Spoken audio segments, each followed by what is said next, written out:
The guy was surprised and asked the girl about reincarnation.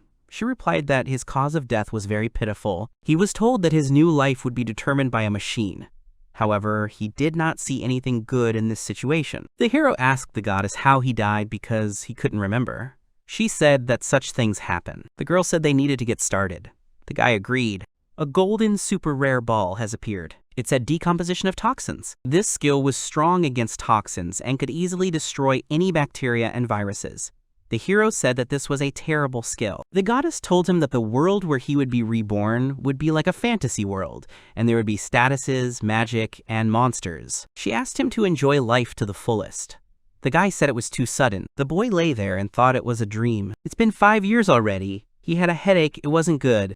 Decomposition of toxins is his skill, which allows him to kill any viruses and bacteria. For the first time, he decided to test it for mold, and the bacteria were successfully killed. But after using it, he gets a severe headache. This is a side effect. He thought this skill was useless. The guy decided he wouldn't use it anymore. The main character remembered that he forgot about his training with his father. He was told that he had become better at handling the ball. The boy thanked them. His father Logan was a great commander of the largest kingdom on the continent. The family he was born into controls the area around the port, near the capital, and this has a great influence on her. He is sure that he was born into the family of the count only because of his rare skill. A woman approached his father. She said that the preparation for the training was finished. The man praised the boy and said that he looked like a knight. The father turned to his son and said that he would help the other with training and asked him to continue repeating the exercises with the ball. Grint was the son of his father's second wife. They are only half-blood brothers, and he is a year younger than him. His younger brother has great skill. While he is the older brother, he has a useless skill, toxin decomposition. His younger brother has a skill that only a couple of people in the entire history of the kingdom have. It's called Holy Night. It's not that his father was a bad person. It's true that when you compare him to Grint, he's the more promising one. But to be honest, it was very disappointing for him. One knight said that the armor was made of metal. Now it was impossible for him to dent such armor. Since it was impossible for this reason, if he could do it, his father would notice him.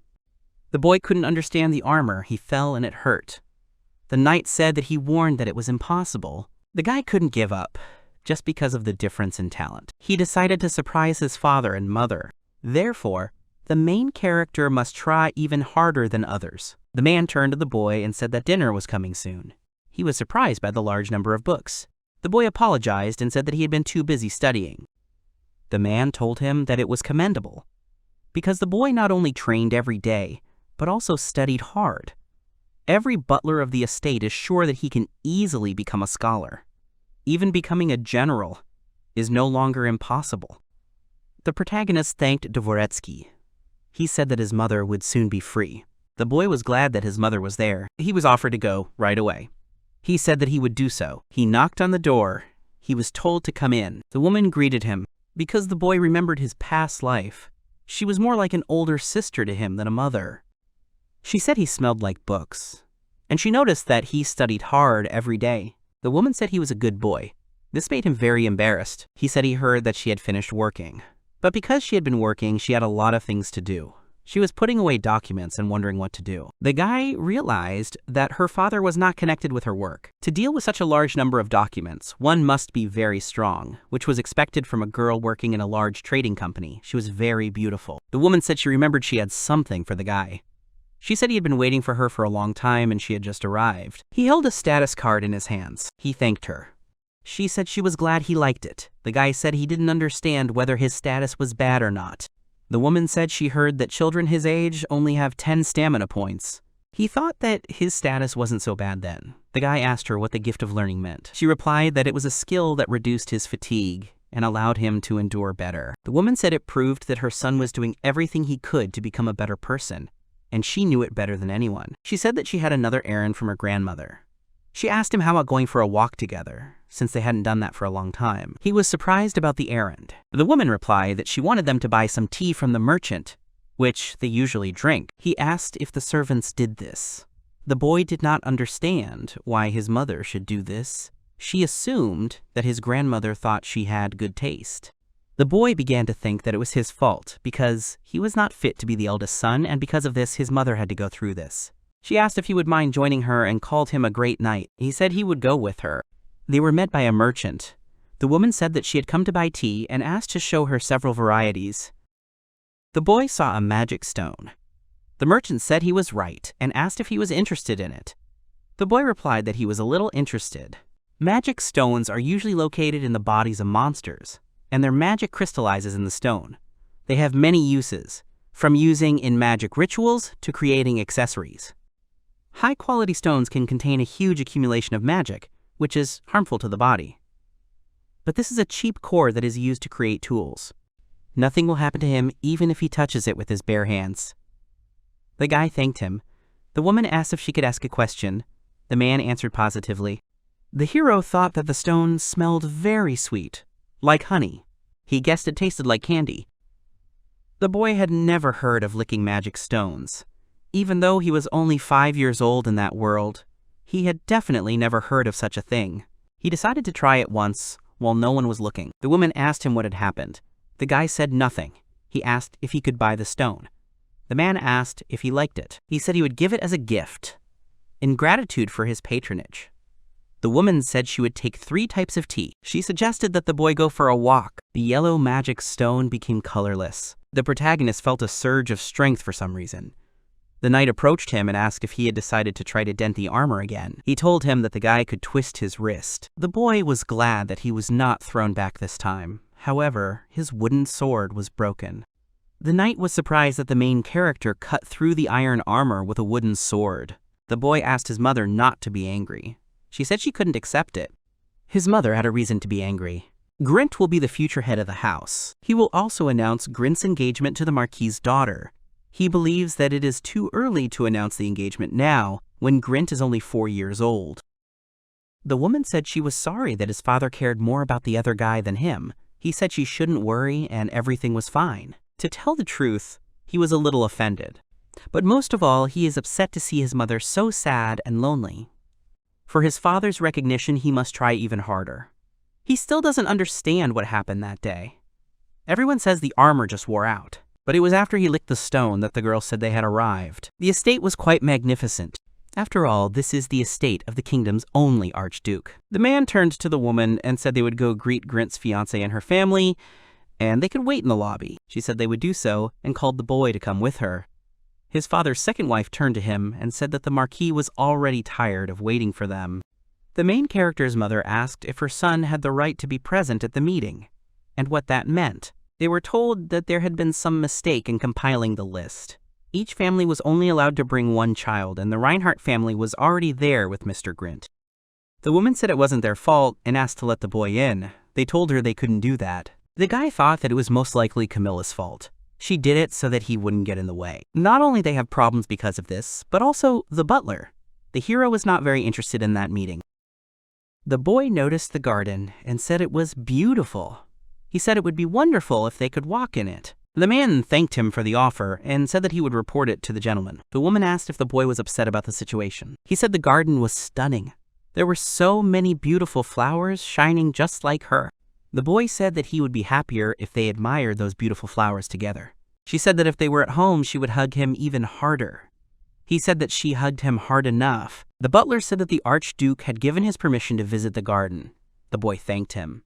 The man said that he had ordered someone to accompany them. A girl came out to them and said that she was pleased to meet them. She introduced herself and said that her name was Klein. The girl is the granddaughter of the head of the August house, Count August. The guy introduced himself in response. He asked what the Archduke's granddaughter was doing there. She said she was sorry for the mistake at home in August. Klein said that she would be their escort today and hoped that they would have a good time. The woman said that she thought her son was happy that the lady had agreed to accompany them. She said that she was glad to hear that, and she was also grateful that she had been able to communicate with them. The guy was surprised that the flowers were glowing and said that it was beautiful. The garden looked beautiful from afar, but it was even more beautiful inside. The girl replied that the garden was enchanting at this time of day. The guests began to whisper and say that the second son would be the next head of the house. The one with the skill, the holy knight. It was a godsend, considering how terrible their son was, who had no manners. It seems that in the near future the kingdom will prosper with such an heir to the great General Logan. The girl said that it was better not to believe the rumors. Among the nobles, he was the most like a gentleman. The guy said that the girl was very beautiful. Then he said that the rose was beautiful. The girl replied that they were red and blue roses, a type of flower that can bloom at any time. They are known for being very difficult to grow. They require a perfect balance of water, light, and soil. Rose thorns contain deadly poison. It is said that one drop can kill 1,000 people. The poison causes unbearable pain and heat, so they are sometimes called fiery blue roses. The guy said that the name has a certain meaning. The woman said that these flowers could be a wonderful decoration. The guy asked if these flowers were used as interior decoration. The girl said that the poison of those flowers was also capable of crystallizing, and she had heard that if the poison were brought out on them, they themselves would become a work of art. They will be called star crystals. They say that such crystals look like the starry sky. They are also considered the best decoration in the world. The girl said they were very expensive. There were only 2 of them in their kingdom. The process of removing the poison was very complicated, and the method itself was expensive. The woman said she thought the cost would be equal to half of the annual taxes from their territory. The guy was surprised at how much it was.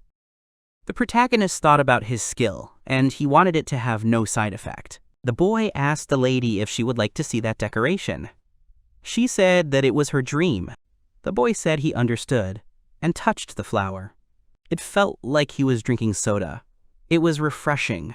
Using the toxin decomposition felt good. He was surprised that he didn't feel the kickback like last time. The girl asked him to throw away the flower immediately. It was just as the goddess said. His skill is strong against poisons. A star crystal emerged from the flower. He apologized for scaring them. The guy was just using his skill. The girl said that even if he had the skill, he shouldn't be so well off. She had never heard of a person being able to take a red and blue rose. The boy handed the girl a flower and said that he had made her dream come true. He asked if she would accept him. The guy thought it was a cliché. He was so into the atmosphere that he said something banal. The girl asked if he would really give it to her. He said he would be offended if she did not accept it. She said she would be happy to accept. The guy asked the girl if she minded if he took another one for his mom. He asked his mom to accept his love. Klein said she was very sorry and would like to chat with him some more, but she had to go. The woman told her not to worry, because thanks to her, they had a great evening.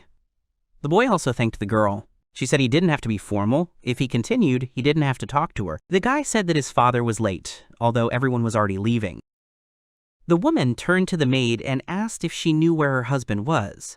You replied that the count said he had to go to a night party, so he left early. The boy asked if he was really that useless in his father's eyes. The woman turned to the boy and asked if he liked his father. He replied that he was grateful to him for raising him, but he couldn't forgive him because he treated her so badly. The guy said that he couldn't answer for sure that he liked him. The woman said she was glad to hear it. She said she couldn't watch him suffer any longer and pulled him along with her. She said that they would go to the most beautiful place on earth, to their native kingdom. The guy was surprised. She said that everything was correct. When she took off the ring, the boy was surprised. She said that she didn't need it anymore. The woman suggested returning to the port city. She said it was good that they returned to the estate before midnight. The guy asked why they didn't stop. The woman asked him to wait a little. The guy was surprised because the city was still noisy. The residents were surprised. There was a strange thing in front of them. They asked someone to stop what was happening. It was a ship. It was very huge. The woman told her son to go. The residents recognized his mother and asked her what kind of ship it was. A crowd of knights arrived.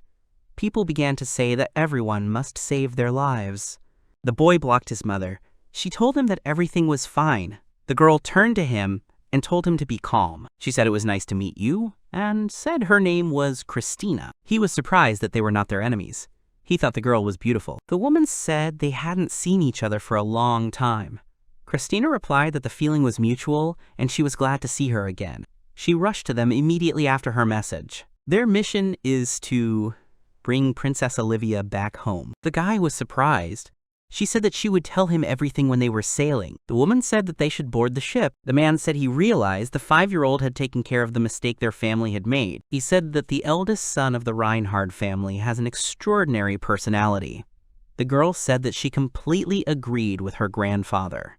She showed what the guy gave her. The count was surprised why they wanted to make the second son the next head. He didn't want them to break their promises. The old man asked the girl to keep it a secret. He said that if you take a ship and go on a 2-day trip from there, you might come across a continent. She should know what kingdom is there. The nation of Ishtalik, a great kingdom to which they are inferior in science, technology, and military might. The man said that Olivia is not just the heiress of a trading company. She is a representative of the state, but not just a representative, but a daughter. The woman is the second princess of the state. The boy and the girl were surprised. She apologized to her son for keeping it a secret from him. He asked why the princess of such a great state would marry the head of the Reinhardt family. The woman said Chris was scaring her. The girl replied that she was just doing what she had to do. The mother apologized and said that she could not tell him about it now. The boy said that he understood everything. He saw his mother cheerful for the first time. It's much better than seeing her sad face every day. Chris approached Olivia and asked if she had received the star crystal from the Reinhardt family. The woman replied that her son had given it to her. The girl replied that she believed her. That's why she treated him so carefully. Chris said that if you offer a star crystal as a gift to the opposite sex, it means you are proposing. The guy understood why Klein had reacted that way. He asked what he was supposed to do. The guy didn't mean anything like that. The woman said she didn't know what was going on, but he was really nice. Olivia asked the girl when they would arrive in the capital. She replied that upon arrival at the port, they would transfer to a water train, so they would be in the capital at about 11 a.m.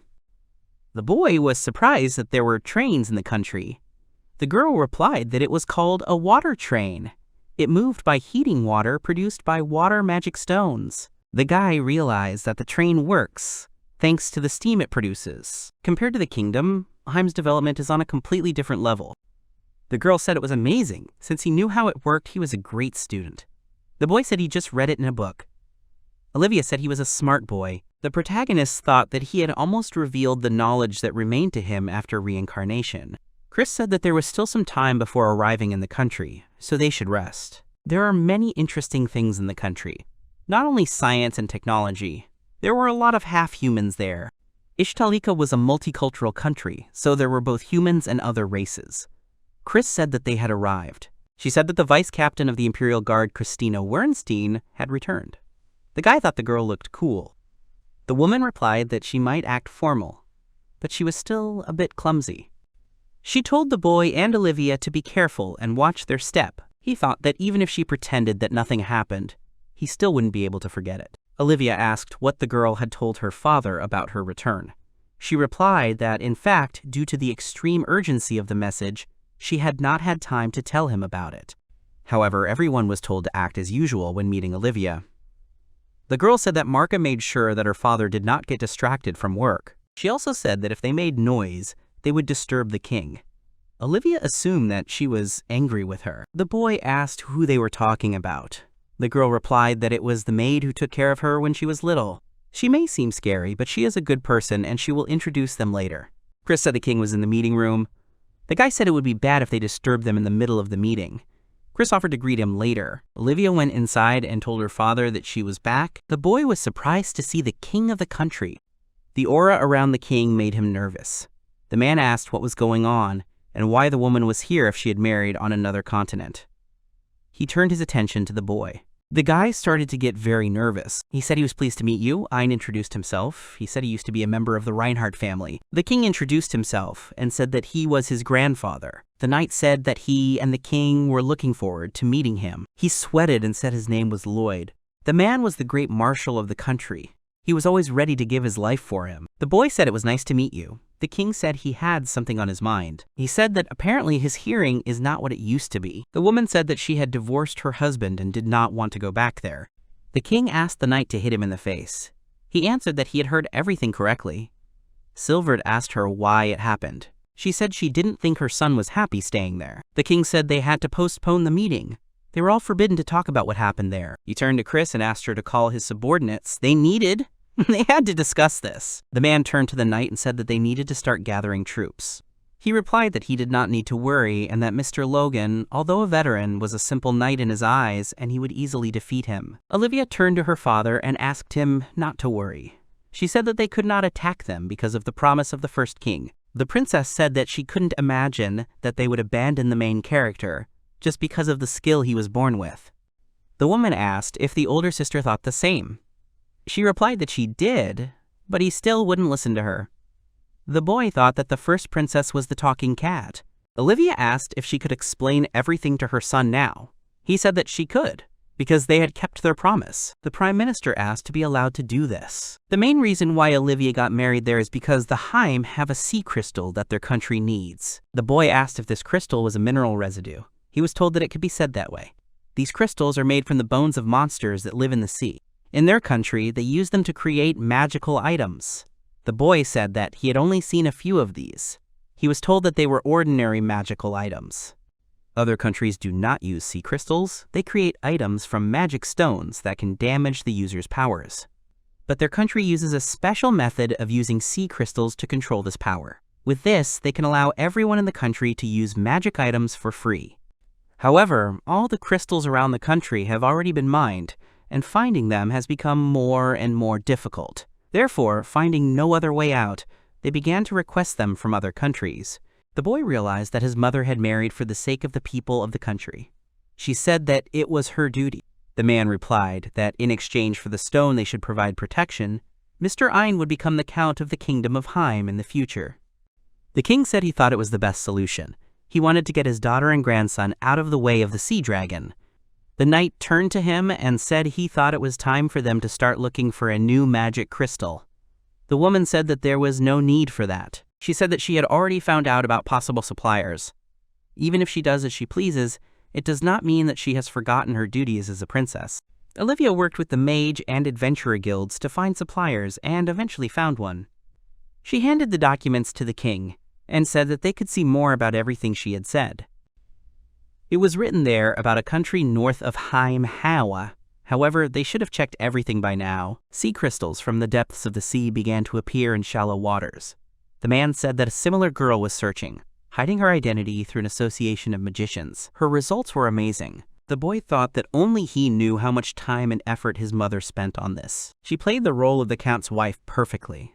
The inhabitants respected her and even called her a saint. But after Grint was born, they all forgot about her, but she still continued to smile. And no matter how busy she was, she spent a lot of time with him. He can't even thank her. The king was surprised that she could do everything herself and asked her for forgiveness. The woman said that her son is the most important thing she has. No matter how hard it is, if it is for him, she will do everything possible. She said she was very glad she had it. Chris said that Olivia had not only become cuter but also stronger. The king said that they should take a break now to reward her for her hard work. The man turned to another man who said that he had already received the queen's consent.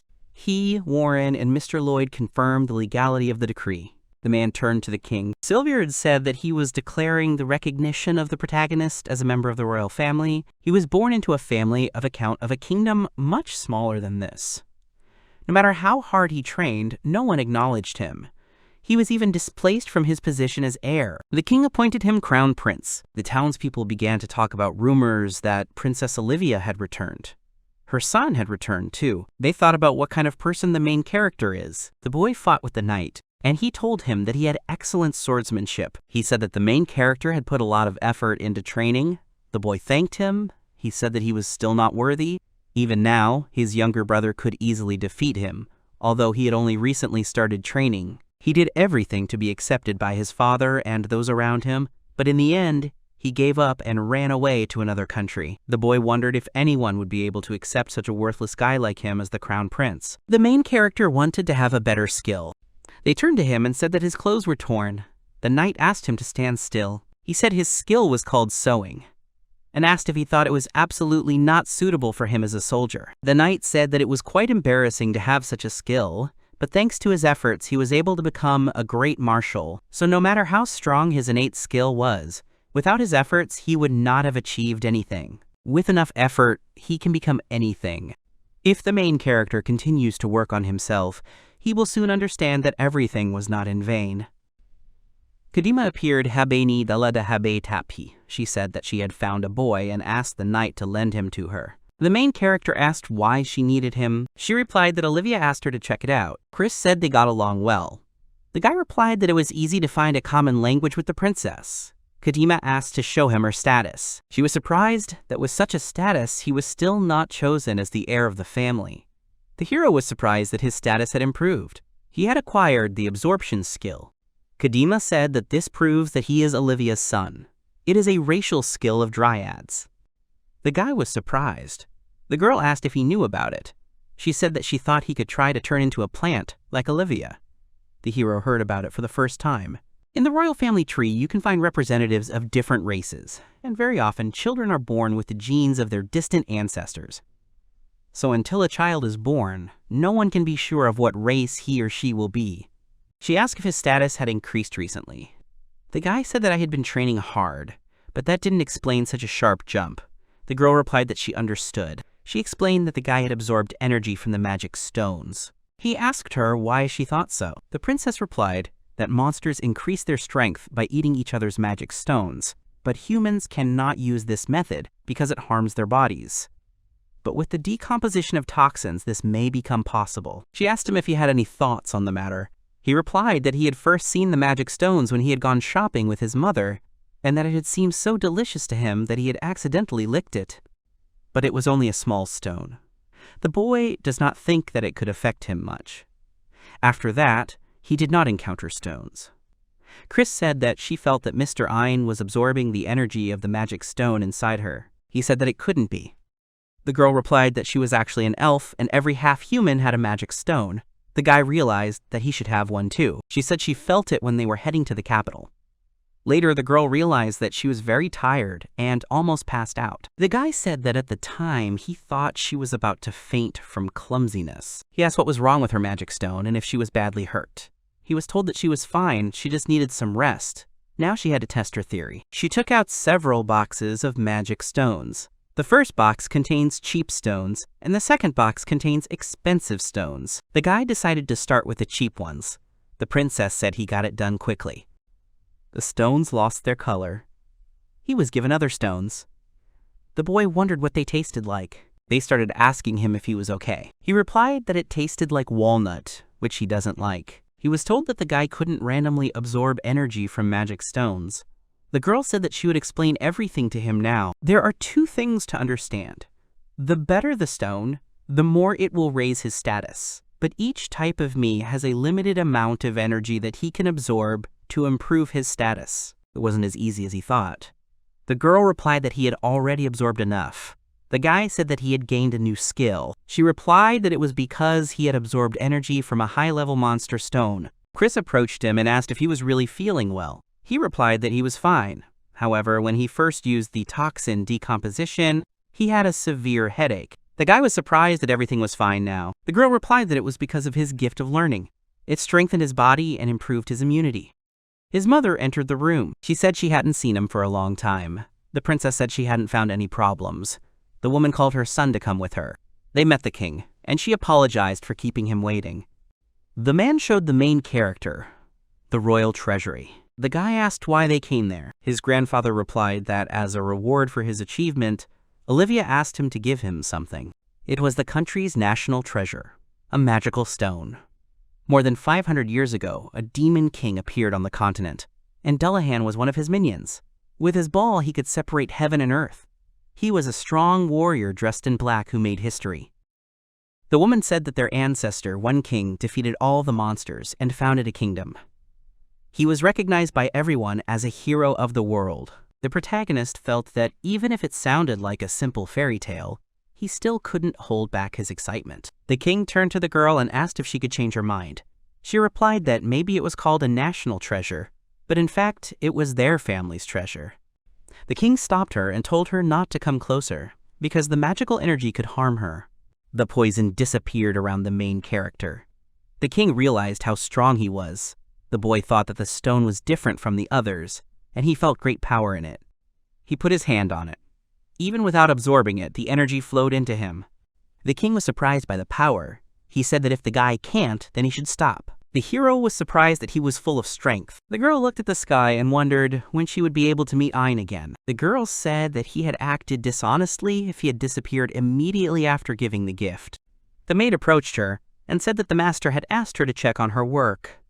She said that all the papers were on the nightstand and she could take them to him. Klein replied that she had been concentrating on her work and had managed to get everything done in 2 days. She asked me to tell her father to give her a more difficult task next time. The maid said she would pass on the request. However, that was still not enough. She had to become better. The next time she met the protagonist, she had to be able to support him in his difficult times. The girl received a letter. She fell on the bed and asked what it was this time. The maid told her to prepare a letter for him. Klein asked why she was only saying this now, and it was so much more important than any work. She started looking for paper. The girl said that plain paper would not do. She needed top-quality paper. She didn't know what to write to him. The maid laughed, and laziness told her not to do it. The girl said that it was the first time she saw her so confused and asked to meet with the owner first. Klein said he would do so. She was told there was no need to rush, and the chief was not going anywhere. If only the protagonist knew how much she had to discuss with him. She was curious about what he was doing. The king said it was a complete success. He asked to see the status of the boy who had soared after absorbing the power of the stone. Mom said he had become even more amazing. The king asked not to let the numbers turn the protagonist's head. He must remember, he must train hard, so that his entire body can withstand the force. The man asked if everything was going according to Olivia's plan. Her closest person to the protagonist definitely knew about his ability, and he asked why she hid it. He thought that she had planned everything from the beginning. The girl answered that at first she only thought about fulfilling the task of a member of the royal family. However, after the death of their closest ally, the former head of the family, she began to feel insecure about their future. The girl could not decide to root with Logan. She gave birth to a boy as a dryad. The woman said he was right, that she had planned everything from the beginning and asked him to forgive her. The king said he needed to discuss something with his mother and asked him to go first. The boy agreed. The princess said that she had thought about it back when she read about the first row in their royal family. Perhaps sending Olivia to the boar was a mistake from their country. That was pretty much it, but the hero asked what rooting was. He was told that it was a normal way of conceiving children.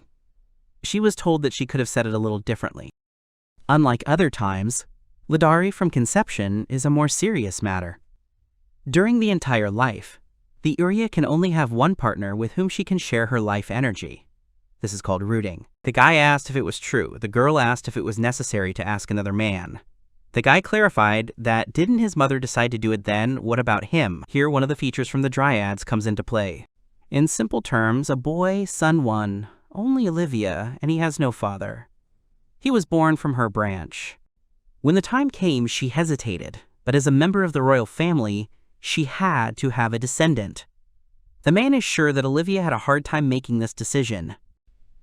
In addition, dryads have the skill of heptosis, so it was not difficult for her to fool her husband. He probably did not even notice. Everything fell on Olivia so suddenly that she hopes that he will be able to forgive her. The guy said that he was even glad that his mother had not taken root with his father. The main thing was that her life was not in danger, and he didn't care what people around him said about it. Although it's not a method often used, she's sure Olivia went through a lot for him, and the Reinhardt family didn't keep their end of the bargain for him to become the next head of the family. They don't think anyone will trade Olivia. The boy was glad to hear it. And now, he wouldn't mind having something to eat. He was told that his nerves were stronger than they looked. He was advised not to enter the guest room, because there was another national treasure there as decoration, the Demon King's Magic Stone. The same Demon King that was defeated by one dragon.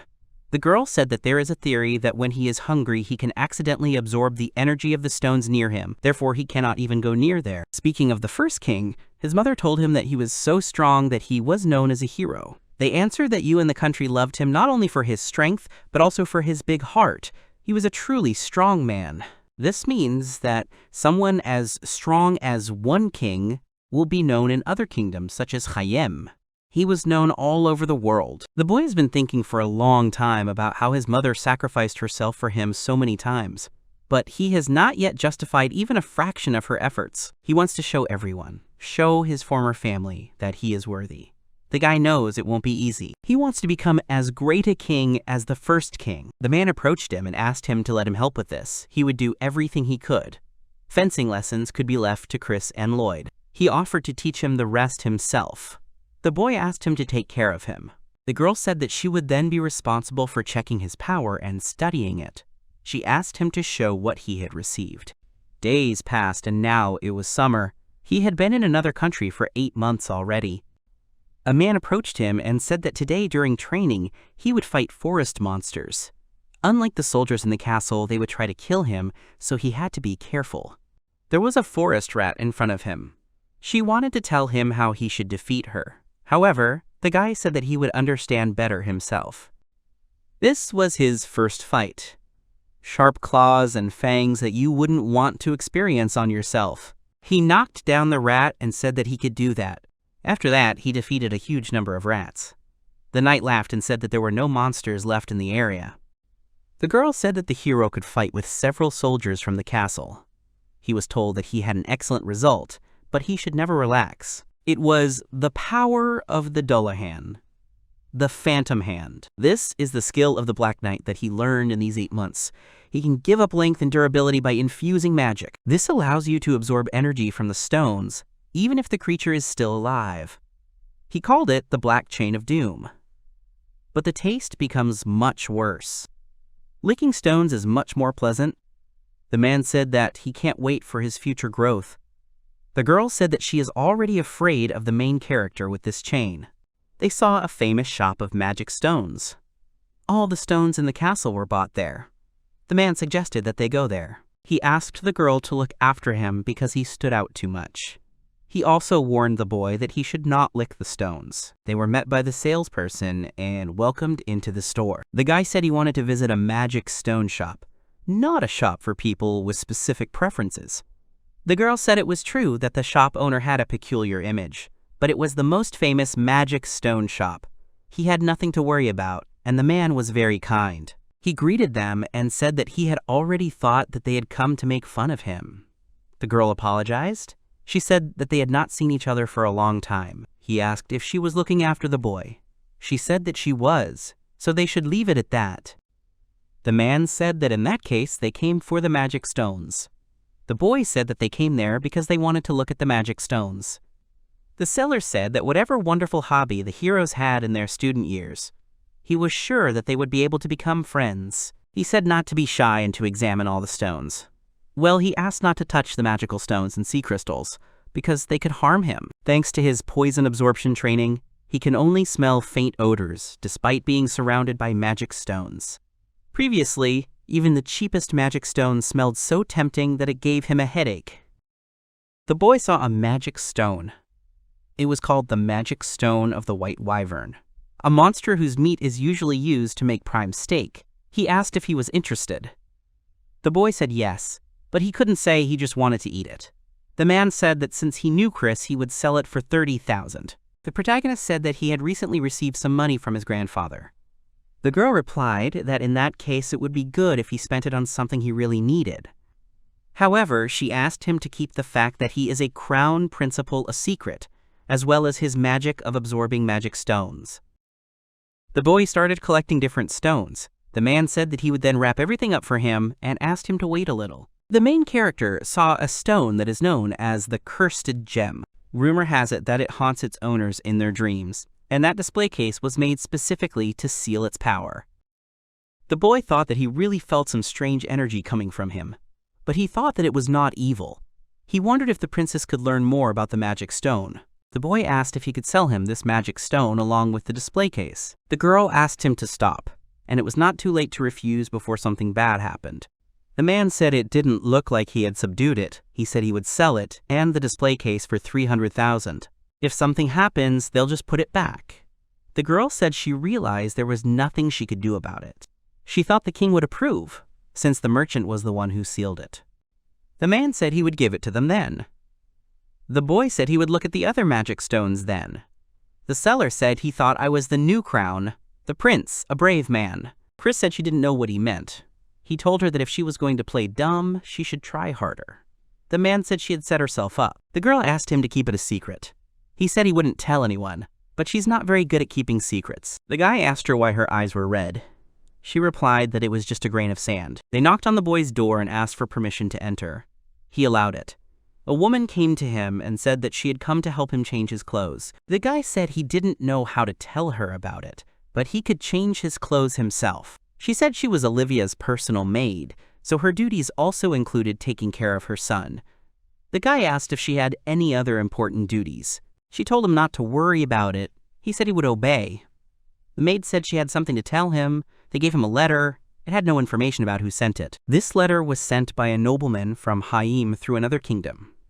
Because of what happened to him and Olivia, the kingdom severed all ties with the Haim kingdom. Therefore, this letter was sent through another country. She doesn't think the letter is important because it came from Hailam Khorach. So if he doesn't know who might have sent it, she should get rid of it immediately. The guy thought that they wouldn't go to so much trouble to insult him. The girl wrote to him that night she had experienced a wonderful day, in which even the most beautiful and expensive jewelry faded.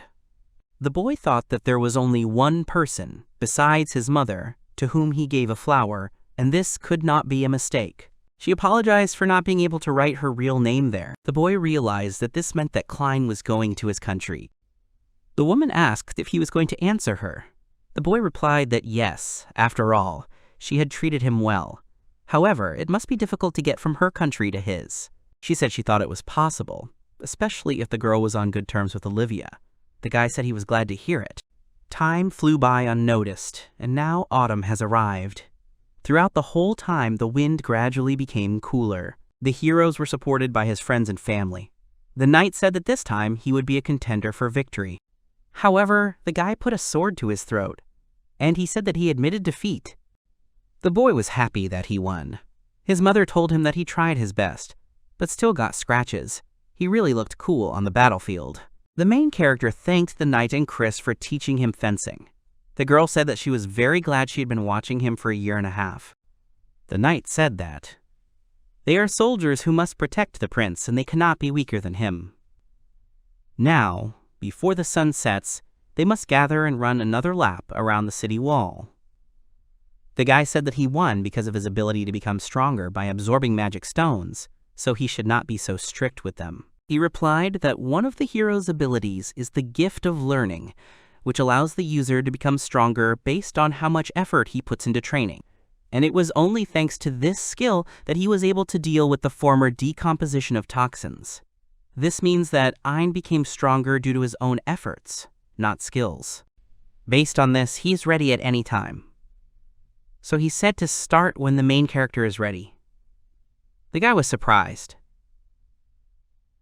and the man said that he should fight him. Residents began to think that an earthquake had occurred. The knight said that the boy was able to return from his attack. Slowly but surely, he was closing the gap between himself and one king. The girl gave the boy some water. He thanked her and said that it would be better if she did not approach him right now. The boy was very exhausted, so there is a chance that he will unconsciously absorb some of Chris's magic stone again. The knight suggested that they call it a day. He turned to Olivia and said that he thought the hero would be fine with his current power level. She agreed. The woman said that the main character would be 7 years old this winter, so she thought that would be the best time to start his training. He asked her about it. Olivia answered that he would go to the academy. The guy, even thinking about the fact that he will go to the academy as a crown prince, begins to get nervous. Chris approached him and said that if he was not busy, they could go for a walk. The entrance exam was to be held tomorrow. She asked him what field of study he was going to choose. The boy said he would choose fencing. The girl replied that she did not think it was the best choice, but she was sure that the hero would win easily. The boy said that he should hope so. However, there was something that was bothering him. He would ask if Chris and the knight would win if they faced his father Logos. The boy apologized and said that he shouldn't have asked that. The girl said that she understood him and asked him to let her show her something. She said that she was going to throw her sword on the ground and asked him not to lose sight of her until the sword touched the ground. The girl disappeared. She touched the hero's shoulder and said that she was still there. Chris replied that she had moved when the ball touched the ground. She was sure that the man would not have been able to follow her movements either, so she thought that he knew perfectly well what it must mean. The boy said that it was good that he had decided to become stronger than one king. But now he understands that to do this, he needs to become stronger than Chris and Lloyd. She said that she would do her best. The boy thanked her. The girl's ribbon came undone and she asked for forgiveness. They were walking down a street that was very crowded. She said that the street was called Academic Street, so it was always full. However, there were not only students there, but also security guards and several researchers. The guy said that one would go further. The girl told him to give it his all. He saw a boy who had hit a wall. He was told that if he had no motivation, he should go home. The examiner was rude. He asked who would go next. During the entrance exam, no one's name could be given. This was introduced to make the exam 100% fair.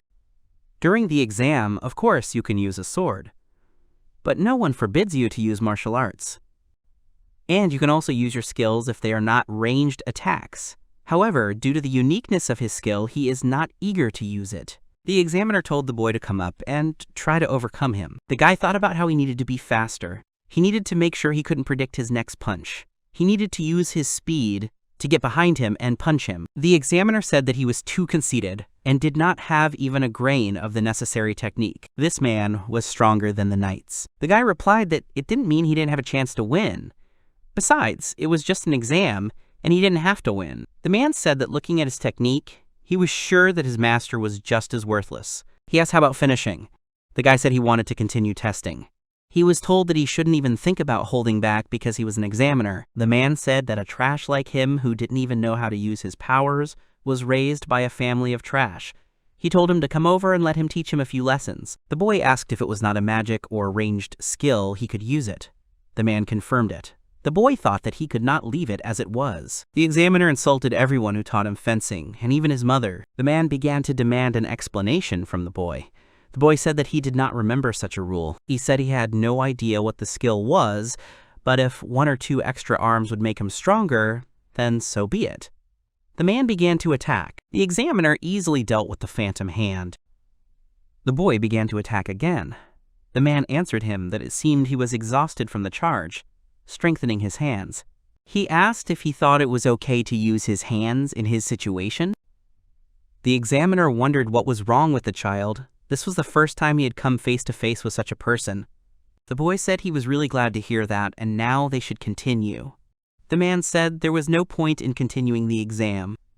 It was the first time he could remember destroying an exam area so badly during an exam. We'll have to request another site for the next classes. The guy started apologizing and said he couldn't hold back because of anger. He thought that no matter how it looked now, he had seriously screwed up. His words had made him so angry that he wanted to win at any cost. The man replied that he understood perfectly well that he was angry because of his words, so he passed. The certificate confirms that the exam has been passed. The guy said that he was arrogant towards him. The examiner replied that they should leave it between them. The girl congratulated him, and he asked if she was angry. She said she was angry because the boy used a skill. He promised he wouldn't use it. She felt his aura even there. The boy apologized. Even though I know it's just an exam, the boy couldn't just let someone speak ill of his time with the knights. The girl said he shouldn't have used his skill. This skill can't just be shown to the first person he meets. He said that he had seriously injured the examiner. The girl said that the academy had a very experienced healer, so he was always prepared for the outcome. In addition, the examiners were experienced retired adventurers, so they were very resilient. An incident of such magnitude would definitely reach the soul of the king, so he was asked to be careful. The man said they should stop there. The boy asked for forgiveness. The girl said he shouldn't be so mean. He said that they hadn't advertised it before, but the boy was already 7 years old. He should start getting used to it and behave like a crown prince. So he planned to send him to practice in a port city. This will be his first job as crown prince. He was surprised that the ships were big. The girl replied that this was the key to national defense. It is a port city, which is one of the 3 largest cities in the country. In the morning, the market is full of fishermen returning from fishing, and a little further is the seaport. There is equipment there. The city square. Since his mother has signed a contract for the supply of magic stones, he goes to see what magic stones have been brought. The man asked to be allowed to show him the magic stones before they were processed. The boy thought it was magic, and he still doesn't understand how the girl does it. The magic stone looked like a lump of salt. The man said that public affairs could be concluded for today. The boy said that it was very interesting and thanked him. They told him that if they had time before they went home, he would like to see a souvenir for his mother. At that time, his mother was upset because she could not go with them because of his social engagements. But when she looked at his letter, she let him go. It was decided that the guy would have an important meeting today. The man suggested that they take a rest before going to the city. He offered to rent him a room. The boy said that he wanted to rest on the pier, watching the sea. The girl said she couldn't allow it. No matter how safe the port was, it was still dangerous. The old man asked her to calm down. She was asked to wear the earth-red stone. It was extracted from a dragon and has the ability to protect its owner. It was warm and sunny outside. If the boy had not been a prince, he would not have got there. He thought that the prince had not been announced yet, so maybe this was the last chance. He lay down among the wooden boxes. The girl asked what he would say when he woke up. The guy said he was glad to see Klein. She was surprised to hear that he was from the royal family. The boy said that he was surprised too. The girl said that she learned that he had gone to another continent and thought that she would never be able to meet him again. He asked her if she had come alone. Klein said that he had come with his grandfather and several servants. She pointed to the Archduke, saying that he was a good man. The girl said that his grandfather was so old that he had handed over all his affairs to his father. Since the Great Count was going to a country with which diplomatic relations had been severed, they had to do so. He apologized. Klein said that there was no need to apologize. Chris was free. She said that the king had taken over all the remaining work. The guy said that he wanted to introduce Chris to the girl. She said she would forgive him just this once. They were going to the city, and she asked if the girl wanted to join them. Klein approached the crown prince and asked to be allowed to accompany him. He said that it was a great honor for him. The girl thanked her mother for her hospitality. The woman said that she had gotten out of the habit of being the second princess. Klein turned to Olivia and said she wanted to talk to her. She said that it was just them there and there was no room for secrets. The girl went to the country only because of this, but Olivia's question made her think. Klein said she hadn't yet thought about what the future held for her. The woman asked if she wanted to spend the rest of her life in their country. The girl replied that she was ready to take such a step since she had already left the August mansion. Olivia said that it was wonderful. The girl will go to school next spring. She and the main character will be in different schools. The woman said she would prepare a place for Klein to shine like a precious stone. She would be the best and a jewel that everyone would aspire to, everyone would shake their heads, unable to say anything. To polish her skills, she asked if she could agree to help her in this matter. The girl replied that she would be happy to do so. The maid asked the protagonist not to overdo it. Today's study was completed. The girl crept up unnoticed, and the protagonist was surprised by this. She said that she had just finished her business. He answered that he would talk to her if he could. The boy was planning to throw a party to celebrate his mother's return soon. The girl said that the king had invited her and her grandfather as guests. The boy asked the girl if she was going to bed. She said she was going to take a bath. Klein suggested that they go together. The guy was surprised and began to refuse. The girl said she had to go away for a while, that's why she was late. He said it was okay, and she looked great in that dress. The party was good, and the girl was amazed ever since she arrived in the country. The stand with the magic stone looked great. It integrated into their daily life. Klein said he was worried because there was nothing like this in her country. He told her it was okay, as long as she didn't touch it, everything would be fine. Since he hadn't been declared a prince yet, this was his first party like this. He said he would announce it in the spring before they went to school. The girl said I should think about it. The boy said he looked up to the king. The men were talking among themselves and did not understand why the people on the other side were at the party. The girl distracted the guy and said that she would like to continue enjoying the party. She said that there were delicious dishes there, and she would bring them to him. A man came up to the boy and asked where the girl was. He replied that she had gone to get food. The old man asked him to enjoy himself. The king was alarmed by the situation in the country. One of the guests began to attack Klein. The man said that some cruel aristocrats were present at the party. The guy blocked the girl and asked what they wanted from his guest. He said the boy interrupted him. The man said he didn't know who the boy was, and if he loved and thought about the country, he knew that aristocrats, hate people from another country. Of course, they can't repeat what Olivia did, because they are savages and nothing more. The protagonist replied that if they hate people from another country, then he is ready to listen to all their complaints. He said that they were probably unhappy that the prince was treated badly in the country. The man asked not to irritate him. The guy asked everyone for forgiveness for his weakness, But now everything has changed. The boy said that he had the power to defeat demons. He asks who thinks the country's pride is weak. The guy announces to everyone, like the last prince, that he will become a king who can lead the country to prosperity, like a king. On that day, he actually became the crown prince of the country. The girl said that the boy had done a good job. He thanked her. The king said that it was too sudden for him, but he was glad that everything went smoothly. The man said that the nobles highly appreciated the main character. He thinks that this incident at the reception will be widely spread. The ruler said that in another situation he would punish him, but he had to endure a lot. The speech that the guy gave is the speech that the one king gave. The king was very surprised, because he had never told him about her. The old man said that Lady Klein was doing her best. At this rate, she would be enrolled in the girls' academy next spring. He suggested that she become highly educated in every aspect of science, like a queen, and become a princess who can influence many people. The woman asked if they had checked their luggage yet. They answered yes. They will go to different academies. The girl said that they should do everything in your power. The woman suggested going to the academic district to accompany the hero. Chris said there would be a stir if Olivia showed up in a crowded place. The woman said she was very worried about her son. The girl said it was time for them to leave. Mom told him to be careful. She told him to enjoy his school life. The guy said there were more people there than when they took the exam. He couldn't imagine having to go through that place every day. The girl said that the only hard part was the crowded road. From today onwards, the boy will attend this academy. While he is at the academy, he will be guarded by another person. He bowed his head before the prince and said that it was a great honor for him to meet him. His name was Dil Galatia. He was the son of Lloyd and Marche. He may be a novice knight, but he has long surpassed his peers. The girl is confident that Dil will be able to protect him on the academy grounds. The boy was surprised that they were married. The girl replied that they both served in the castle. The boy replied that he had no idea about it. Dil said he was very grateful to be chosen as his bodyguard. The guy replied that he was very pleased too.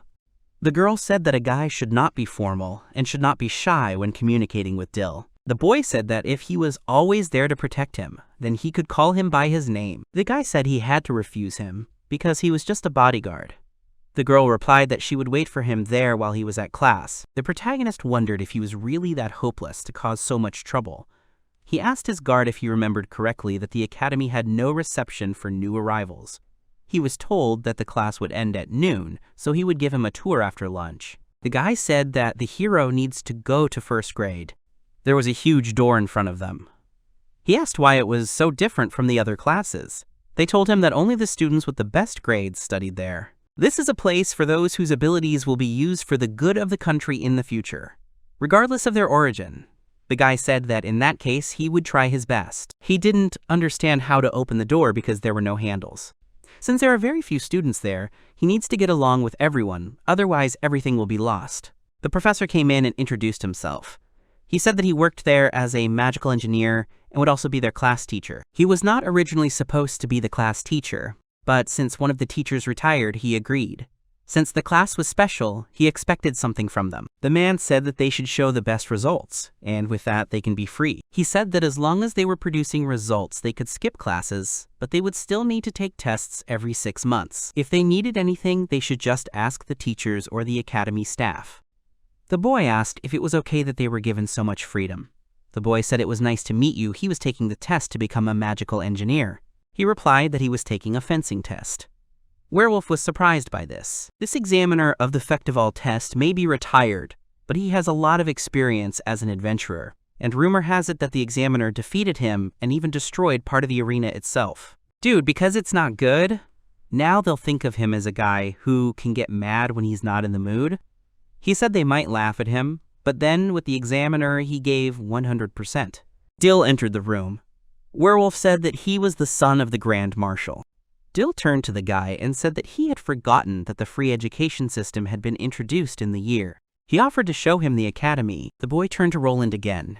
He said that his guard was going to show him around the academy, and asked if he wanted to join. He replied that he had to finish some paperwork, so he wouldn't be able to go. Dil showed him all the important places in the academy that he needed to know about. The guy thanked him and said that there were many interesting places there. The guard said that sometimes he would not be able to accompany him, but would do everything possible to minimize the amount of time. The boy said that there was no need to do this, and he could not choose his personal time. He asked what kind of girls the guy likes. The guy thought that this was the easiest way to get closer to a person. Even if it was a person like, "How are you?" he was sure that they could get closer. The guard asked why he was asking about it. The guy answered that he needed to know the person who was accompanying him better. He said that he dreamed of a summer that would be stronger than him. The protagonist thought about Chris. He said he needed someone who was about the same height as his father, and that this person should be well built. Dill said that his friends always laugh at him when he talks about it. They are also sure that it is impossible to find such a person, so such words made him very happy. The main character invited him to have lunch with him. He said that he would keep an eye on the situation around him so that he could enjoy his lunch in peace. The girls approached the heroine and asked her to go for a walk with her brothers. Klein replied that she was grateful for the invitation, but that she was from a common family and could not have relations with the nobility. She was told that this was not true at all. She said that she really appreciated it, but if she got into trouble, then the prime minister would be responsible for it. The girl started apologizing to her. The knights examined the door and said that it was made so that it could not be opened without the proper magical device. They do not know who could have done this. The man asked to send a message to the castle and immediately bring him a list of the knights who are there. The escapee was a former adventurer. He is a serial killer who has killed countless people for money. The guard asked the prince if he had any complaints. He replied that everything was fine, but that since he started his free time, sometimes he thought that he should learn something. The protagonist asked about the teacher. He was told that this matter could not be told in public. That person had problems with his ideals and actions, so he was fired. In the past, he was involved in several criminal cases against commoners that went against the academy's regulations. The guard also helped a little in the check, but he was a man who did not have even a fraction of the noble dignity. The boy asked where this man was now. He was told that he was sent to the knight's place to watch over the well-being of the knights. Dill said he thought he deserved the punishment. The protagonist said that he is a member of the royal family, but he still thinks that it is wrong to use his status to humiliate and use other people. He thinks that in the future, he will not do anything like that. The guy suggested talking to him less formally. Dill replied that he was his bodyguard, so he couldn't afford that. Chris turned to the hero and said that she had some business with the guards and asked to leave him for a second. He agreed. She thanked him and said that she would be back soon and asked to stay put. The men approached the girls and said that it was dangerous to walk around without bodyguards. They were polite enough to provide the service of bodyguards. The guy defended the girls and told them to leave. The men turned to him and asked what he was doing.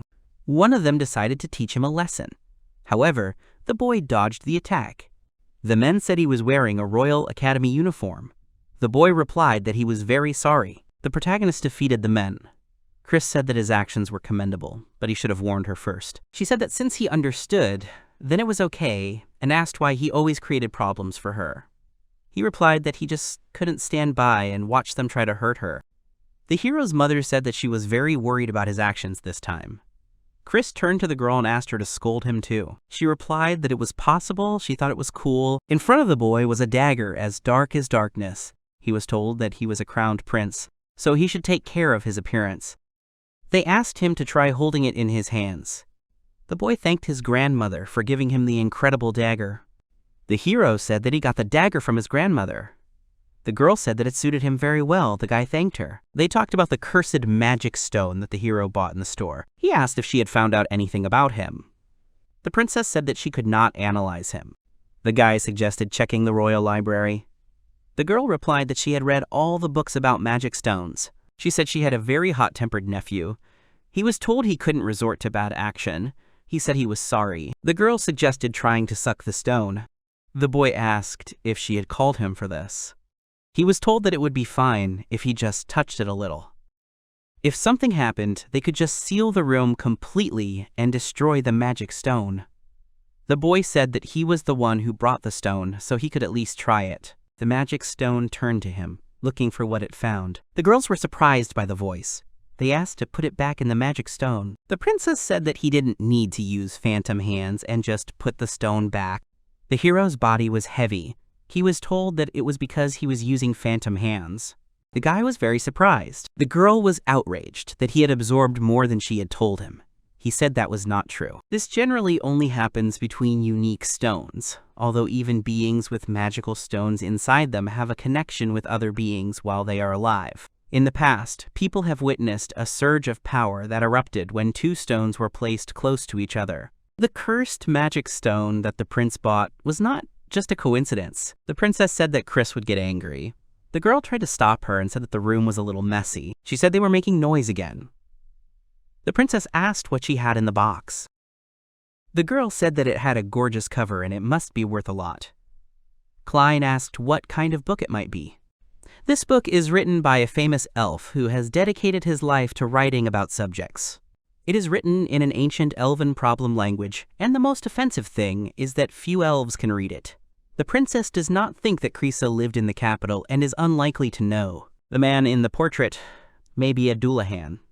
He looked somewhat like the main character. Chris saw the book that was in the package. She began to study it. The protagonist read about a campus competition. The werewolf said it was an annual event to help improve relationships. Academies on campus. The guy asked what their class was going to participate in, to which he was told they weren't. As for the Royal Academy, Class 1 and 2 have a big gap in abilities compared to other students and their age.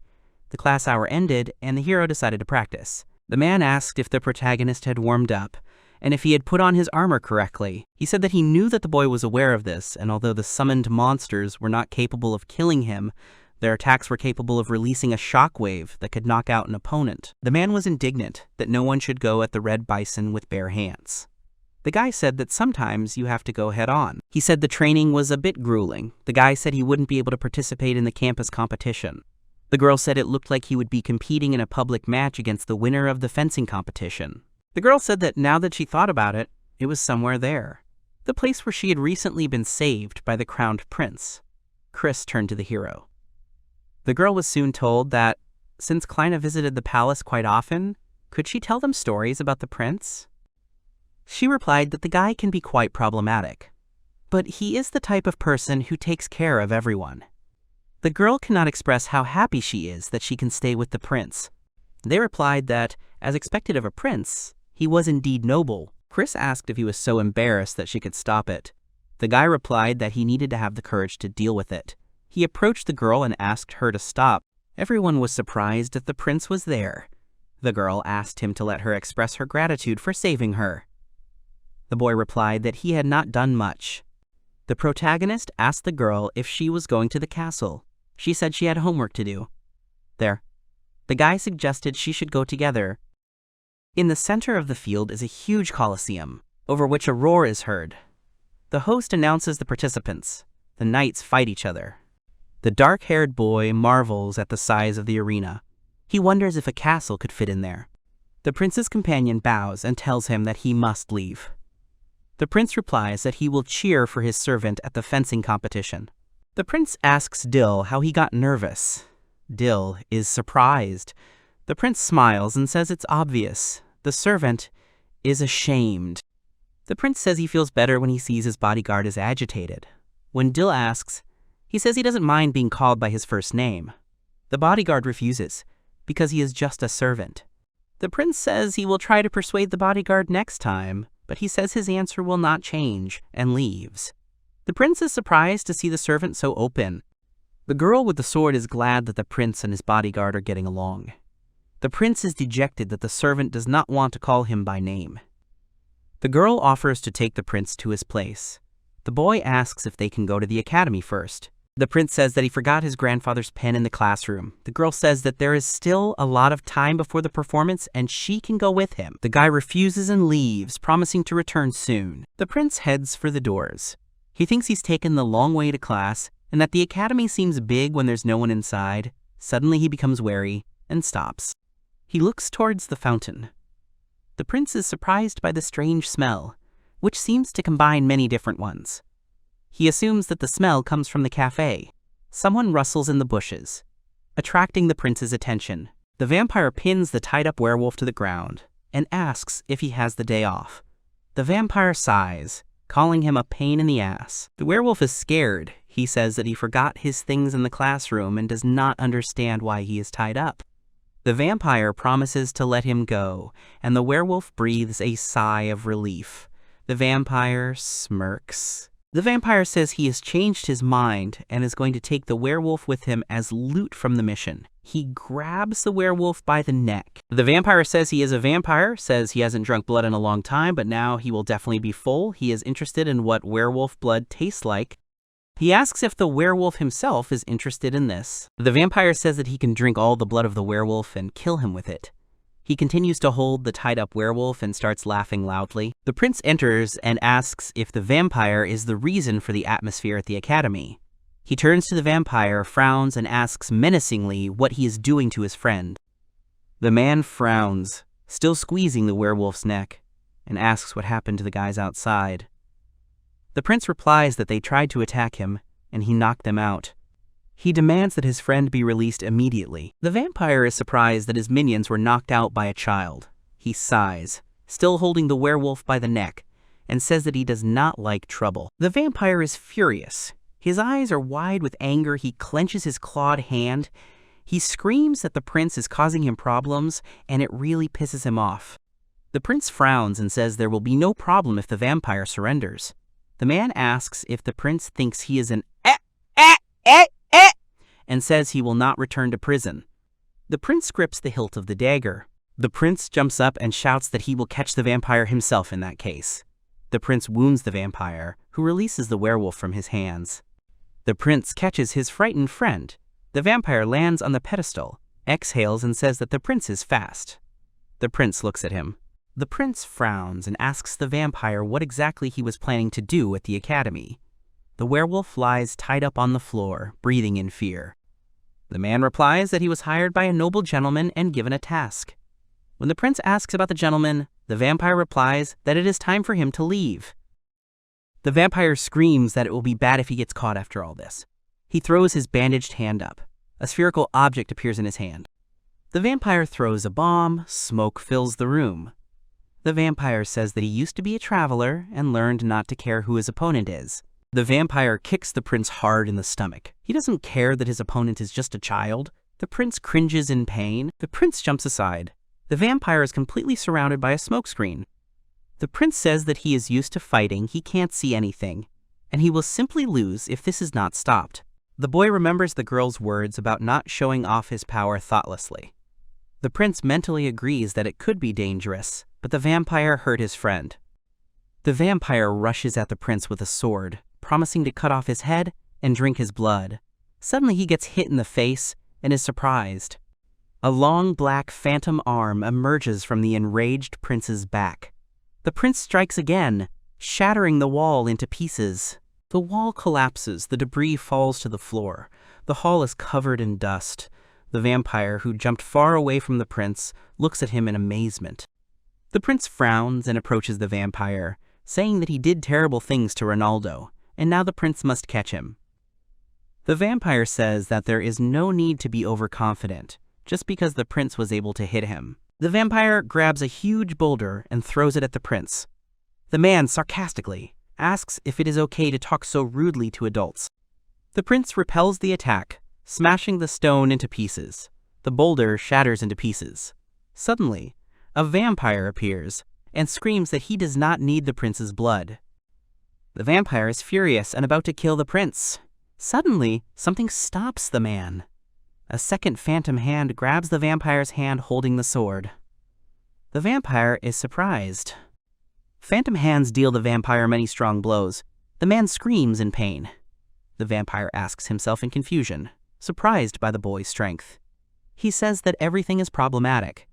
The defeated vampire lies on the floor of the hall. Phantom hands are directed towards him. At the will of the prince, the hands slowly disappear. The prince breathes deeply, tiredly. The prince wakes Roland. The werewolf screams in fear about what happened to the man, meaning the vampire. The prince smiles and says he just knocked him out. The boy is glad his friend was unconscious. The boys discuss who the vampire's target might be. The prince remembers the vampire's words about being hired and having to do some work. The boy remembers the servant's strange words about a man being fired because of past problems, and the smell outside.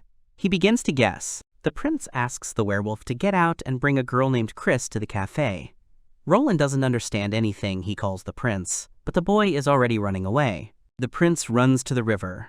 He asks the man sitting there if he is sure he can sit in the cafe freely, calling him his former teacher, the wolf Magnus. The former teacher is surprised that the prince was able to catch him on their first meeting. The prince says that it was his guess and that there was no one else to hire a vampire for the job. The former teacher dodges the prince's question about the approaching scent. The prince points his hand towards the lake. He says that there are magic stones in the lake. He guesses what the former teacher might want. Bubbles form in the lake. An explosive device sparkles in the lake. The prince assumes that the former teacher used the stones to create a weapon to blow everything up. Magnus smiles evilly. The prince says that his friend does this all the time, and the prince takes advantage of it. The former teacher is amazed at the prince's intelligence. He asks the boy if he thinks the academy and the government are rotten. The former teacher believes that they are raising terrible people, so there are no boundaries between them and people like the teacher. He asks if the prince can protect everything on his own, and suggests that he announce it loudly and to everyone. The former teacher suggests telling his father, brother, and everyone connected to the academy who is the worst. The man wants to raise his son according to his ideals. The prince says that the teacher is also involved in the affairs. He is sorry to say the following words. The prince says he loves Ishtalika and the academy, and he is going to stop Magnus. The prince draws a dagger. The teacher assumes that the prince is ashamed of his misunderstanding. He says that the ringing brings him luck. Magnus says that the power of the explosion will be equal to the power of the stones, and asks the prince what will happen if so many stones explode. He says that the academy will simply blow up. The teacher says that the device will soon start working and no one can stop it. The prince is horrified. The former teacher throws up his hands and promises to destroy everything and build a new Ishtalika.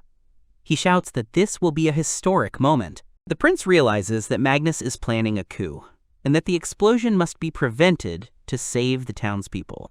The teacher agrees with the prince's assumption and says that through his efforts, Ishtalika will acquire a new righteous form. The prince asks what Master Magnus means and rushes at the man with a dagger, shouting that he is mistaken.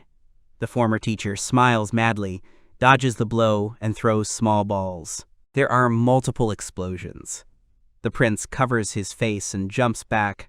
He thinks it might have been a shockwave, a magical weapon. The boy screams at the teacher that he will be caught in the blast if he stays. He asks if the man wants to commit suicide this way. The teacher replies that he will not die. Former teacher Magnus explains to the prince that the magic stones he wears will protect his body from the explosion. The teacher is going to watch the Ishtalika revolution from a special place. The prince lunges at his former teacher with a dagger. Magnus gestures with his hands, intending to use the magic stones, but the prince cuts the chain of stones. Once again, multiple small explosions are heard, caused by the magical stones. The prince attacks again, shouting that without the stones, the teacher will not be able to defend himself, and asks Magnus to surrender. The teacher asks the prince to wait, saying that there is still much to do, and is going to use the magic stones again. The prince knocks the magic tools out of the teacher's hand and rushes at him. The prince strikes his former teacher with the hilt of his dagger. The man bends over in pain. He cries out in surprise, asking why the prince is so strong. The boy replies that Magnus's wish did not come true. Former teacher Magnus lies on the floor, arms outstretched. He is defeated. The prince approaches him and ties him up. The prince begins to take off his clothes. He needs to hurry. The former teacher asks if he is going to defuse the bomb, because if the boy does something wrong, the explosion will go off sooner. The prince dives. The boy swims to the bottom in search of the bomb. He finds a huge construction of 2 blocks. The bomb sparkles brightly. The device looks like it can't be disarmed. But if the magic stones are an energy resource, then with the boy's abilities, everything might work out. The prince holds his breath and places his hand on the magical stones located on the explosive device. The light from the bomb becomes brighter. The boy is confused by the taste of the stones. They look delicious separately, but when mixed, they are terrible. The glow disappears. The prince has managed. The boy emerges from the water. The prince lies on the ground, greedily inhaling air. Chris and the guards run to him. The girl asks if everything is okay. The boy replies that everything is fine, it's just that the stones have exhausted him. The guards grab Magnus's former teacher. The former teacher says the boy was able to defuse the bomb, as expected of a crowned prince. He is led by the guards. Magnus breathes heavily. The girl calls Magnus annoying and asks the guards to take him away. Chris asks the prince to tell her everything. The boy replies that the teacher has set up a bomb to blow everything up. The prince thinks about the wolf's words. Planting a bomb in the academy would not have achieved the goal. If the teacher really wanted to destroy everything, it would be better to destroy the people. And today is the day when people gathered in one place because of the competition. Ain thinks about Chris's words about the king and prince waiting for him. He also remembers his dialogue with the servant. The boy promised to cheer for him at the competition. The prince guesses that the wolf has planted more than one bomb. He looks furiously at the teacher, leaving with the guards. A smirk appears on Magnus's face. Former teacher Magnus turns around sharply and shouts to the prince that such a guess was expected from the crown prince, but he can no longer do anything. Chris angrily asks where the other bombs are. Magnus laughs hysterically. The prince thinks the bombs are in the arena. Chris asks him to run away, but she wants to stay. The prince resists, because he is the only one who can defuse the bomb. The boy says that if he runs away alone, his grandfather, Lloyd, Dill, Klon, and other people might get hurt. Chris looks at the boy with fear and says that he will also put his life in danger and go with the prince. The girl asks him to hurry. A battle is unfolding in the arena. A swordsman with dark hair strikes his fair-haired opponent, and the host awards him a point. The man raises his sword. The king wonders how these two can get a point. His guard does not like Dill's behavior. The king asks if Dill's opponent is his friend, and says that forcing them to fight was unfair. The prince's servant is trying to catch his breath after the fight. He looks at the arena, where the prince should be sitting, but 2 of the 4 chairs are empty. The servant looks for the prince in the arena, but he is nowhere to be found. The man remembers his words that he would root for him. The man thinks that the prince is not the one who would break his word. The servant understands that something has happened. On the one hand, there is no need to worry, because Chris should be next to the prince. The host announces the round. The fight begins. The opponents cross swords. The servant frowns, clenches his teeth. He thinks about his master. People begin to gather near the arena. The villagers look at the running prince and Chris in surprise.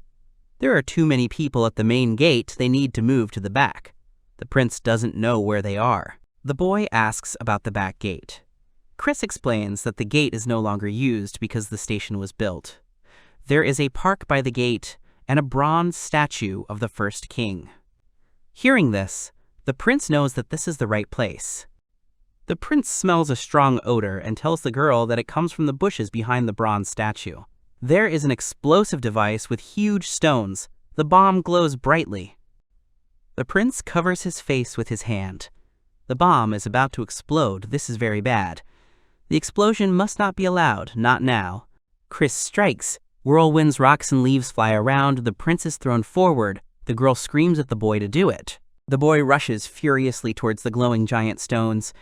The bomb burns brighter and brighter. The prince must make it in time. He stretches out his hand. The fight continues in the arena. The dark-haired guy rushes at his opponent, asking why he is distracted at the beginning. The guy is anticipating his first victory. The dark-haired boy is preparing to defeat his opponent to become the strongest. But the servant is distracted by something again. He sees Chris and the prince. They are standing on the balcony and calling Dill. The prince and the girl stand on a balcony surrounded by other spectators. The boy challenges Dill to win the fight. The servant says he will win this round. The dark-haired swordsman freezes in surprise. Dill strikes the dark-haired swordsman. He falls forward, arms outstretched. Dill leans on his left leg and lowers his sword. The king and his guard lean forward to get a better look at what is happening. The prince is happy for his servant. The girl next to the gray-bearded man freezes. Dila. The host announces Glacier as the winner. He is awarded a point.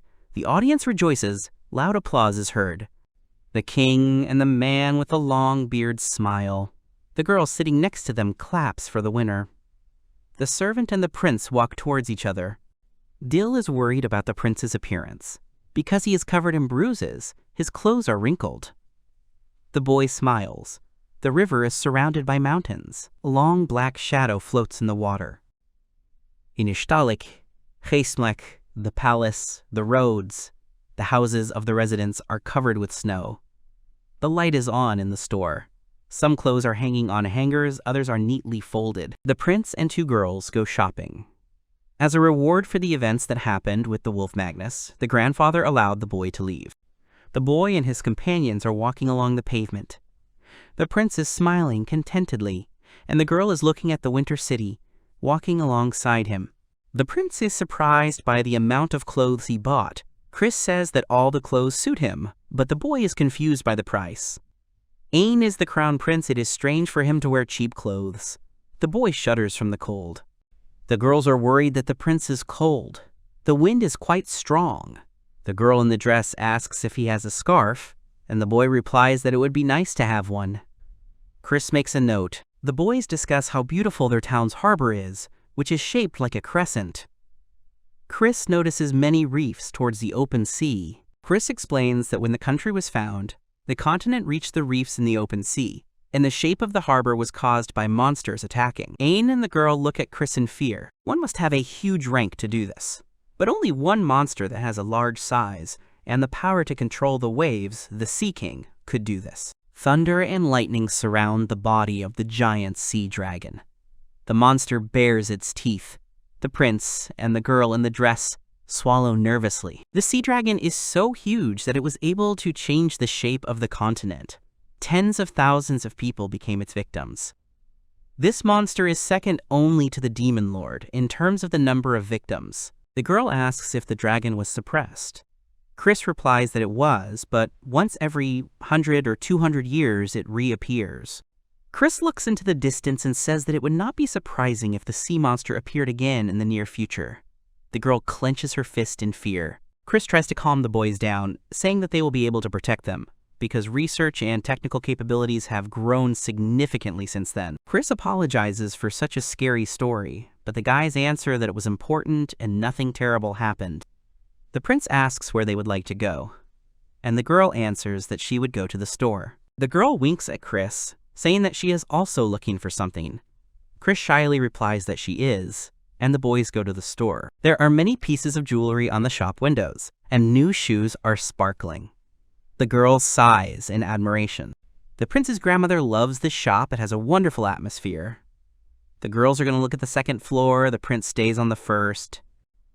The shop assistant smiles at the prince, standing with a towel over his arm. The boy is a little puzzled. He decides that he wants to buy something after all. Night falls on the city. A bright moon burns high in the sky. His Majesty raises his hand with a glass and shouts, "Hooray!" There is a celebration in the hall. The king laughs and says that today is a pleasant day. The prince notices this because his father has put in a lot of effort. Someone draws the prince's attention. A woman and a girl hand the boy boxes with bows. The woman gives him a pen with a coat of arms, and the girl gives him a silver bracelet. The prince thanks his mother and Klein. Then the woman asks where Chris is. The prince replies that he hasn't seen her. The mother calls Olivia a shy person, and the prince doesn't understand anything. The girl sends the prince out onto the balcony. At the boy's puzzled look, the girl and the woman wink, saying that they have intuition.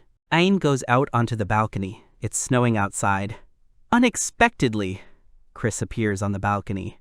The girl is noticeably nervous and embarrassed. When the prince asks where Chris was, the girl replies that she was helping Masa with her things. But Masa is busy today, and the prince realizes that the girl is lying. The boy laughs, catching Chris in a lie. The girl trembles, blushes, clasps her hands in embarrassment, and turns to the prince. The girl squints in embarrassment, leans towards the prince, and puts a large scarf on him. She blushes deeply and cannot say a word. The prince asks if the girl has recently bought a scarf. Chris tries to come up with something to say, but she can't. The boy understands everything. The girl replies that she had never given gifts to anyone before. She was very excited and therefore hid all day.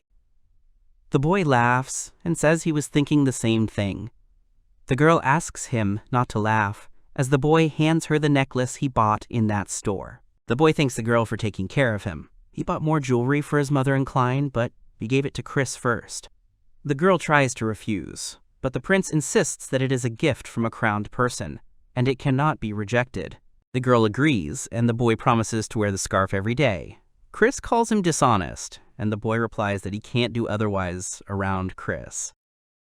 The girl admires the gift and smiles. The prince notices that her face is red. The girl replies that it is from the cold. The prince trains with bats. Something moves towards bats, and he jumps high, striking it, instantly crushing the enemy. The boy praises his friend. Bats is pleased and notes his magnificent movement. Leonardo says that it is all thanks to the prince. An event at the academy sent 4 boys to an island near Ishtalika Fies Dana. A month ago, a teacher told him about the upcoming trip. The boy imagined a fun trip, but the teacher explained that this excursion would be different. The guys will have to split into groups and cross the island in 3 days, reaching the goal. There will also be monsters on the island, and the guys will have to get food and water on their own. They can't take magic weapons with them. The guys must split into teams themselves. The main rule is no more than 4 people. To have the lowest class of the academy, you need to survive, but this is not the hardest thing after what happened. Someone calls the prince. Bats, Roland and Leonardo ask if the prince has a team, and if not, they invite him to join theirs. The boy agrees. Bats is very happy about this.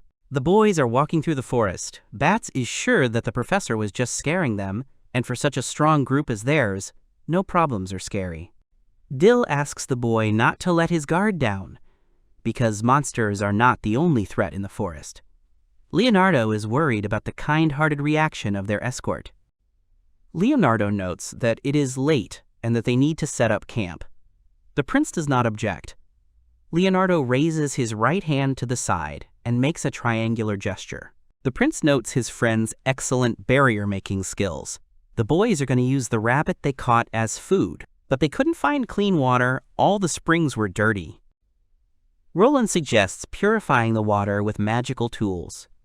Dill points out that they shouldn't have brought them to the island, but the boy smiles and says he'll purify the water right now. The boy suggests processing the magic stones that the monsters dropped and putting them in the water to cleanse it. The prince is hesitant but agrees. The stone purifies the water. Roland says he changed its density and added minerals. Bates admires the taste of such water. Leonardo calls his friend a genius. Dill says that tools are not made so easily, but Roland did it. The prince thinks that he and Bats will be the vanguard, protecting the group from monsters, while Roland and Leonardo will supply the rear. The boys smile happily. The prince thinks that they will make a great team. Bats, by the way, says that he found food on the way and takes out of the bag the tubers of some plant that seem poisonous. Leonardo says that these are fruits, but they look like some poisonous kind. The prince is going to check if there is poison in the fruits and wants to absorb it with his power. The prince places his hand on the striped fruit and is convinced that it does not contain poison. Roland exclaims in surprise that the prince can tell the difference. The prince remembers that he saw fruits in a book. They are not poisonous. The guys are happy that now they have more food. The guide smiles calmly. The team is about to start eating. A caught rabbit is roasting on the fire. Bats remarks that it looks delicious, and Roland calls his escort to the table. Dill refuses because he has his own portable food and asks not to worry about him. The boys try to persuade the knight. There is a lot of food. It would be a pity to throw something away, and they themselves cannot cope with such a quantity of meat. The boys smile, looking at Dill. Dill is embarrassed, but since the prince himself asks him, he agrees. The attendant offers the boys tea leaves from himself. Leonardo is concerned about this, as it seems to be a violation of the Academy's requirements. But Dill reassures him, saying that such events take place every year, and the Academy can forgive such things. Betts is worried because they always followed the rules of the Academy, but Roland and the prince reassure him, saying that nothing bad will happen, they should enjoy their tea. Suddenly, the guys start discussing Leonardo's engagement. The boys ask their embarrassed friend to tell them about his chosen one. The guy refuses, and the friends are jokingly upset about this. A group of students and their chaperone are sitting around a fire, chatting happily, eating the fruits they found, and drinking the tea they were given. The fire is out. The second day of the expedition begins. The forest is covered with thick fog, and we must try very hard not to lose each other.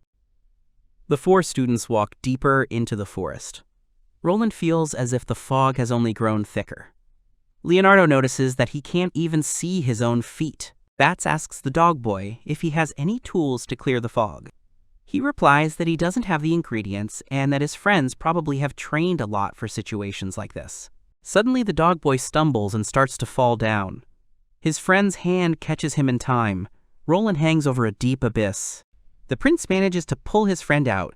He tries to catch his breath and thanks his savior. The prince asks Dill to be careful, because the fog is worse than it seems, but the escort is nowhere to be seen. The boys start calling the knight, trying to find out where he disappeared to. Suddenly, Bats notices something. Bats yells at the prince to stop.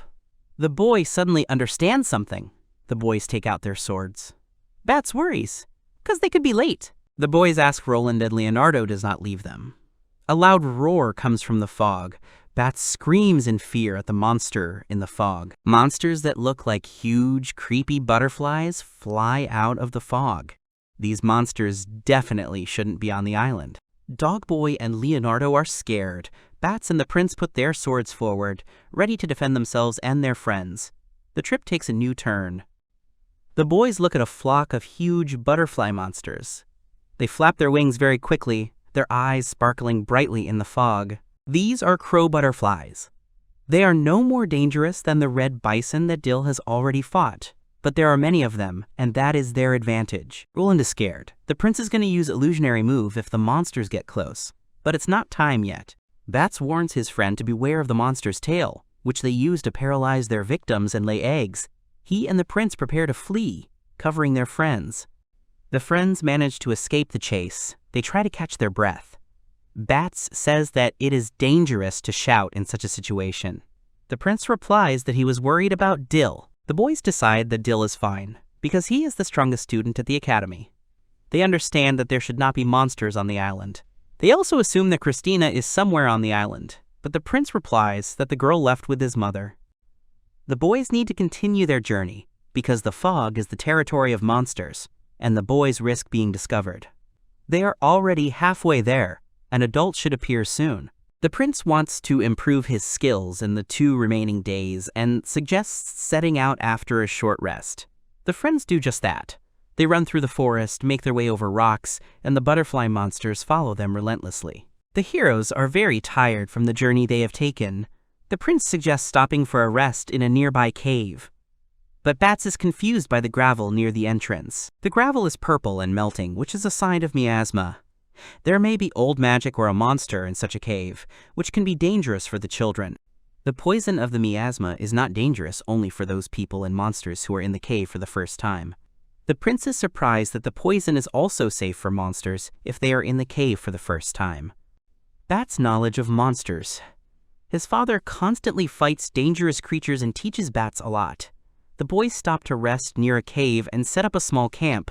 The prince is worried about Dill. It can't be that he simply lost sight of the boys and missed the monsters. The professor assured him that the trip was safe. The boy sits by the smoking fire and thinks. He reflects on the current situation. He finds the island strange. Suddenly, a strange noise from the bushes attracts the boy's attention. He turns around but sees nothing, and then a hunch comes to him. The prince wakes up the dog boy to share with him. Roland thinks it's time to change the guard. But the prince asks about the stone that collected dirt while the boys were cleaning the water. Roland says the stone can collect other things too. The prince asks to borrow the magic stone. He takes it in his hands and asks his friend to rest a little longer. The prince turns to the side and prepares to act. The giant butterfly monsters attack the friends again. The boys run away. The attack has been going on since morning. The monsters use their tails. The prince asks Leonardo if he has a minute. The prince asks his friend if his barrier can withstand poison. The barrier can only withstand poison if the poison is weak. The prince stops abruptly. Ain attracts the attention of the butterfly monsters and asks Leonardo to create a barrier. Bats does not understand what his friend wants, and Leonardo looks at the prince in confusion. The prince and Bats fight monsters. Leonardo prepares to create a barrier. After Bats' story, the prince gets an idea. When Bats is briefly distracted, a butterfly monster grabs him with its tail and wraps it around his body. The boy screams. The prince saves his friend by hitting the butterfly on the head. Bats falls and shakes, but he is okay. Leonardo apologizes for being slow. but in the end, the barrier is ready. The barrier does not let the butterfly monsters through any further. The boys hiding behind it try to catch their breath. Leonardo is glad he made it in time. The prince asks his friends to rest and drink some water. He takes the stone and moves to the edge of the barrier. He is going to destroy the monsters with it. Ain rushes into a flock of monster butterflies. The butterflies fly after him, and the boy throws a stone at them. His friends shout to him in concern. The prince throws a rock furiously. The rock lands in the center of a flock of monster butterflies, and there is a loud explosion. The butterflies fly away in fear. Clouds of dust surround everything. Butterfly monsters begin to fall to the ground. The friends look on excitedly. Clouds of dust begin to clear, and the prince's head appears. The boy gives his friends a thumbs up. They are surprised by his idea to use miasma to repel butterflies. The prince is resistant to the poison. Leonardo asks the prince never to do that again, because he was very worried about his friend. The boys decide to move forward. Soon they realize that they have reached their goal. At the appointed place, the boys are met by Dill and Christina. The knight says that everything was arranged in advance and discussed with the boys' parents. This whole undertaking was needed to improve the boys' skills. Ain frowns and tells Dill that he was very worried about him, which surprises the boy. Dill says that it was all just for the guys. The boy promises to always be there if something happens to the boy. Dill swears that this will never happen again, because he is the prince's escort. The boy says that he does not want to divide into bosses and subordinates and asks Dill to promise that he will not make him worry again. Dill agrees. Ain again asks to call him by his name instead of his status. Dill refuses, because it would be disrespectful, but asks anyway. The knight puts his hand to his heart, smiles, and calling the prince by name, asks him never to quarrel. The boy is surprised and embarrassed. The prince cries with joy. Chris and the boy's friends smile. The prince wipes away his tears and, taking his hand, says that he forgives Dill. The trip is coming to an end. The boys are standing by the water and waiting for the ship. Chris says that it is time for them to go. They sail to the capital on a huge ship. The prince asks if Chris was at the battle site. The girl confirms, saying that she hid with magic. She is surprised when their eyes meet. The prince says that he smelled a familiar scent then, which confuses Chris. Suddenly, the ship starts shaking. A crew member runs in and reports that there is a monster overboard. A huge kraken appears in the water.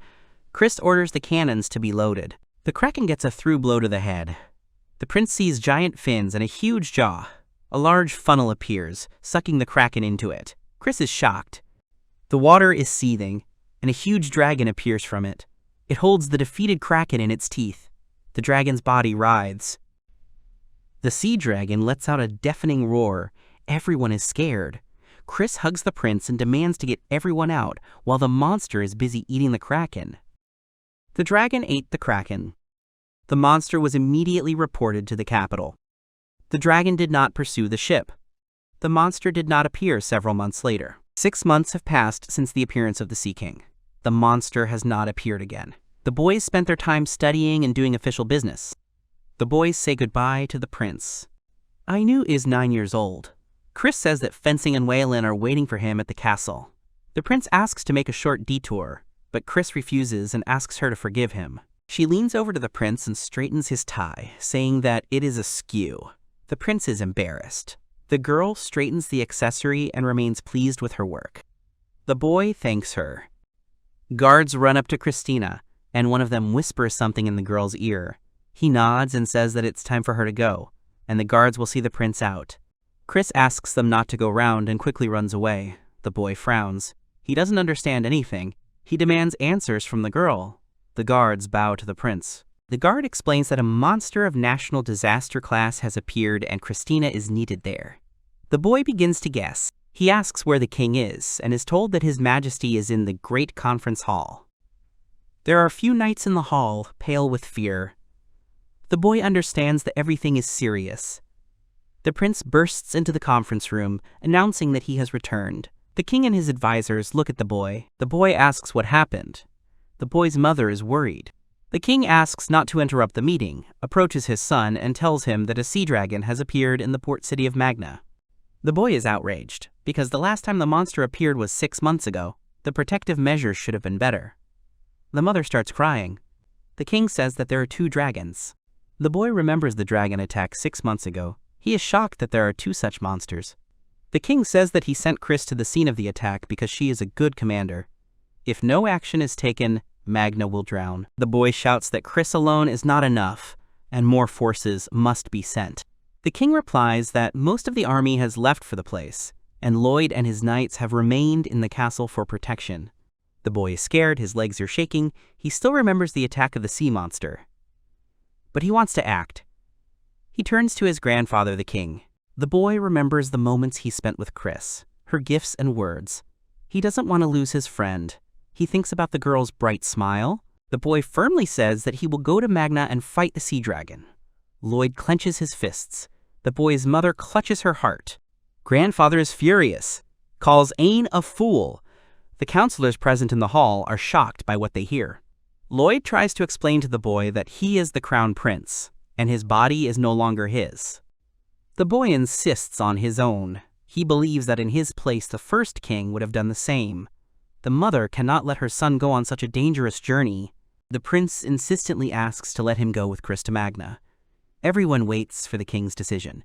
He sits on the throne, sighs deeply, and says that he understands the boy.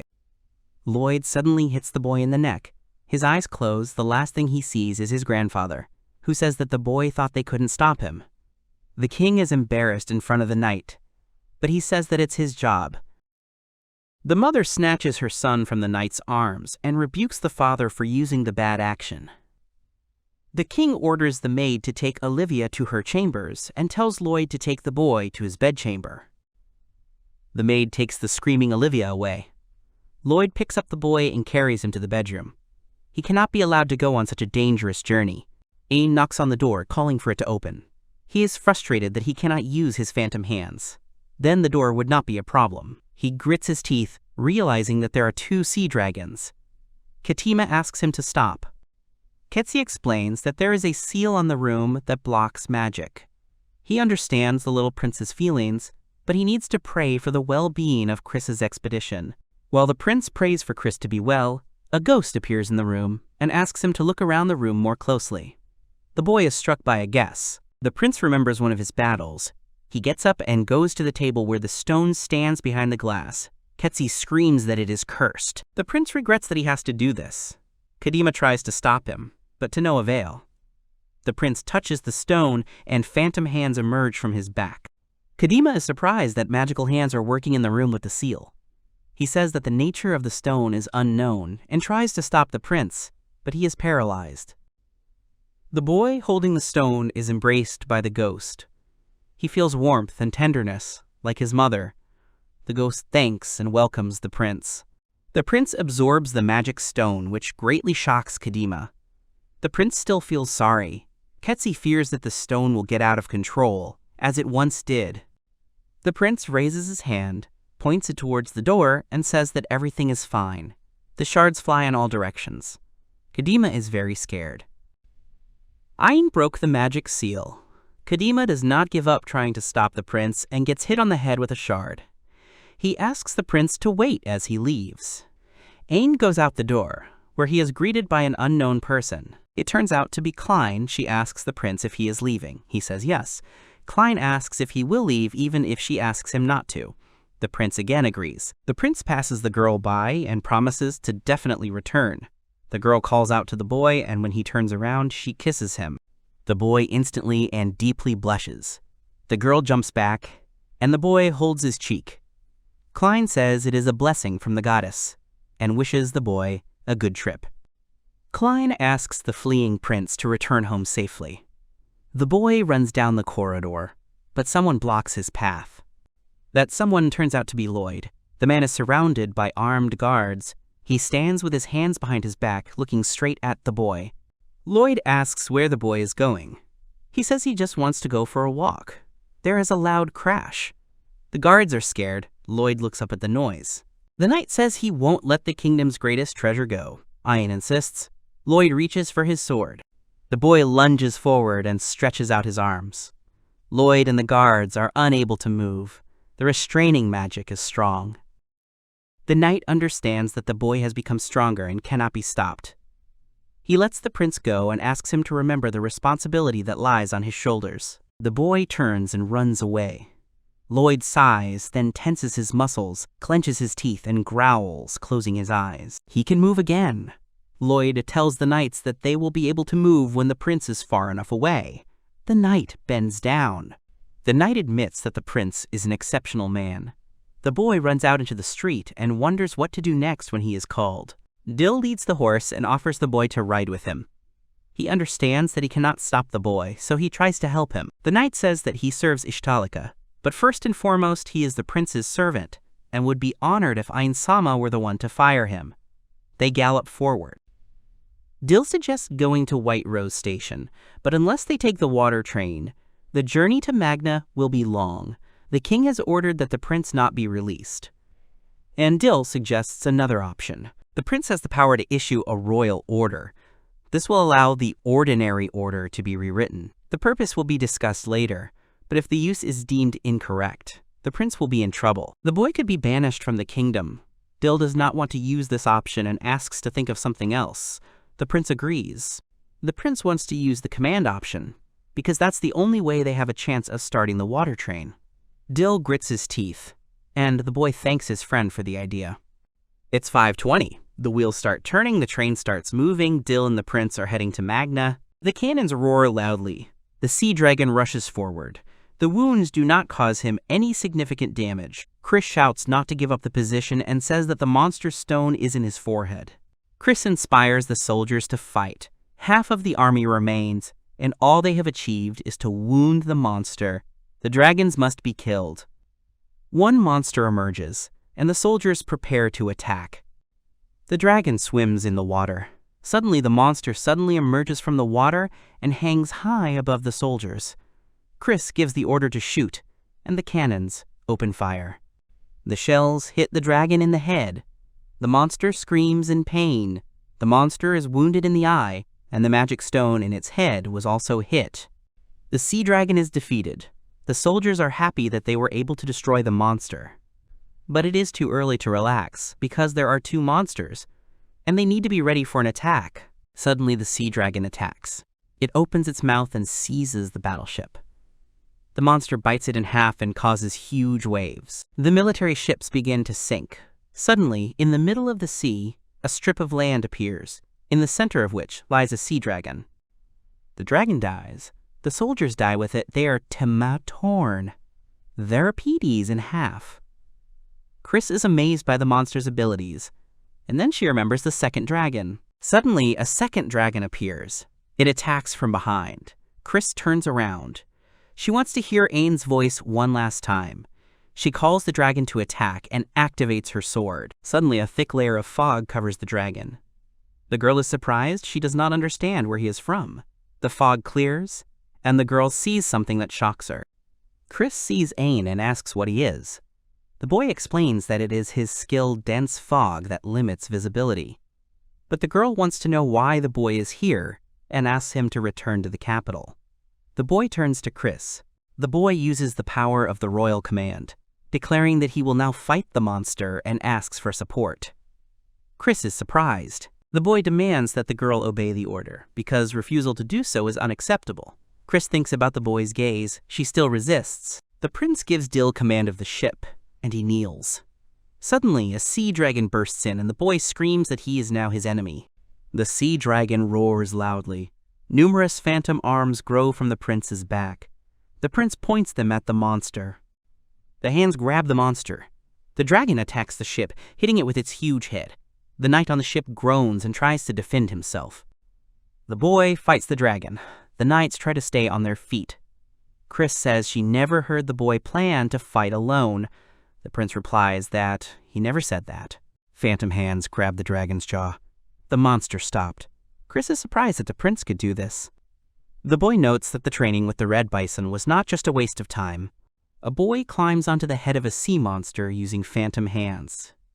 He plans to drink the magic stone using the quote, sting of darkness. The stinger pierces the dragon's head. The monster roars in pain and begins to kick. Chris cries out in alarm. The dragon wriggles and dives into the water. The waves close in on him. The boy holds his breath as he enters the water. He expected this from a sea dragon. He feels no progress in absorbing the stone, but he does not intend to give up. The prince is gradually weakening. His air is running out. The strength of his phantom hands is leaving him.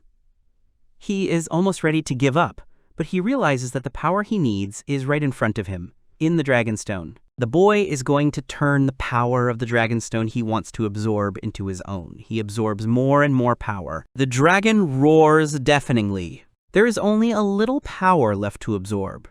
The monster tries to throw the boy off. It becomes harder for the prince to hold on. The boy detaches himself from the monster's head. He sees his pendant and remembers his family and friends. They look at him and smile. The boy clenches his teeth in rage. He looks at the dragon with anger. It is too early for him to die. He swings his dagger and calls out to the monster. The prince plunges the dagger into the sea monster's head, where the magic stone is. The dragon freezes in pain. A sharp dagger breaks the stone. The boy's strength leaves him and he lets go of the weapon's handle. The wounded boy slowly floats to the surface. The dragon lets out a final scream. A roar is heard on the ships. Dill asks Chris if it could have been a sea dragon, but when he turns around, he doesn't find the girl, only her armor. The townspeople on the shore rejoice. The wounded soldiers congratulate and hug each other. Chris, all wet from the water, smiles happily, hugging the unconscious prince tightly. He protected her. The ship sails to the capital. The prince is sitting on the bed and smiling contentedly. His hands are bandaged and it seems that he will not be able to use them anymore. Dill and Chris are very shocked by this fact. The boy's arms are numb and he can't move them. Dill wants to do something. The boy realizes that he is lucky to be back alive. Chris draws the boy's attention to his chest. Volan's pendant is shattered. The stone is magical and only activates when its bearer's life is in danger. This means that Ain was very close to death. Chris falls to his knees and begins to cry. The prince's eyes widen. Chris gently takes the boy's hand and tearfully asks him not to do it again. The prince agrees and apologizes. Then he changes the subject, saying that the sea dragon stone was very tasty, similar to seafood. Chris is surprised and Dill puts his hand to his face. The prince laughs. The guards come in and say that the ship has almost reached the capital. The girl asks if the boy can walk. He says that he can. Dill understands that he faces the death penalty for disobeying the king's order, but he was loyal to his prince, so he has nothing to regret. The guy is proud that he could help his prince even in small things. A carriage awaits the prince and his companions. The king's advisor asks them to follow him, although he understands that the boy is very tired. The prince and his friends arrive at the palace. The boy bows to the king and says that he has returned. His Majesty says that he has many questions for the boy, but leaves them for later. Now he must say that the boy has accomplished an incredible feat by defeating the sea dragon. The boy was able to defeat the dragon, whose body is worth more than the country's budget, saving the inhabitants of Magna and the rest of the military units. The king praises his grandson for his excellent work. However, the royal water train and the Glacier family ship are almost destroyed. The king realizes that the boy did not act alone. Dill says that it was all him. Lloyd asks if Dill knows about his fate. He says that he is ready for it. The prince tries to defend his friend, saying that he used the royal family's orders to force the boy to cooperate. The boy asks to be punished and shuts up the protesting servant. Lloyd is confused. Marshall falls to his knees and asks to be punished, because he, being a military man, could not stop the boy. Junior Glacier is surprised. The king sighs. The king calls everyone to stop the show. He understands that Dill could not disobey the order, and the prince performed a heroic deed, so he is not going to punish anyone seriously.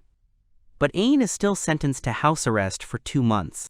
The king makes Lloyd his personal attendant and promotes Chris to marshal. The king is tired. The advisor reports that the boy relaxed too early, because his mother and Klein will still punish him. Klein is standing on the balcony. Hearing footsteps, she turns around. There are tears in her eyes. She is glad that Ain has returned home, because he promised and kept his word. The boy asks if she cried, to which the girl replies negatively. And then the girl suddenly hits the boy in the chest with her fist and starts crying even more.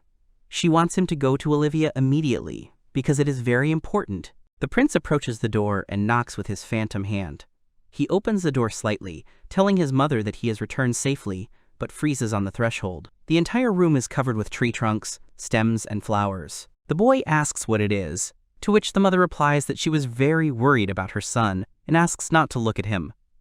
The prince thinks that this is a feature of the dryads. The woman calms down because now everything is fine and her son has returned safe and sound. The woman clasps the boy's head in her hands, and the child begins to cry. He himself is surprised by this. The woman presses the boy to her chest. The woman says there is nothing to be afraid of anymore. The boy can let loose. There are only the two of them in the room, so the prince can cry. She hugs her son, who begins to sob loudly. He has done his duty and can afford it. Katima checks on the prince. Ketsi scolds his highness, because he always does things his own way. The prince apologizes sheepishly. Sensitivity returns to his hands, and Ain can eat on his own. Chris is ready to come to the prince's aid and feed him. Katima calls her a fool. The cat asks the prince to show him the status card, because the boy ate the cursed stone and the sea dragon stone. The prince takes out the card. The defense, agility, strength, mana, and health indicators have increased significantly, which surprises Chris. This is obvious, because the prince ate 2 national relics, and is now developing at an abnormal rate. The prince is interested in his new skills. He received the sea current from the dragon, and the great dark magic was once possessed by the great demon witch, according to Katima. Chris explains that witch had dark magic, and that great dark magic could belong to the elder lich. The boys look at her, wide-eyed in surprise, and ask where she learned that. The girl says that the elven texts of Katima's books seemed familiar to her, so she read them. The cat laments that the language expert was nearby all the time, his work is in vain. He asks the girl to read the book about the elder lich in Elven. It turns out that Dullahan was the husband of an elder lich, the owner of great dark magic. They supported the demon king and helped him develop his lands. The prince realizes that he has absorbed the stone of Dullahan's wife. The dagger in the picture in the book looks like the prince's dagger. The elder lich created it from her core and gave it to her husband. The dagger's power was so great that it could be compared to the power of a demon. Katima understands everything. The boy realizes that the dagger and the cursed stone were brought together by the power of Dullahan. The result is a magical stone of 2 lovers. The boy remembers the words he heard when he swallowed the stone. There is a knock at the door. Someone is asking for Chris.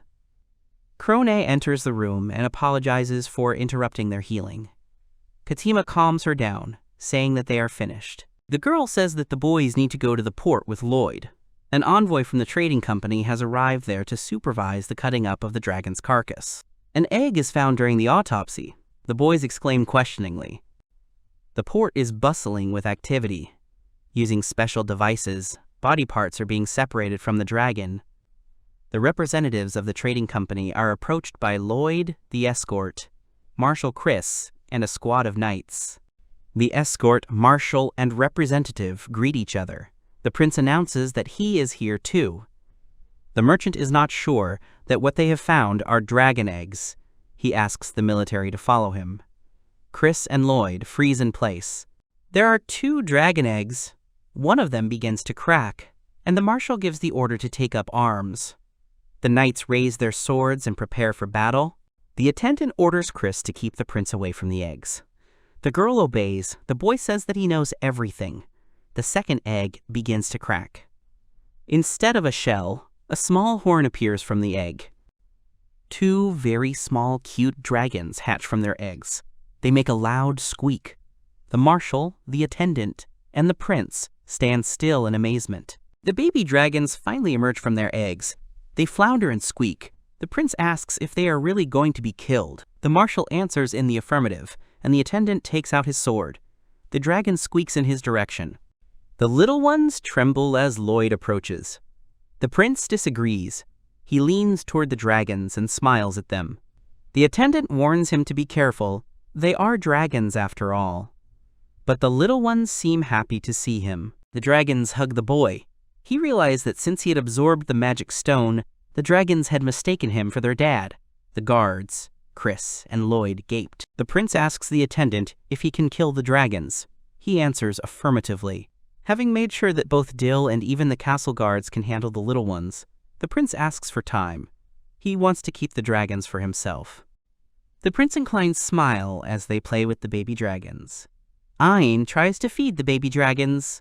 Klein stands nearby and laughs. The boys are sitting between the bushes in the castle courtyard. The little dragons are happily devouring the offered pieces of meat.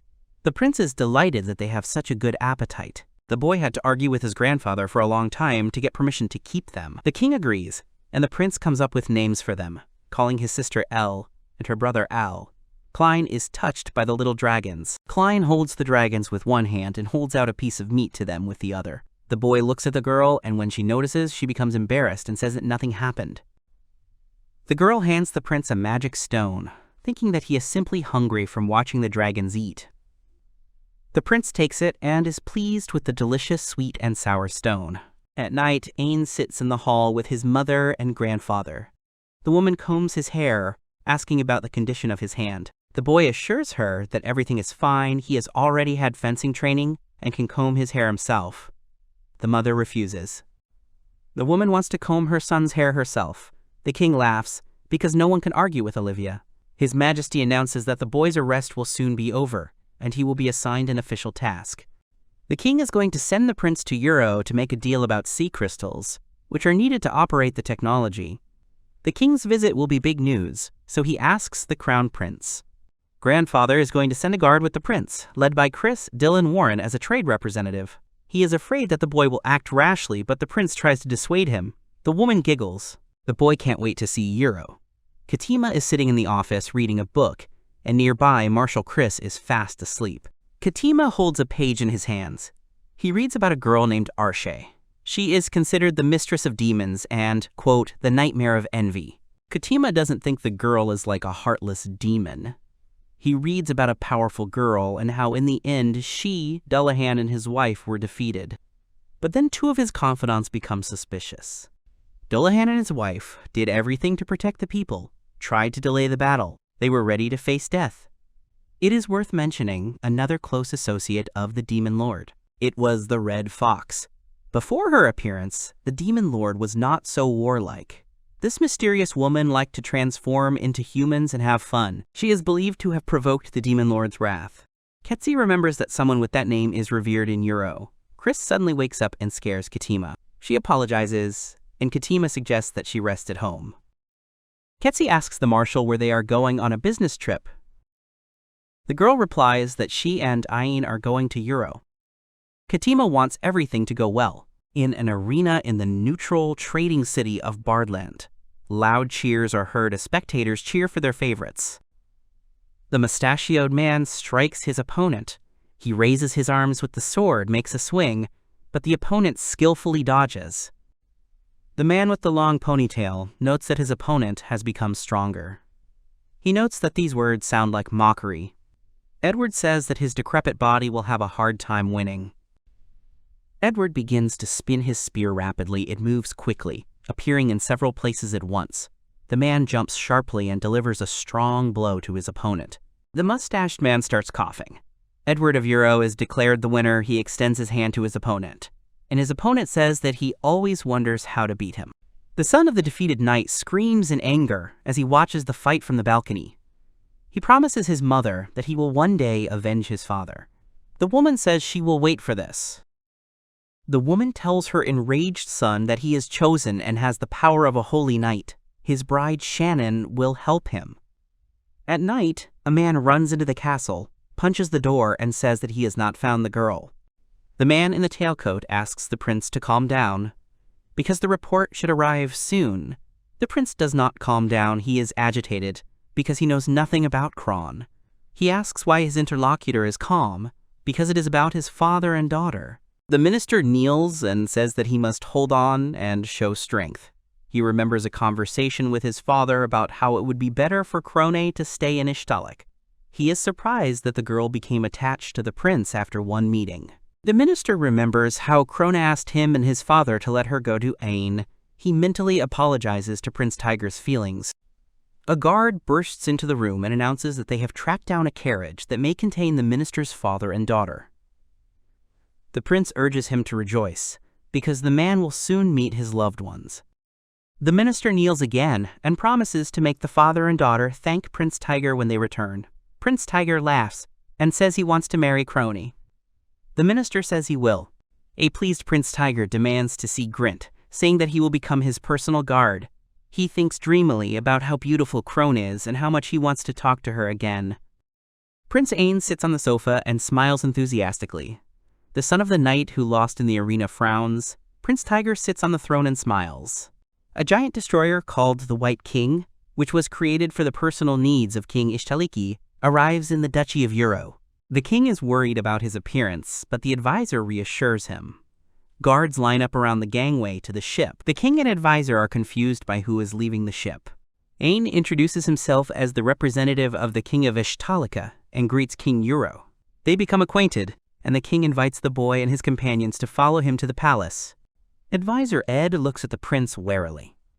To the king's question, he answers that the prince is not holding back his powers, which is why a huge monster resembling a defeated sea dragon can be seen behind him. Ed notes that although Chris is strong, the boy is clearly superior to her in fighting monsters. He wonders what the prince's true strength is. The Duke urges them to go to the castle. Prince Tiger appears in the room. He asks if the Duke has started negotiations without waiting for the prince himself. The Duke says that he had no agreements with him. The prince says that he is on an official visit. Grint and Ain lock eyes. They weren't expecting to meet here. Grint holds a package in his hand. He raises an eyebrow. Grint shouts that Ain is his real older brother who ran away from the Roundheart family. The boy points at Ain, getting the prince's attention. Everyone present is surprised. Ain turns to his brother and asks Chris and Dill to lower their swords. Wallen reproaches the prince for his rudeness, but Ain replies that preemptive attacks are unacceptable, according to the law of the first king. Ain wants to hear Prince Tiger out and tells the Duke that the time is not right for negotiations. Grint urges him to be polite to the third prince, but Ain counters that he is the crown prince, which is higher in status. He demands Grint to shut up. The Duke asks what urgent mission brought the third prince to Uro. He replies that it could only be one thing. The third prince shouts that he has come for his promised wife, Crone August. Ain is confused. Chris and Dill are surprised. The third prince wants to conduct an investigation to find Crone and her grandfather. The third prince accuses the Duchy of Uro of betraying Crone and her grandfather in order to gain Ishtalika's trust and begin diplomatic relations. The Duke and his advisor gape in surprise. Warren tells Ain that Uro has been accused of human trafficking, and as allies they cannot remain silent. He reiterates to the third prince that they are not involved in human trafficking, and when asked by Tiger, he introduces himself as the minister of Ishtaliki. The third prince demands an explanation from the minister about the fate of Crone and her grandfather. The minister replies that they have no need to spend money on an investigation and have no diplomatic relations with Haim. He calls it a deal. The minister reports that Haim has unilaterally severed ties with Ishtalika. He offers the third prince information about Crone in exchange for several heads. The minister demands the heads of the third prince's confidants, but the young man refuses. The minister declares that in that case the negotiations are over. Grint calls his brother pathetic. Grint asks if the future king is ashamed to dump his responsibilities on his subordinates. Dill interrupts, calling Ain a hero who defeated a monster, and Grint cannot speak to the prince in such a tone. Dill says Grint lacks firmness. The situation becomes tense. The minister realizes that he does not want to waste time and makes a proposal. The minister suggests that Dill and Grint fight to test their strength. Prince Ain screams, but the minister whispers that this way they can advance the negotiations and make their position clear. In the courtyard of the castle there are three people: Prince Ain, Marshal Chris, and Minister Warren. Duke Uro is standing next to them. They are looking ahead. They did not expect such an outcome. Dill easily defeated Grint, who was hunched over and trying to catch his breath. Chris says that Dill is the best swordsman in Ishtalika, and his skills have only gotten better. Ain is calm, because his swordsman took into account the age difference with his opponent. The third prince calls Grint to ask the swordsman. Dill agrees to a second duel. Grint straightens up and activates his Holy Knight skill. He rushes towards Dill, promising to show what he can do. The audience is surprised. Grint throws himself on top of Dill. The swordsman looks up. The blow occurs. Everyone waits to see how the battle will end. Grint is defeated, and Dill concludes that the fight is over. He approaches Ein, kneels, and dedicates this battle to his prince. Ein thanks the swordsman. The swordsman notes that despite his age, Grint is very gifted. He has the power of a holy knight. He hopes that he regretted his words. The minister says that he was very worried. Warren suggests that Duke Amor return to negotiations and tells the third prince that he will soon provide written information about Krona, which he possesses. Ein asks the minister what exactly he wants to tell. The minister reveals that he indicated in the letter that Ein is one of the most important people in Ishtalik and that he and Krone have a relationship. This infuriates the third prince. Negotiations resume. The parties come to an agreement. A giant stone is pulled out of the water with a net. Ein and Chris walk through the city. Chris asks why they went for a walk. Prince Ein replies that he wants to understand what is missing in Euro so that he can start trading with them. For example, there is no wheat in Euro because of the sea winds. The Kingdom of Heim sells wheat at a very high price since they produce the most of it. Ein thinks it would be good to sell the wheat to Euro at a reasonable price and dump so much that Euro sells the surplus and bankrupts Euro. Chris points out that the prince's proposal would put all of Heim's farmers out of work. The prince agrees, but says it would be great if there was wheat in Euro. Ed accompanies the group to the ship. He reports that the Duke was pleased with the negotiations and asks to accept the gift. When asked what is in there, the man replies that it is a statue of the guardian god. The statue turns out to be a scarlet fox. Chris says that this creature protects the inhabitants and brings good luck. The minister expresses his concerns. The prince interrupts the minister and says that this is one of the forms of the red fox. Warren agrees, confirming that this is what he meant. Chris says that the fox's minion has drawn the wrath of the demon king. Ein laughs. He realized that he made a mistake in taking the girl in, thinking that she was just lonely. Ein is acting strange. Marshall tries to help, but he can't move because of the restraining magic. The girl feels trembling. Prince Ein holds his head. A bright light comes from him. Prince Ein's dagger begins to sparkle. The light is very bright. The prince swings his sword. He thinks that a certain woman has been trying to break their bonds from the beginning. He throws the statuette into the air. The boy makes a decisive wave of his hand. The minister and the marshal look at him, their mouths wide open. The statuette falls apart. There is a loud explosion. The minister and the marshal cover their faces. They do not understand what is happening. The explosion spreads to the ship. The armor of the destroyer, White King, cracked at the wave of Ain's hand. The boy falls down without strength, losing consciousness. Blood flows from his mouth. Behind Prince Ain, there are two people, a man with light hair and a woman with dark hair. The boy stands with his eyes closed and his fist clenched. Arkwa Yadi lies on the lap of a woman with dark hair. Someone is singing. The prince cannot move. He does not understand where he is and who is singing. The woman apologizes for the trouble, gets up and leaves. The boy tries to stop her, asking questions. The prince comes to with Yuzata in his room. He remembers going on a mission to Euro, recalls the events that happened, but he does not remember what happened next. The bandages surrounding his right arm have a restraining spell written on them. The boy is surprised by this and is about to call someone first. The prince's mother and the marshal burst into the room. The boy is glad to see them. He says that he has no memory of how exactly he got into this room. The dark-haired woman hugs the boy. The women begin to cry. The marshal repeats the boy's name many times. The prince cannot understand anything. The boy's grandmother puts her hand to her mouth. The grandfather is happy to hear his grandson's voice. The boy tries to figure out what is going on and is told that he has not come to his senses for 6 months. The grandmother says that the boy will soon go to 4th grade, wiping away tears. The king takes the women away, suggesting that they postpone the conversation for later. Ain remembers that the last thing he saw was the statue of the Scarlet Fox. Ain holds his hand. He tries to understand what happened. Chris pushes the prince's carriage. They are met by Katima, the king, Lloyd, and the minister. His Majesty realizes that everyone is there and finally gathered. He invites everyone into the throne room. When the prince asks what they will do, Katima replies that he will see everything for himself now. Suddenly the marshal realizes that he cannot move. Katima asks her to try again. He wants to make sure. The prince looks at the frozen Chris, who is trying to move and cannot, with confusion. A strange, multi-layered ball appears in the air, which demands that no one approach. The minister and the king frown. The others look at the strange phenomenon in surprise. The ball begins to glow strangely and brightly. A glow emanates from it and moves towards Chris. Katima screams for the girl and the prince to get out of there quickly. The ball shoots, but the girl manages to grab the prince in time and jump away with him in her arms. The king says that Katima is right in her research. The prince asks what is going on, and Katima replies that it is the stone of the demon queen Arshe that is alienating the prince. The stone is in the throne room. According to the text of the book that Katima and Chris translated together, Arshe was a very shy queen. She only had 2 family members, the elder Lich and Durakan. They traveled together, explored the lands, and built small villages, which eventually grew into cities.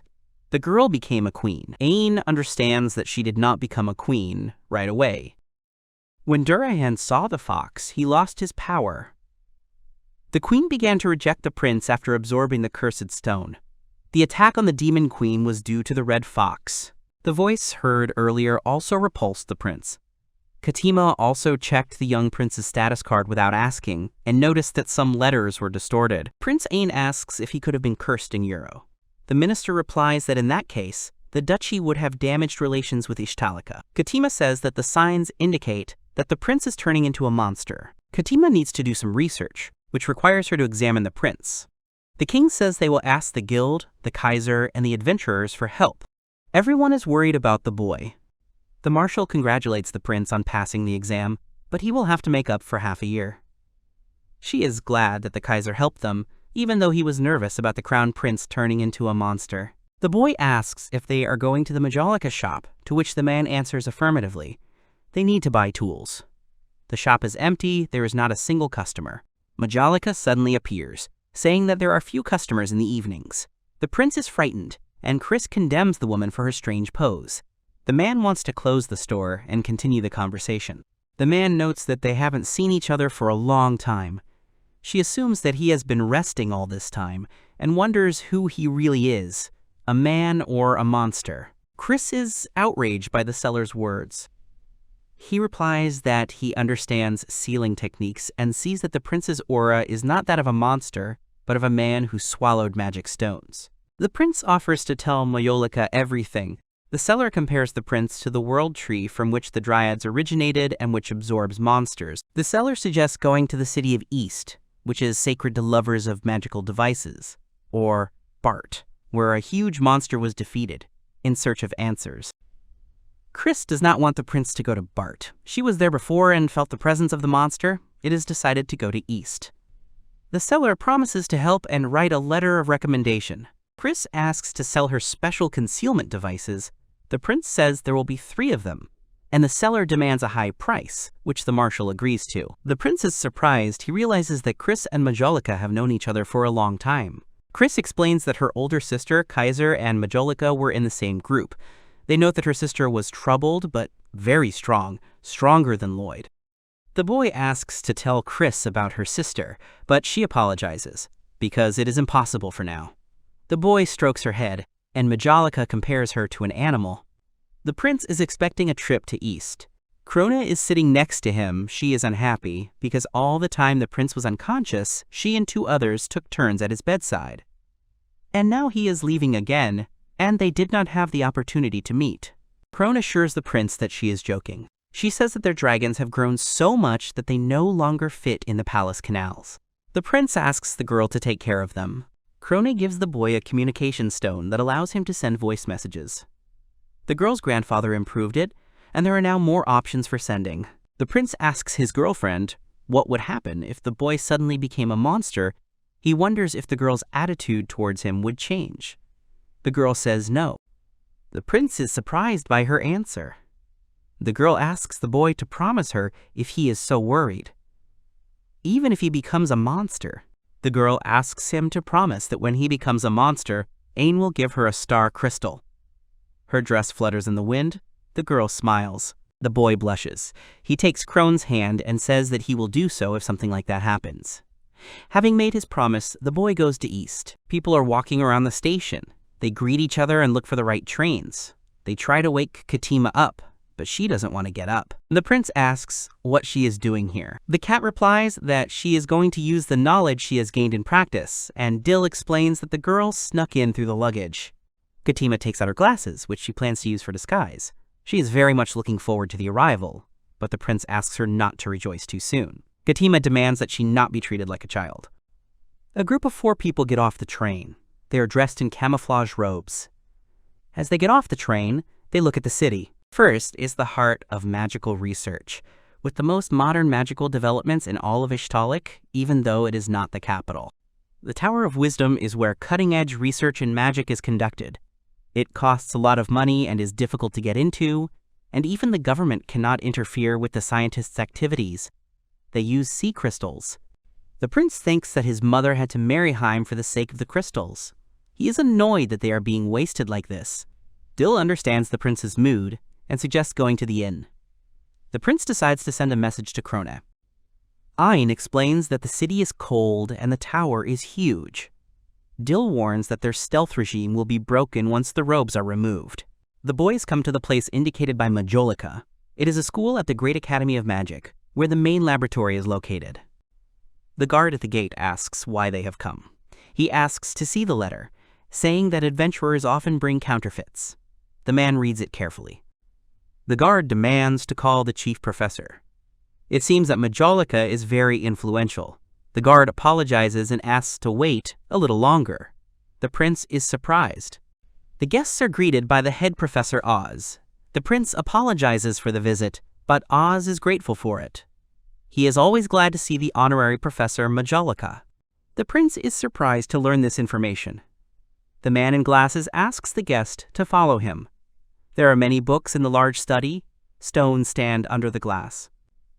The professor sits down on the sofa. The professor apologizes for addressing them as ordinary guests when they met, since there were strangers on the street and he could not reveal the contents of the letter. The crown prince introduces his companions. Chris introduces himself as the marshal, Dill as the prince's escort, and Ketsi curtsies and says it is an honor to meet Professor Oz.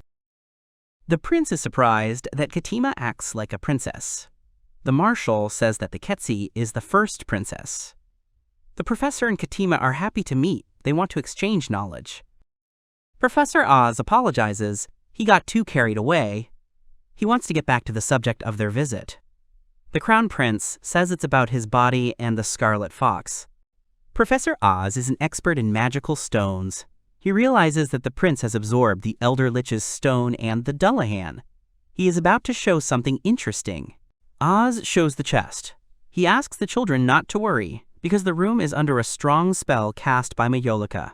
The professor says that the chest contains what the crown prince needs. Marshal Chris takes Prince Ain by the hand.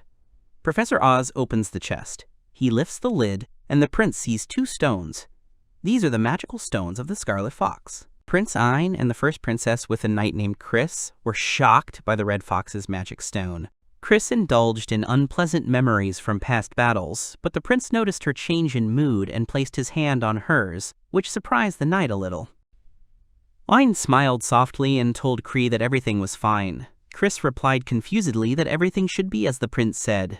Continuing to smile, the prince thought that he wouldn't mind having such a stone on hand, because as the Elder Lich said, it would hold back the Dullahan. Ain turned to Mr. Oz, saying that this exhibit was certainly valuable, because Majolica said that Professor Oz knew a lot about red foxes. The professor answered the prince that he had noticed correctly, and that this was the only stone he could get for his research. Ain asked the professor to help him with his research to learn more about his body, and he wanted to know the results of the professor's research. Professor Oz happily accepted the prince's request. Professor Oz said it would take him a couple of days to prepare the paperwork for him. The prince replied that it would not be a problem. The prince began to talk about a reward for helping the professor, which Professor Oz noticed. The professor said that he did not need a reward, because what could be more valuable than a meaningful conversation with His Highness? Here, Knight Chris intervened in the conversation, saying that those around him might mistakenly think that Prince Ain had taken advantage of his position and asked to accept his gratitude. Professor Oz put his hand to his chin and replied thoughtfully that only if they insisted. The professor asked anxiously if he could ask for something other than money in payment. The prince asked what he meant. The professor, with sadness on his face, began to say that there had been several cases of abduction of small children in Ista. The professor continued his explanation and said that the victims were orphans from the slums, so the case was not taken seriously. Clasping his hands together, the professor said that his heart ached for them regardless of the children's status. Here the professor turned to His Majesty once again. Professor Oz bowed and began shouting a request for the prince to give the order to send more knights to find the killer. Everyone was shocked by the man's request. Prince Ain said the professor's name in confusion. The prince looked at the bowing man with confusion and reasoned about him that such a man would rather help orphans from the slums than accept a well-deserved reward, which makes him a truly worthy person. After thinking, Ain answered the professor that he agreed and he would personally ensure that the knights passed on the decree. The professor happily thanked His Highness. Prince Ain also said that he himself would help with the search, which greatly surprised the others. Chris, getting up from the sofa, began to shout that no matter how many guards were next to the prince, this was impossible. But Ain, closing his eyes and crossing his arms, said that he did not want to just give orders. The prince, opening one eye, answered Chris that they still had free time while the professor was collecting material, and asked her opinion. Chris looked at the prince silently. Unable to withstand the prince's pressure, Chris agreed with him, said that it was better to be with him than to try to hold him back, and exhaled restlessly. The prince replied that he already understood how she was thinking about him now. The worried professor turned to the knight and asked her in a distressed tone whether she really agreed with this, to which Chris replied that this was a common thing, and that it was not worth paying attention to. The professor got up from the sofa, shook His Highness's hand, and said that he would contact him as soon as he had collected all the information. The prince responded to the handshake, saying that he would wait and make every effort to catch the criminal. The prince's group had already approached the door by the time the professor rang the bell. Oz specified that he would ask the guard to escort them and asked him to put the hood on the group. The professor walked up to the desk and began rummaging through a drawer, saying that he had almost forgotten to give the prince something. The prince noticed Oz's action. The professor handed the sealed envelope to the prince. The prince asked what was in the envelope. With a serious face, the professor replied that there were old materials from secret research conducted in Ista, which were worth taking to the grave. He also added that the prince might find some clue there. The prince thanked the professor again for everything. At the door, the guard asked the professor why they wanted to see him.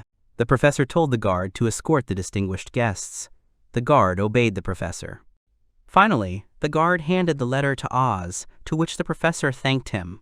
The guard asked the group with the prince to follow him. Professor Oz bowed once more to his guests as he said goodbye. When the professor was alone, he opened the letter. With an anxious face, he began to read the letter. Turning to face the window, the professor merely said that the time had come. A group of 3 people and the prince were leaving Professor Oz's estate. Chris suggested that the guys return to the hotel and take a break from the long journey, to which Ain agreed with her. The first princess said she would go shopping instead. The other knight addressed her by name, confused. The knight ran after his mistress, asking her to wait for him. The rest of the group discussed them. The prince asked if they would be okay. Chris, reasoning, answered that they probably would be, since Princess Katima was not as reckless as the prince. Ain and Chris returned to the hotel. There was a noise at the counter. A man was shouting why his room, where he usually stays, was occupied. Ain noticed the noise. The man was breathing loudly with anger. The girl standing behind the counter apologized, explaining that another guest had moved into the room from today. The man was swearing at the girl more and more. The man offered to pay extra, but asked that the other guests be evicted and he be moved in. The confused girl said that they could not kick him out. Ain asked Chris if the man was talking about their room. Chris replied that even if he hadn't reserved it, there was nothing to worry about. The man slammed his fist on the table in anger. Unable to bear it any longer, the man shouted that he had had enough and would never set foot there again. The girl asked the Viscount to stop, but the man only shouted to his men to follow him as he was leaving. Chris, covering Aina with herself, said that he was coming towards them and asked the prince to stand behind him. The Viscount puffed as he passed the prince. The Viscount also muttered that they would regret losing a client like him. After all, the patron of wyverns and krakens. The prince turned his gaze to him. Chris suddenly gasped. Chris remembered this man. She began to tell the prince that his name was Sage, and he was from a family of Viscounts. The prince wondered if they had anything famous to say. Chris said they were the most famous family with a long history. She went on to say that his predecessor had been an outstanding man, and that His Highness would have liked him. Ain clarified what the man had said about patronage. He asked how to understand that. Chris began to explain that there was a trading company that traded monsters, and some nobles kept monsters they had captured for adventurers as pets. Chris continued to say that the monster would be severely punished if it caused severe harm to a human.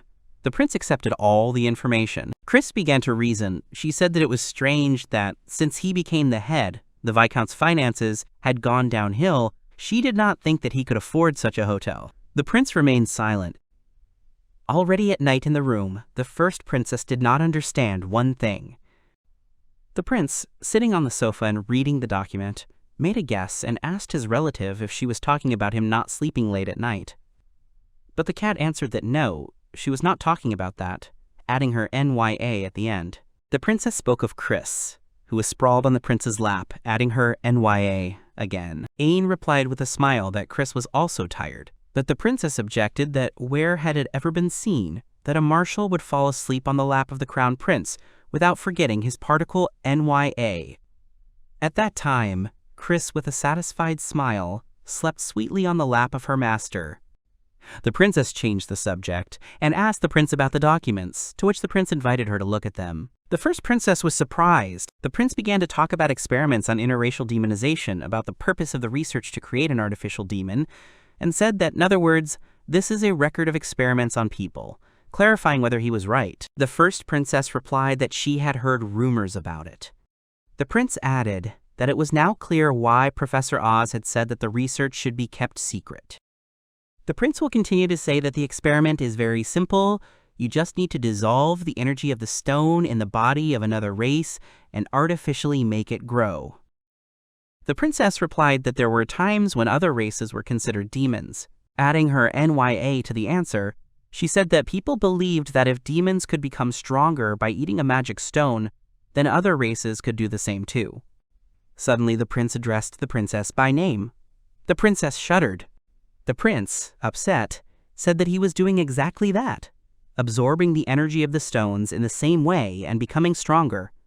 He continued to talk about the research, that 99.9% of the subjects were dead, and if there were survivors, gaining strength, they went out of control and were disposed of.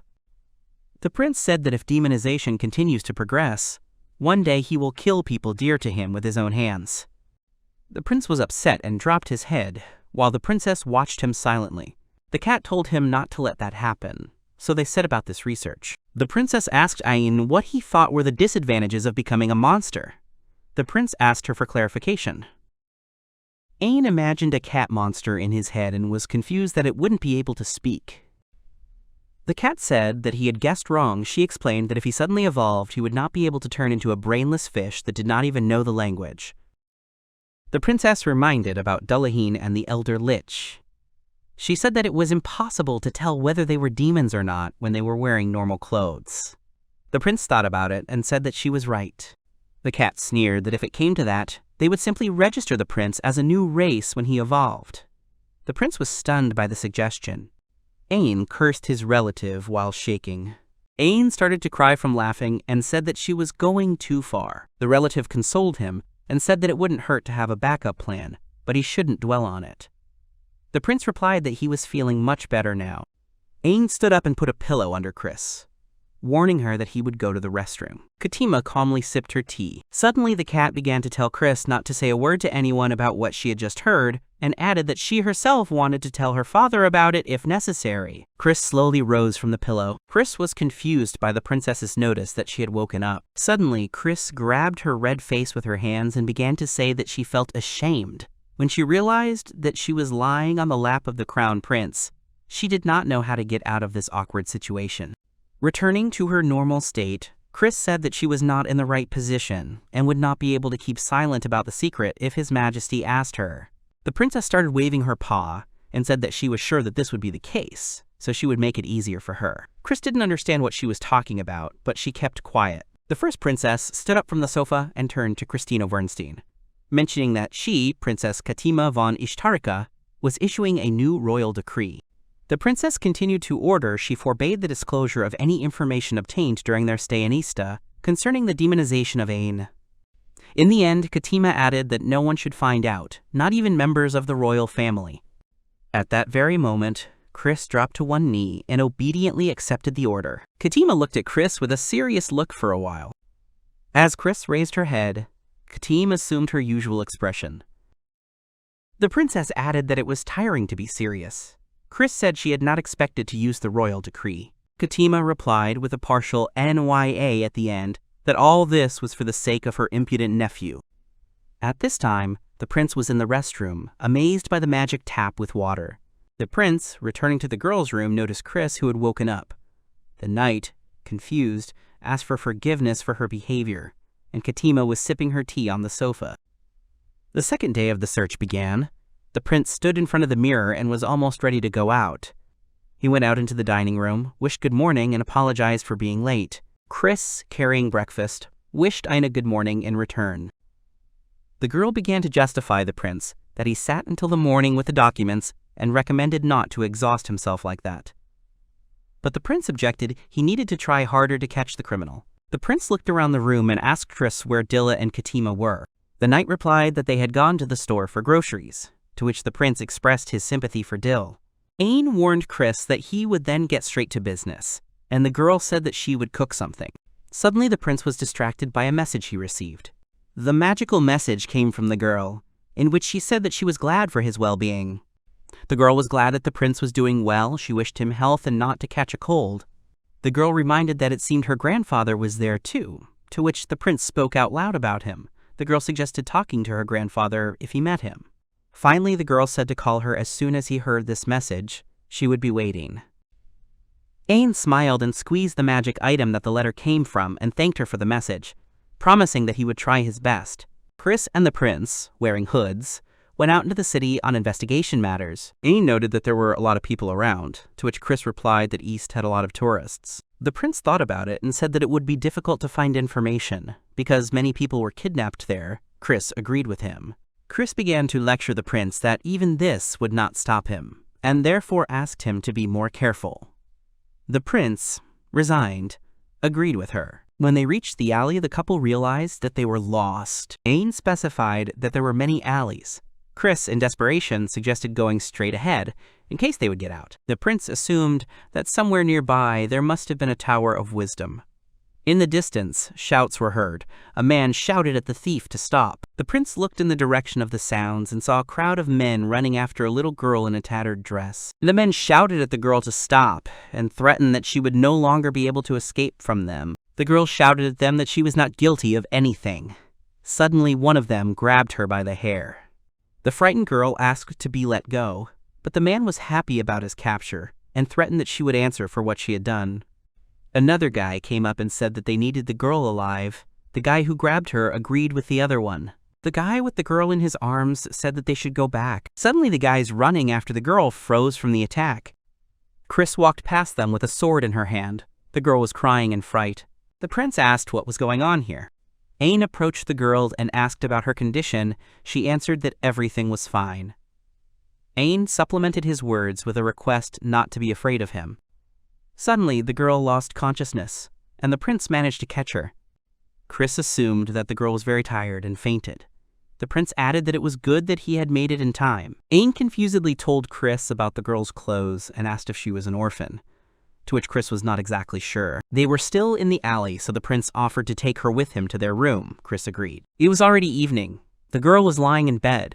Gradually, the girl began to open her eyes. The prince was nearby and asked if she was awake. The girl tried to ask him something, but the prince interrupted her and called out to his group about the girl's awakening. Chris brought the food while the girl and the boys sat around. The prince asked the little stranger about her hunger and suggested that she eat and then rest.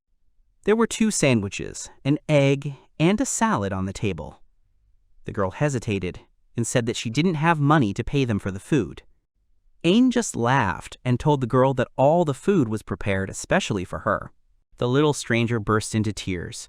The girl trembled in tears and sincerely thanked them. First, the girl took a small bite of the sandwich.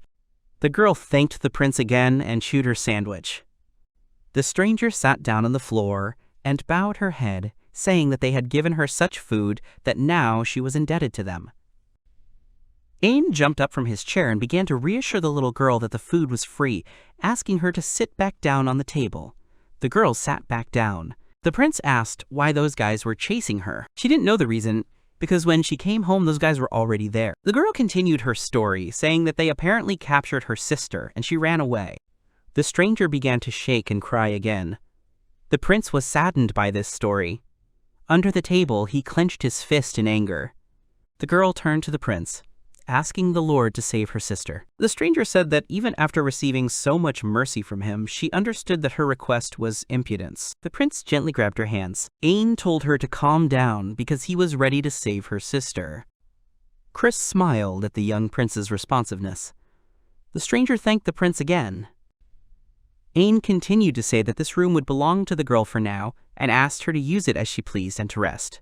Chris and Ain walked out of the little stranger's room. Chris thought it was strange that such children ended up in the slums. The prince replied that she was a pretty strong child and could handle anything. Suddenly a knock was heard from the entrance room and Ain turned to look. Dill entered, announcing his return to the boys. The prince greeted his comrade and asked if there were any results. The knight began his report.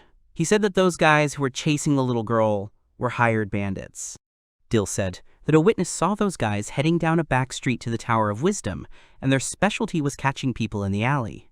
Finn and Chris were shocked by such words. The prince thought about it, and Chris suggested that the Tower of Wisdom could be their refuge. Ain looked out the window in confusion. He looked at the tower and said that something was clearly wrong there. The next day came. People sat at outdoor tables and chatted quietly. The couple of the prince and Chris were sitting there, and Ain was wondering if there had been any progress in today's interrogation. He thought that they would not be able to find any new information. Chris suggested leaving the matter to Warren Sama. Ain agreed with her, since he had promised that child to handle it. Chris looked silently at the desperate prince. The knight still hoped that they would be able to find out something else, and tried to cheer up the prince at the end by suggesting that they return to the room. Ain thought about Chris's offer. The girl said that this establishment prepared new dishes for all the townspeople. She thought that they went hunting at night, but you can meet them during the day too. Chris also said that she had not been able to see the city and its sights. Ain suggested seeing them now. The guys saw a stadium on the horizon. There were various monsters inside it. Chris was pleased with the spectacle, and Prince Ain was delighted with the spectacle. The prince turned to the girl and said that he had never seen such a monster, pointing to a huge horned beast. Chris saw another monster and said it looked like a dragon. The prince noted that this stone monster was definitely not weak. Chris said that it was terrible and scary. Ain added that he was quite small and asked if he could have been a cub.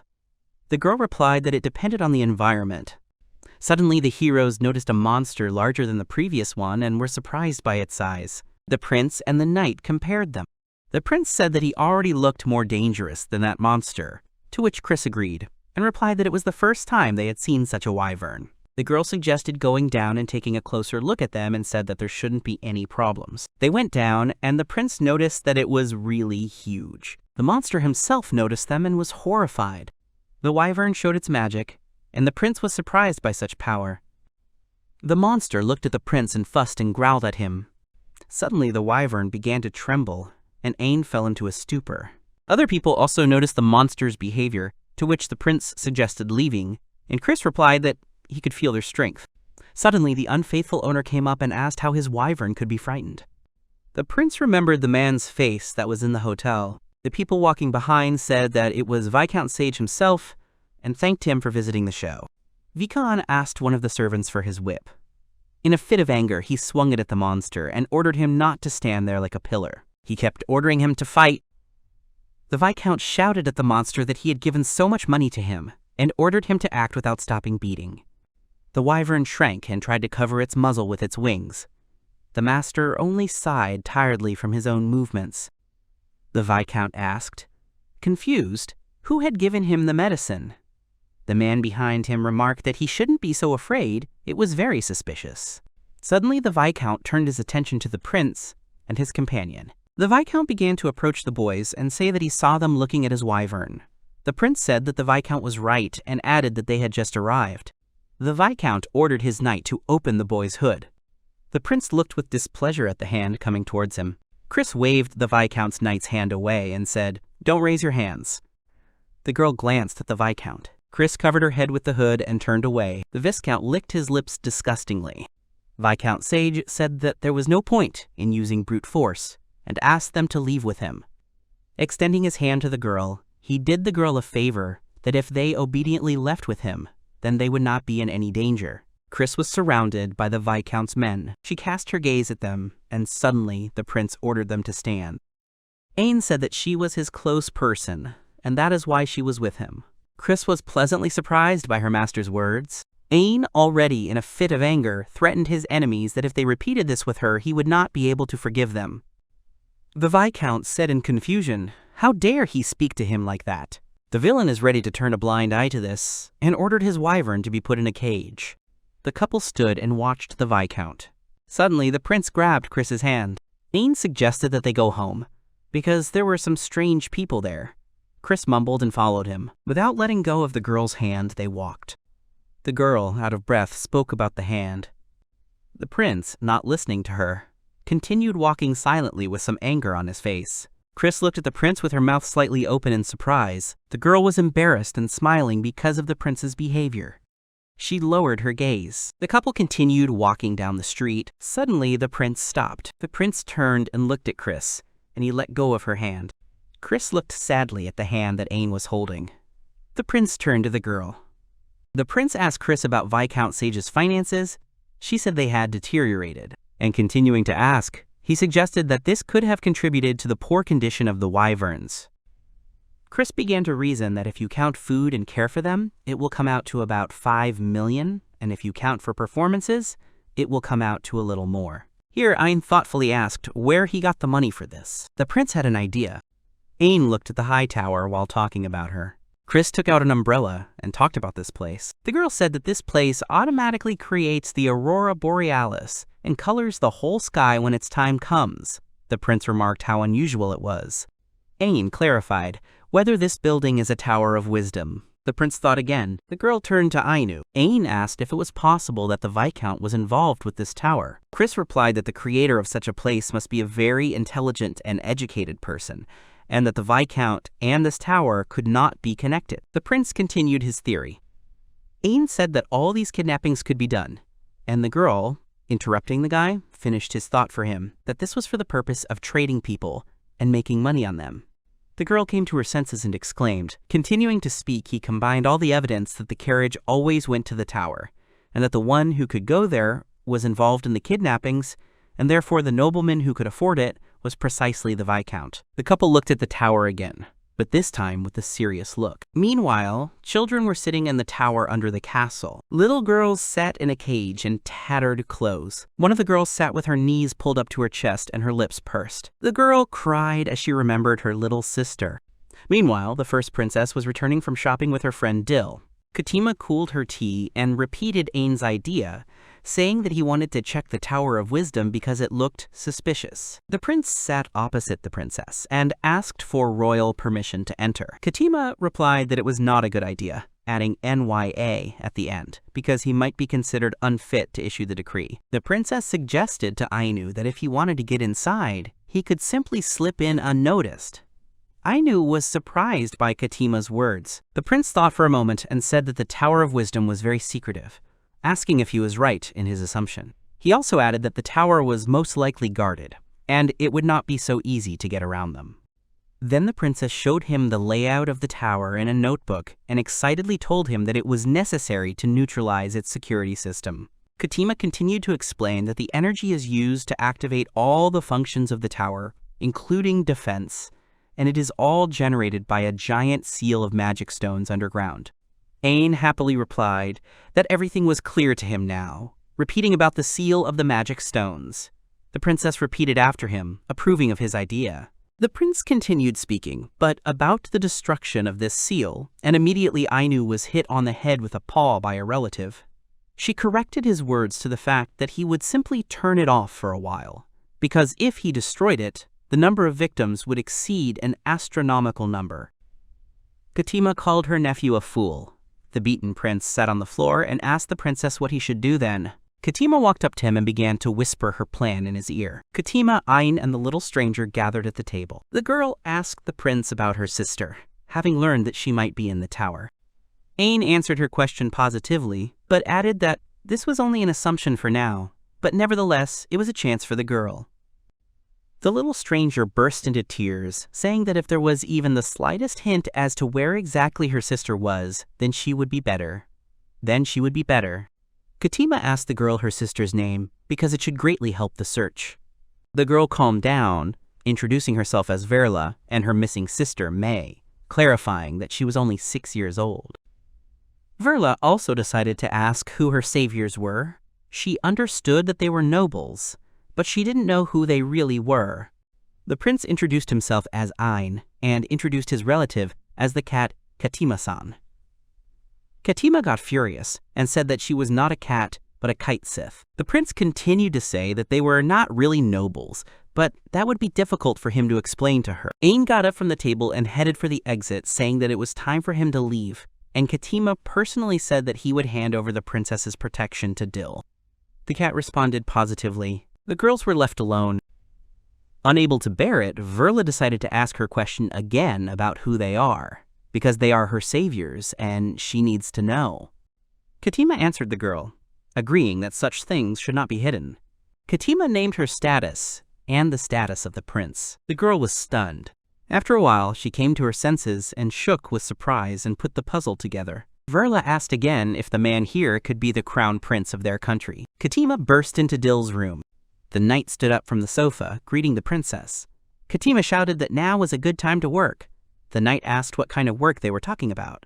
Katima noted that Ain, as always, was absent-minded, and he should think ahead before rescuing the kidnapping victims. The cat began to explain that, firstly, they were going to contact the police station to check if there had been any missing persons reports. Secondly, they should call a healer just in case there was someone injured in the tower. And thirdly, they would need to prepare a whole bunch of clothes. Katima wanted to continue, but the knight interrupted her, turning to her. Dill got down on one knee and asked his mistress to help him and take him with her. The prince silently waited for the princess's answer. Katima sighed with relief as she looked at her knight. The cat approved his request and asked him to write some letters as a member of the Galizier family, since no one should know that Ain and she were currently in Ishta. Dill accepted the order and said that he could be trusted. A carriage was being prepared in the city. The bald man turned to the count, assuring him that he had finished his work. The count replied that they should then leave. The count asked the prince if he was really going to go there, to which the prince, taking off his hood, answered the count yes. Chris said she would prefer that they return to the inn immediately. The prince reassured her that it would not be like when they fought the sea dragon. Ain thanked the count for his help. He was glad that he was there. The count laughed and replied that he did not expect that the expansion of the August sales channel would help them so much. The count continued to say that wooden boxes filled with magic stones should be delivered directly to the basement. Ain answered the count that this was good. Chris thought about the current situation. The girl continued to say that if she thought about it, it would be better for her to go there alone instead of the prince, since he had no need to expose himself to such danger. Prince Ain smiled tenderly at Chris. Ain responded to Chris's request by saying that he simply could no longer forgive them. In his head, he recalled the events associated with Verla and said that those who steal children, who separate them from their families, and then laugh as if it were a trifle. Ain clenched his fist. With a serious face, the prince said that as the heir to the throne of this country, he needed to know about the existence of such people. Chris said her master's name in confusion, while the count silently watched the prince. Chris dropped to one knee and lowered her head, saying that she understood him and added that she must now protect him with all her might. Ain thanked the girl. The prince looked into the distance and began to speak. Ahead on the way was that very tower, and the prince said that the time for penetration had begun. At this time, Augustus is at the estate. The girl sat on the bed and listened to a message from Ain. The prince said that he had a couple of things to do in Ishta and he promised to contact her later. The girl listened to the message and looked sadly at the magical communication item. The girl, repeating Aina's message, said that she had a couple of things to do and that meant that his return would be delayed. An image of a conversation between the prince and Chris appeared in the girl's head. She said that she was so jealous of Krista-san because she also wanted to spend time with Ain. Suddenly the girl came to her senses and told herself that she shouldn't think like that, because Ain was now in Ishta to sort out an important matter. The girl regained her good mood and thought of what to do. She thought that she should think of a reply letter and decided to go shopping with Olivia-sama today.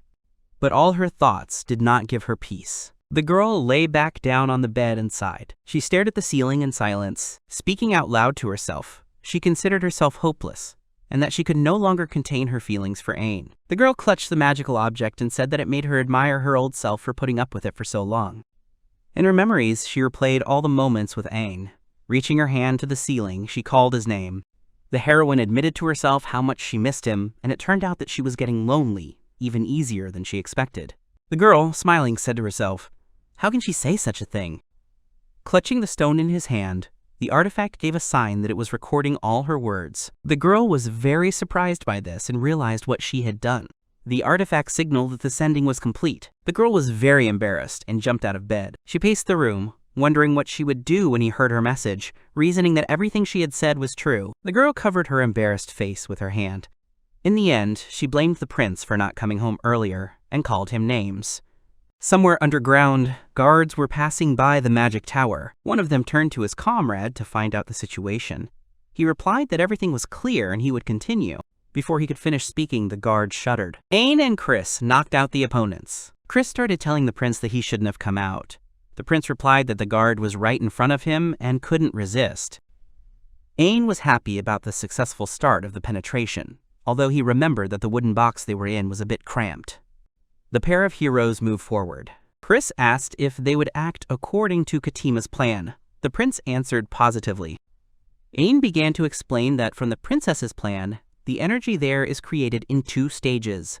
He explained that first there is the stirring of liquefied magic stones in a pool to generate magical energy, and then the conversion of the generated magical energy into ordinary energy using a turbine. Ain said their plan would be to overheat that same turbine above them. The guys stood in the middle of the hall. The prince spread his arms. The liquid beneath them began to swirl. The whirlpool became stronger and stronger. Chris was surprised by Ain's magic and asked about the power of the water dragon. It was the skill, Ocean Current. The prince said that if he made enough magical energy to exceed the processing capacity of the turbines, then everything would work out. Suddenly the lights went out. Cold smoke was pouring out of the work. Chris screamed that it was cold.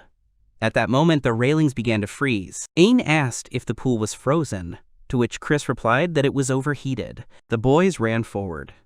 Ain warned that they needed to go upstairs to search for evidence of the abductions before the system started working again. Chris obeyed the prince's order. The heroes found a ladder and ran further. Ain hid around the corner, seeing a crowd of scientists rushing. After that, he and Chris were able to continue their journey. They found the right door. Out of breath from running, the boys stood in front of her. They were sure that this was what they came for. The prince said that the door was a magical object and their plan had become an obstacle for them. But Chris only asked Aina to move away from her. The girl took the sword in her hands. With a lot of forward lunges, the girl broke down the door. The prince was surprised by the strength of his companion. Chris finished and breathed a sigh of relief. A large hole appeared in the door. Chris happily told Anusama that the way was now clear. Ain was shocked by her strength. Entering the rooms, the heroes saw monsters in test tubes. Ain asked if they were monsters. Chris replied that they were unnaturally enhanced, and perhaps they were being experimented on to improve them. The prince told the girl that there was another door there. The heroes entered it carefully. The room had a bed, combined with an open sauna. Ain remarked with disgust about the horrible room. Chris looked the other way and called the prince. The heroes noticed a huge cage with girls. The 2 girls noticed the strangers and trembled with fear. The prince was shocked by this situation. Ain told Chris that he would leave this matter to her. He thought that it would be unpleasant for them to see men nearby. Chris understood what the prince was talking about and agreed. The prince noticed documents on the edge of the table. The hero took them and realized that they were income and expense reports for human trafficking. Now they had confirmation of everything. The prince noticed that halfway through the journey, they switched to trading boys. He wondered why the girls were locked in the flight hole. Ain remembered what clothes the girls were wearing. The prince understood everything. His jaw was twisted with anger, and he cursed the criminals. Chris approached Ain from behind and reported that she had asked the girls to put on the lab coats she had found nearby. The prince thanked the girl and suggested that they get out of there. Suddenly, a small hand grabbed the prince's clothes. A little girl came up and asked the prince if she could really see her sister. Chris said that it looked like it was May. The prince came down to the girl and said that it was clear to him, so it was her. Ain told May that everything was fine now, and that she and her sister would see each other very soon. The girl gave the prince her radiant smile. Suddenly, a noise was heard off to the side. The heroes covered the children with themselves and were surprised. Chris shouted that the monsters were freed from the test tubes. The Viscount entered the room and said what he thought might have broken into the laboratory, adding mockingly that it was the impudent boy he had met the other day. The prince replied that he was right in that the Viscount was behind the kidnappings. The Viscount and his guards appeared. The villain did not understand what he was talking about, because he did not kidnap, but picked up the girls and took them under his protection. The Viscount changed the subject to the fact that the heroes had broken into his laboratory, and that was a criminal offense. The Viscount, giving the command "attack" to the monsters, shouted that the heroes should atone for their crime with their death. The villain smiled at what was happening.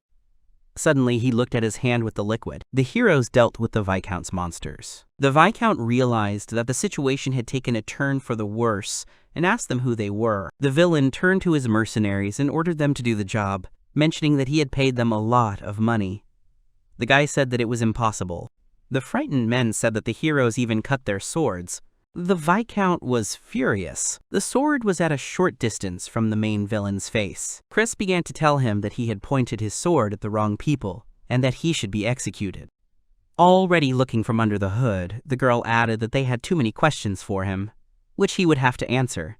The Viscount raised his hands and agreed with the girl, speaking about negotiations and suggested discussing it elsewhere. The villain stepped towards her and said, "Not today." A strange gas was coming out of the Viscount's leg, and the girl managed to cover her face. The girl moved away from the smoke. The Viscount's soldiers were slowly suffocating and asking for help. Chris was shocked and cursed the Viscount for killing even his comrades. Ain tried to stop Chris by notifying her that it was miasma. The prince shouted that he would disperse the toxin now. Suddenly, a crack appeared. Yesterday's huge wyvern emerged from the wall. The monster growled, and the prince asked Chris about her. The Viscount was glad of his precautions as he climbed onto the wyvern. Ain ordered Sage to stop. A huge monster flew out of the hole. Ain cursed and looked after the fugitive. The princess, who had already boarded the train, shouted to the children from the window that the train to the capital would soon be leaving and asked them to hurry. The Eli boys managed to get on the train. The prince tried to catch his breath while Chris handed him a handkerchief with words of support. The boys entered the carriage to see the princess. Katima reproached them for being late. The prince sat down on the sofa and said that there was something he needed to ask the Knights of Ishta. Ain continued to tell them to prosthetically search for Sage. Katima understood and thoughtfully said that since it was a direct order from the heir, they would be able to understand the importance of the order. The prince answered, upset, that he would like to deal with this matter himself. The prince asked where Verla and May were. Dill replied that he had booked another room for the girls on the train and that they were eating together. Ain was glad that thanks to the efforts of Katima and Dill, the kidnapped children would now be cared for in a capital orphanage. The prince had already decided in his head to hire Verla and May as servants in the palace. The hero remembered and turned to his relative. He said that Professor Oz gave him documents that told about the places of the Red Fox's appearance and monstrification. The prince added that he also handed over one Red Fox stone. Katima was shocked by such a find and asked Ain if it was sealed correctly. Chris answered that the professor gave the stone along with the sealing box. The girl reassured the princess that she was going to keep the artifact in her room. The prince returned to his room and began working on the documents. Ain remembered the message from Clown and justified himself with the busyness that had fallen upon him. He chuckled and thought that the girl would be angry if she found out that he had entered the Tower of Wisdom and started listening to the letter from Clown. In the letter, the girl said how much she missed him and how lonely she was becoming, even more than she expected. The prince was stunned. The guy was very surprised by her words. The prince jumped up and thought that the girl was teasing him, but he thought that she still sounded serious. He did not understand how he should answer her. Ain covered his mouth with his hand. He began to speak. Suddenly the windows in his room broke, but the guy managed to protect himself from the shards. Train D stopped. Chris and Dill ran into the prince's room and called out to him. The prince said he was fine and asked what it was. Through the broken window, he saw a wyvern approaching.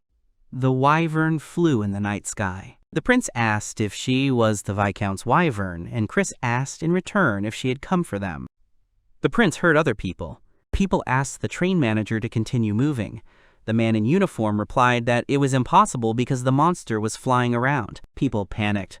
The prince became angry, gritting his teeth. Chris took Ain by the shoulder and asked for permission to deal with the monster, asking the prince to stay inside the train. Ain replied that they were the wyvern's target, and the monster could destroy the entire train if one of them remained inside. Chris wanted to object, but she couldn't. Ain extended his hand and replied that he was sure that everything would be fine with both of them. The prince took Chris's hand and pulled her forward, telling her to go. Chris called out the prince's name. A man in uniform noticed how the boys tried to climb out into the street through a broken window. The train leader shouted at the guy to stop, because it was dangerous there. The man was surprised. The prince, with a face full of determination, did not even look in the direction of the guide. The man stood there in a stupor and realized that the person in front of him was the crown prince. The people nearby also realized who he was and wondered why the prince was here. The prince ordered Dill to bring Verla and May to Katima and protect the three of them. Dill accepted the order. Ain and Chris climbed onto the roof of the train. The wyvern saw the boys and growled. The pair prepared to attack. The prince remarked that it would be good if the monster was afraid of him, like in the Colosseum. Chris added that the wyvern's body had become even larger. Chris looked around and noticed something. Far away on the island, there was a cart. Viscount Sage was sitting on the cart. The wyvern began to attack. Chris readied her sword and shouted that she would not let the monster attack. The girl ran forward and tried to cut the monster's paw. Chris looked back. Chris jumped back to the prince. Ain praised the girl for the blow. Chris said that she tried to cut off the wyvern's leg. Steam was coming out of the monster's leg. The prince noticed that the wound was slowly regenerating. Chris replied that she hadn't expected that.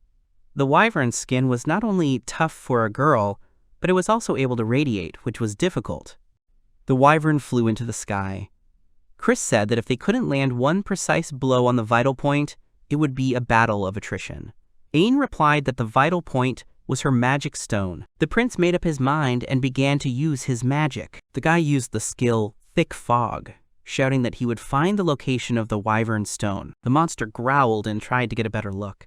And from the steam club, the prince's magical bonds arose. The prince grabbed the wyvern. The monster tried to free itself. The wyvern tried to fly away from the guy, to which Ain replied that she was so strong. Ain shouted to the wyvern that he had already fought an opponent stronger than her. The wyvern opened its mouth and still tried to resist the boy's magic. The prince noticed that the stone was inside the monster's forehead. Ain shouted to Chris that the stone was in the wyvern's forehead. The girl took aim, jumping into the sky. While attacking, the girl shouted that she understood the prince. Chris punched the monster's forehead. The girl regretted that they couldn't save the monster in another way. Ain rejoiced at the victory. Suddenly, a huge kraken appeared behind the guy. The kraken grabbed the train with its tentacles. The prince and Chris were shocked by the appearance of a new monster. Ain remembered the Viscount's words about his monsters. He said that he had wyvern and kraken monsters. The prince shouted that the monster was going to destroy the bridge along with the train. Suddenly, 2 sea dragons attacked the Krenin. The boys were surprised by this outcome, and the kraken went underwater. The heroes looked down and guessed who it was. The sea dragons were their old friends El and Al. The prince was glad that his friends came to his aid. The dragons began to eat the kraken. Chris reminded that the sea dragon's favorite food was the kraken. The prince was shocked and said that they probably just came to eat. Ain laughed. The boy lay down on the roof of the train and laughed heartily, saying that despite this, the dragons saved them. The prince looked at the sky with satisfaction. Ain recalled Clawan's words that they would help him. The boy took the artifact. The prince recorded a message to the girl that he also missed her very much.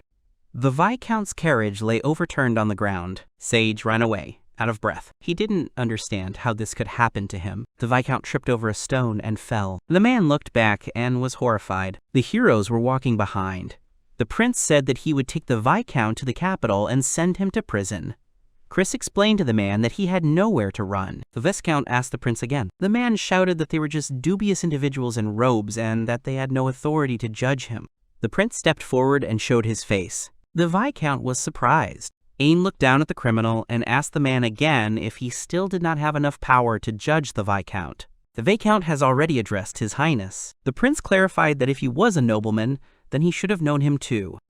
The man sat on his knees and clenched his fist. He agreed with the prince. Ain addressed him once more, reminding him of his crimes and told him to confess to it in person in the capital. The prince continued that before that he had one last question. The prince asked why he kidnapped people and whether it was for money. The Viscount began to speak with his gaze downcast. Sage's face twisted, and he said that it was all at the whim of that man. The prince asked him again about that man. The Viscount, stuttering from suffering, began to say that he became that man's hand in exchange for a reward. The Viscount suffered from pain, he repeated to himself. Chris covered Ain with her body, while the man writhed and begged for help. The Viscount fell silent and collapsed to the ground. Ain asked if the Viscount was dead and what had just happened. The prince let go of his head. Chris called out to Aina. Ain looked at the moon and screamed. The train stood on a broken bridge. The prince, clutching the documents, collapsed onto the bed. He closed his eyes and remembered Dill's words about how the repairs on the railway line would take a little time, and advised Ain to rest in the train room. The prince left the room with the thought of getting something to drink. Ain was surprised. Chris was sitting at the bar in a dress with her hair down. Ain called out to the girl. The guy asked the girl why she was dressed like that. The girl started to fuss and quickly explained that it wasn't what he thought, it was just her last clean clothes. The girl stood in front of the prince, embarrassed. The prince smiled and sighed. He told her that she shouldn't be so embarrassed about it, and remarked that she looked very good in that look. The girl thanked the guy fussily. Ain sat at the bar and said that such a bad ending haunted him, and he could not sleep. Chris said that she felt the same. The prince began to discuss the Viscount's last words, and made a verdict that there was a leader behind this matter. Chris agreed, noting that the Viscount had simply been used and removed, like a lizard's tail. Ain thought that the leader might be the Red Fox. The prince continued to say that, from what Katima had said, Red Fox could strengthen and control monsters, and that this happened despite the Demon Lord's rampage. He added that the monsters controlled by Sedge had a similar aura. Ain said that once he solved the problem with his body, he would be able to focus on the matter with the Red Fox. The prince remembered Professor Oz's documents and said that there was useful information there. Ain continued to say that according to the documents, the evolution of monsters does not cause them to lose their consciousness, which they had in the pre-evolutionary stage. Chris was surprised by this news. The girl jumped up and said that this meant that if the prince were to undergo monstrification, he would be able to remain himself. Ain added that this would only happen if monstrification and evolution were treated equally. Chris was delighted and replied that even if that were the case, it was still like a weight off her shoulders and she would have to thank the professor for such news. The prince replied that the professor was the kind of person who cared more about orphans than about his own interests. He was really glad that he had visited Isht. The girl was pleasantly surprised by Ain's words. The guy noticed the change in Chris's face and called out to her, to which she apologized. The girl twirled the glass in her hands. Chris began to talk about the prince, saying that he had grown so strong, which was confirmed by his behavior during their trip. The girl had a feeling that Ain was becoming the same as the first king. Ain was embarrassed by Chris's words. The girl justified herself by saying that her words were true. Chris called out to the prince. She held out her glass and made a toast to them going somewhere together again. The prince looked at the girl in surprise. The guy clinked his glass with hers and agreed with her toast. Ain repeated that they would do it again. The man, holding a stone in his hands, addressed his father that today was a great day. He spread his arms and said that the man had borrowed his power, thereby acting impudently, and that he should be punished. The man added that he had managed to part with the magic stone of that dirty fox, repeating what day it was. The man pressed the stone to his face, saying that the crown prince was so dignified and gallant, thus similar to his father. Licking the stone, the man said it turned him on. Grimacing and breathing heavily, the man continued to say that this excitement was the same as when he killed the fox that was on his father's side, and all his blood remained on him. Reaching out his hand towards the window, he spoke of the crown prince, saying that he would not be able to suppress such a thirst for knowledge, and wished to see the twisted expression on the heir to the throne. The madman, denying his words, said that he should not direct such a distorted attraction towards him, because such people like his father should be cherished. There was a knock at the door. A man in uniform came in, apologized, and asked if the knights could talk to him about a matter related to the Tower of Wisdom. The madman asked me to tell them that he wants to visit their office tomorrow. The man in uniform bowed and accepted the order, asking to deviate. The crazy man smiled, and the man, finishing his sentence, turned to the owner. It was Professor Oz. Chris turned to Ain and informed him that the bridge was within sight. The prince added that she was right. The couple rode in a carriage towards the bridge. 6 months have passed since the incident with the water train. Ainu turned 11 years old and the beginning of spring had arrived. Today the boys are there to attend the opening ceremony of the bridge that was destroyed due to the attack of Viscount Sage's monsters. Chris remarked that everything had gone surprisingly smoothly. The prince responded that the transport had been efficient when they were moving from door to door. Ain winked and said that it was all thanks to his talented assistant, hinting at Clown. Clown winked and asked jokingly if he was talking about her. Clown has already graduated from Libe College for Girls. In winter, Clown took the civil service test and was the only one to pass it perfectly. She became the youngest person in history to become an assistant to the Crown Prince. The prince asked if the carriage they were riding in was borrowed from Augustus's company, since it was so comfortable. Clown replied that he was right, adding that the carriage was their new model. The prince's assistant said that she had bargained for her after having a good word with Ojima, so the prince had nothing to worry about, because if they were to squander taxes too much, Aina's reputation would be diminished. The prince agreed with her. Chris warned that they would arrive soon and that he should get ready. The guy obeyed, but Clown called out to him asking him to wait. Clown buttoned the button on Ain's cape. The girl said that the button was undone and grinned. The guy laughed in confusion and said that she didn't have to do that. Ain climbed onto the bridge and turned to face the people, swinging his sword. The people rejoiced, and the prince's companions smiled at the celebration. The prince sighed and exhaled wearily. 3 boys stood with him. The first of them, Butts, asked what was wrong with Ain's face. The second, half-human and half-cat named Roland, answered that the excursion had just begun and asked why the prince was sighing so much. The third asked about the prince's well-being. This was Leonardo. Ain replied that this was the first school event in 5 years, and he didn't understand why the excursion location was the royal castle, sarcastically asking what kind of group visit to his house was this. The boys replied that it was a nice place. Leonard explained that for them this place was the most interesting of all possible. Ain understood them, but it was too much. A knight approached the boys and thanked them for waiting. Dill stood in front of the boys. Ain asked if he would be their escort. The knight bowed and answered positively, adding that it was Warren's order. The man began to explain the rules, where the boys were forbidden to go anywhere except the places he would lead. The man also added that inside the castle, the boy should address Ain as Your Highness. Leonardo replied that he would make sure that Butts followed these rules. Butts angrily screamed at his comrade, the escort smiled, and the others laughed. The man led the boys through the palace. They reached the training hall. The boys watched the knights training. Having reached the dining room, the guy sat down to have a snack. Ain said that he would step away for a second and left. Butts said that even though he knew, the tour proved once again that he and Ain lived in different worlds. He went on to say that there was a moment that struck him the most during the night training. The boy said that he felt the majesty of the knights, that their every movement stunned him. Butts continued to say that it had no effect on Ain. Leonard replied that such behavior was normal for His Majesty. Roland said that the prince was very strong.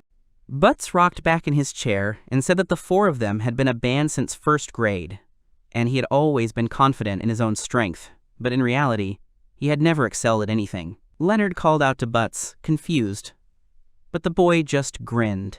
Butts cried out that he couldn't lose to him.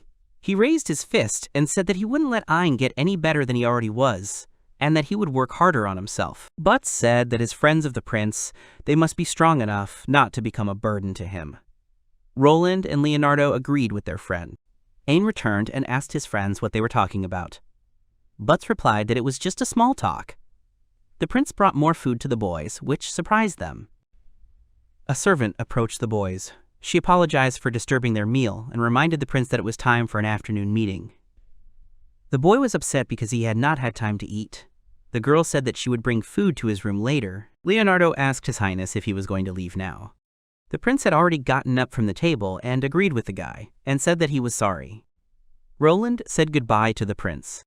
The servant informed the prince that Warren and Clown were already waiting for him in the meeting room. The guy understood the girl. On the way, they met May with a basket. The girl greeted the prince and wished him a good day. The boy greeted her and asked what she was doing. The girl hesitated. The servant replied that she was now under her supervision and that she had assigned her to the cafeteria. The prince understood and remarked on the special training for the gifted. The girl did not understand, and the girl said that he was flattering her. May said that it was time for her to run and bowed. The boy told her to take care of herself and waved his hand. The prince added that she had become more mature than when she was in Ishta. The girl agreed with him. Ain asked where Verla was then. The girl replied that she was now working at the infirmary near the training camp, and added that she had a good reputation among the knights for her selfless work. The prince said that it was clear to him, and added that they were working hard now. The boy raised his hands and said that he needed to try harder too. The boys were sitting around a round table. Warren thanked Ain for his visit and said to start moving on to today's questions. The old man started with a question about the case of the adventurer city of Baltica. The boy began to talk about the official inspection and investigation of the Red Fox and the monstrosity, asking if he was right. Warren agreed with him. The old man added that according to the finds among the assets of Viscount Sage, when he was alive, he often visited the Baltic during the past year. Clown said that Red Fox was the leader behind the kidnappings.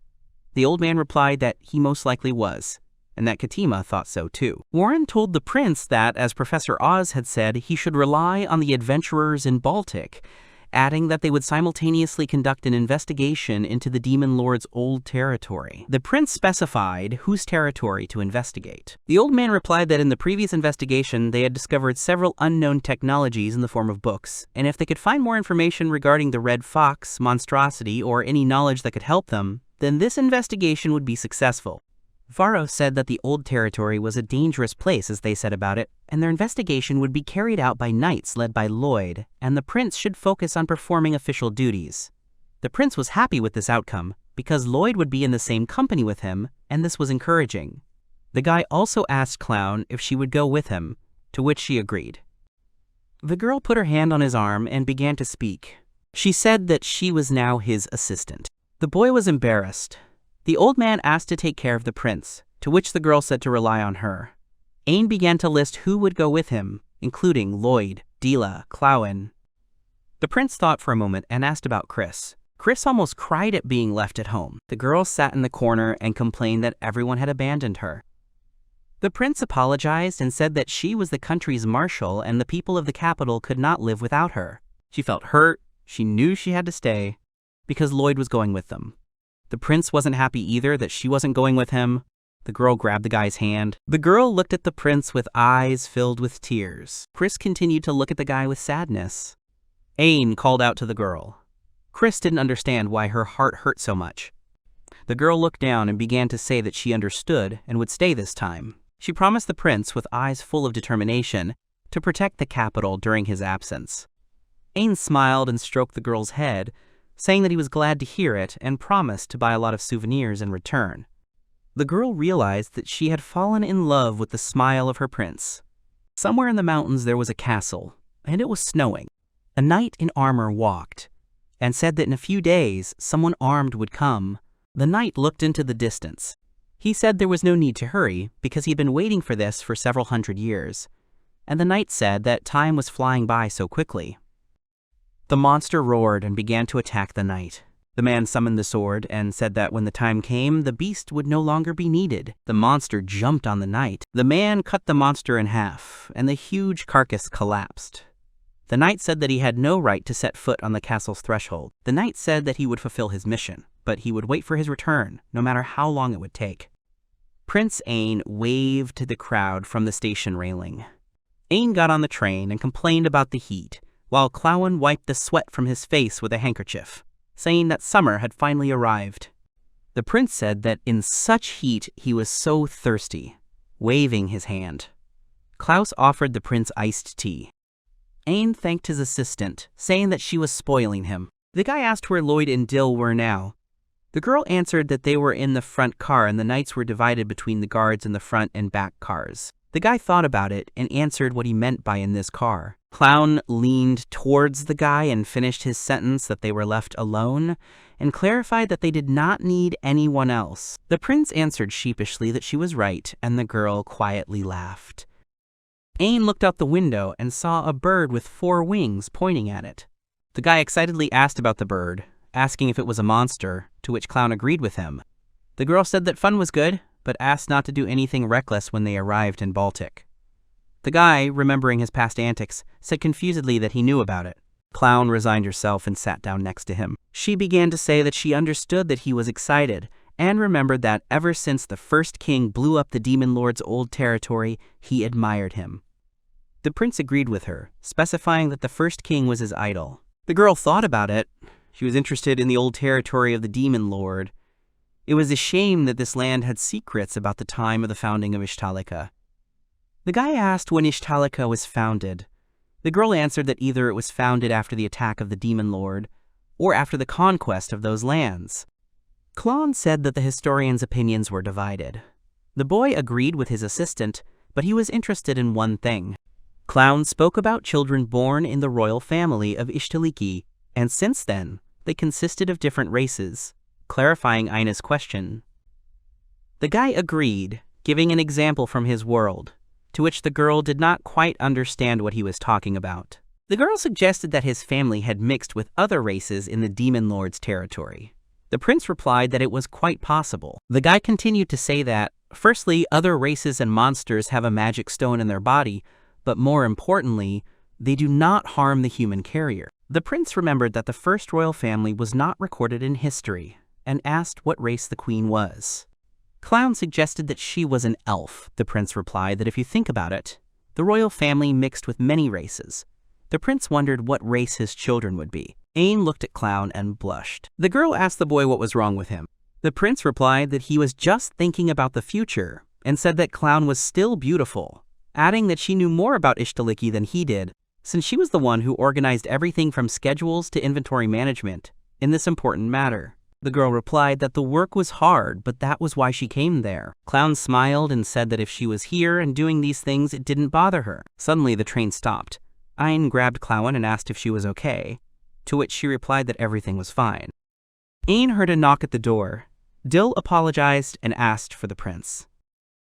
The man entered the room and warned that the train had stopped due to a sudden earthquake, and before continuing on their way, they would find out the cause of the earthquake. The prince replied that everything was fine. Clown was worried about why they stopped so close to the Baltic, and said that she had a bad feeling, to which the prince agreed and wished that nothing would happen. Ain stepped out of the train, shivering from the cold, saying that the weather was cold. The boys followed him out. The guy asked if they were on the same continent, since it had been warm on the train half a day ago. Dill replied that although there had been a problem, they had made it to the Baltic, turning to Lloyd. Lloyd pointed to his previous status and his current one, showing how to address him. The prince said that everyone here was his own, to which Lloyd told Lil to thank his highness. Ain turned and looked around. The satellites entered the city. The guys were walking down the street, saying that they had arrived in the city of adventurers, Baltic. Clown asked Lloyd if Ainu would be welcome here. The man did not understand the meaning of the princess's words. The girl said that she had sent a message about the prince's arrival today, but no one had come out to greet them. Lloyd replied that Ain's reputation was high here and everyone knew him because of his victory over the sea dragon. The girl asked again why that was so. Lloyd replied that people here never read messages. The man pointed to a mountain with a skull and a horn on its forehead and asked Ina to look there. Lloyd began to explain that the ogre was from another monster and attacked the village and was destroyed by the first king, and apparently the power of that ogre could pierce mountains, which is proven by this very place. There was a chip on the top of the skull, and Lloyd said that the first king did this and destroyed the magic stone. Ain was surprised to tell. Dill recalled a situation that was similar to the ogre story about the prince who destroyed the sea dragon. Everyone laughed, and the prince began to fuss. Clown noticed that the situation pleased Ina, but the prince thought that he was simply being praised. Night fell. The guys settled in and were surprised by the view of the sky. The northern lights twinkled in the sky. The prince didn't expect the view from the Demon King's castle to be so beautiful, saying it was wonderful. Clown suggested that it might be the other way around, as the demon lord might have built the castle here precisely because of the view. The boy found this theory plausible. The prince suggested that if the girl in the portrait really was a demon lord, Ain agreed that she would look good here. The prince asked if they would be meeting the feudal lord tomorrow, to which the girl answered positively, and added that Count Baltic would arrive, and considering that the prince's group would be tired from the road, she suggested that they visit the count at noon. Ain thanked his assistant and wished her a good rest. The girl suddenly grabbed her shoulders to protect herself from the wind. The prince threw his cape over her and invited her to come inside. The girl thanked him and agreed. The next day came and the count arrived and greeted the prince. The count was glad to meet him and introduced himself as Count Rizal Baltic. The man said that the king had entrusted him with the management of this territory. Ain replied that it was a pleasure to meet him and that it was an honor for him. The prince complimented the city and asked about the rumor that Baltic was a city of blacksmiths and was thinking of visiting one of the forges before returning home. The count said that he would prepare a letter of recommendation to the forge. The man also expressed his gratitude for the prince's care of his brother. The prince asked who he was talking about, to which the count replied that his brother's name was Kazel. The prince remembered the night and was surprised at his comrade. Ain looked at Lloyd in surprise, who nodded silently. The prince began to apologize, making excuses for not knowing about it. The count said that his brother had left home and become an adventurer, so everything was fine. The prince reminisced about how he had received a letter from Kazel a year ago. The count asked if his brother had really done this, to which the prince asked what had happened and how strange it was. The count replied that his brother was quite eccentric, and that it was indeed surprising. The man said that with the introductory letter, the guild would not regret cooperating with His Highness in the investigation. The prince replied that it would be useful.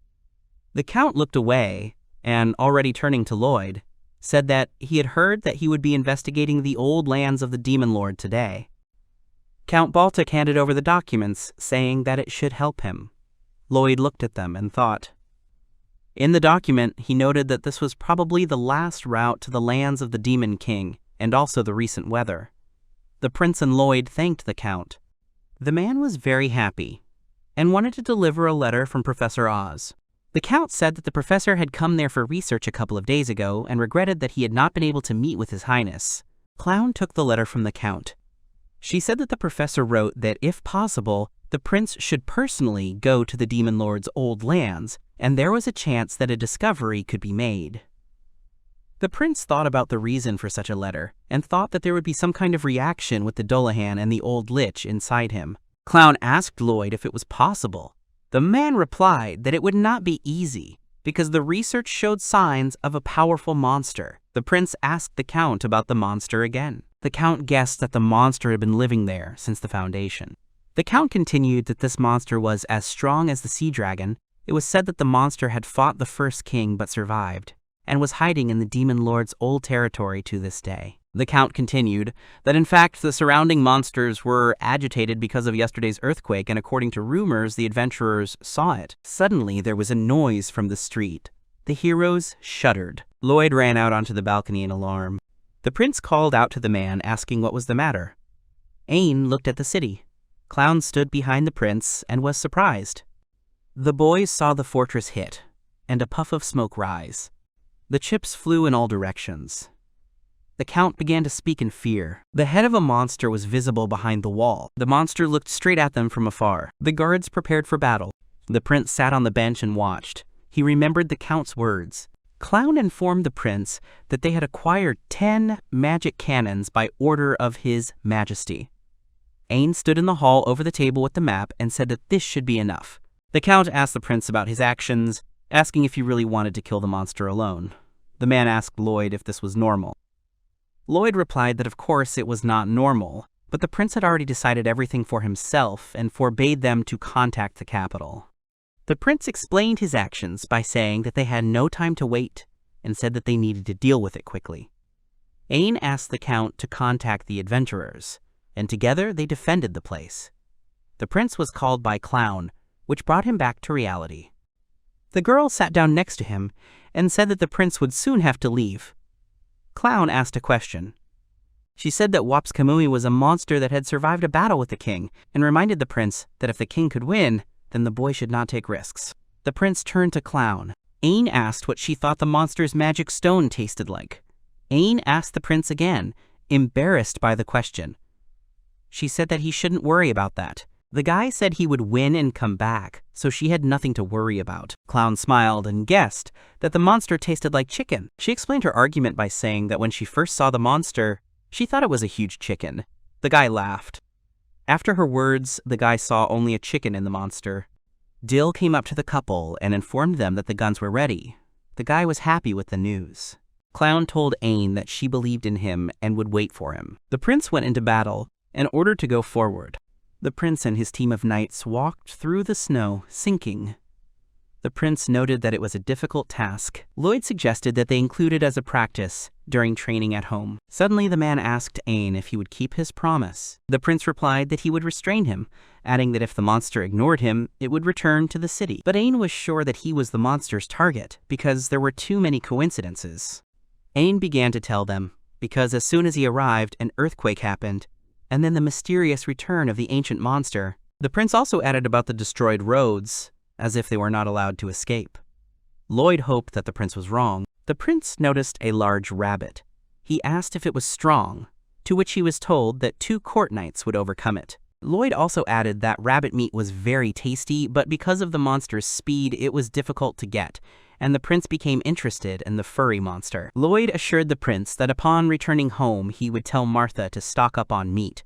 The prince agreed with him. Suddenly, the rabbit ran into the forest. The prince noticed his speed. The group noticed an earthquake. The boys looked around. One of the knights asked if it was an earthquake, and the other agreed with him. Lloyd sighed with relief. Suddenly, Lloyd shouted at everyone to run. The monster began to attack them. He growled loudly at them, opening his mouth. The boys covered their ears. Jane noticed that the monster had red eyes and looked like Seiji's wyvern.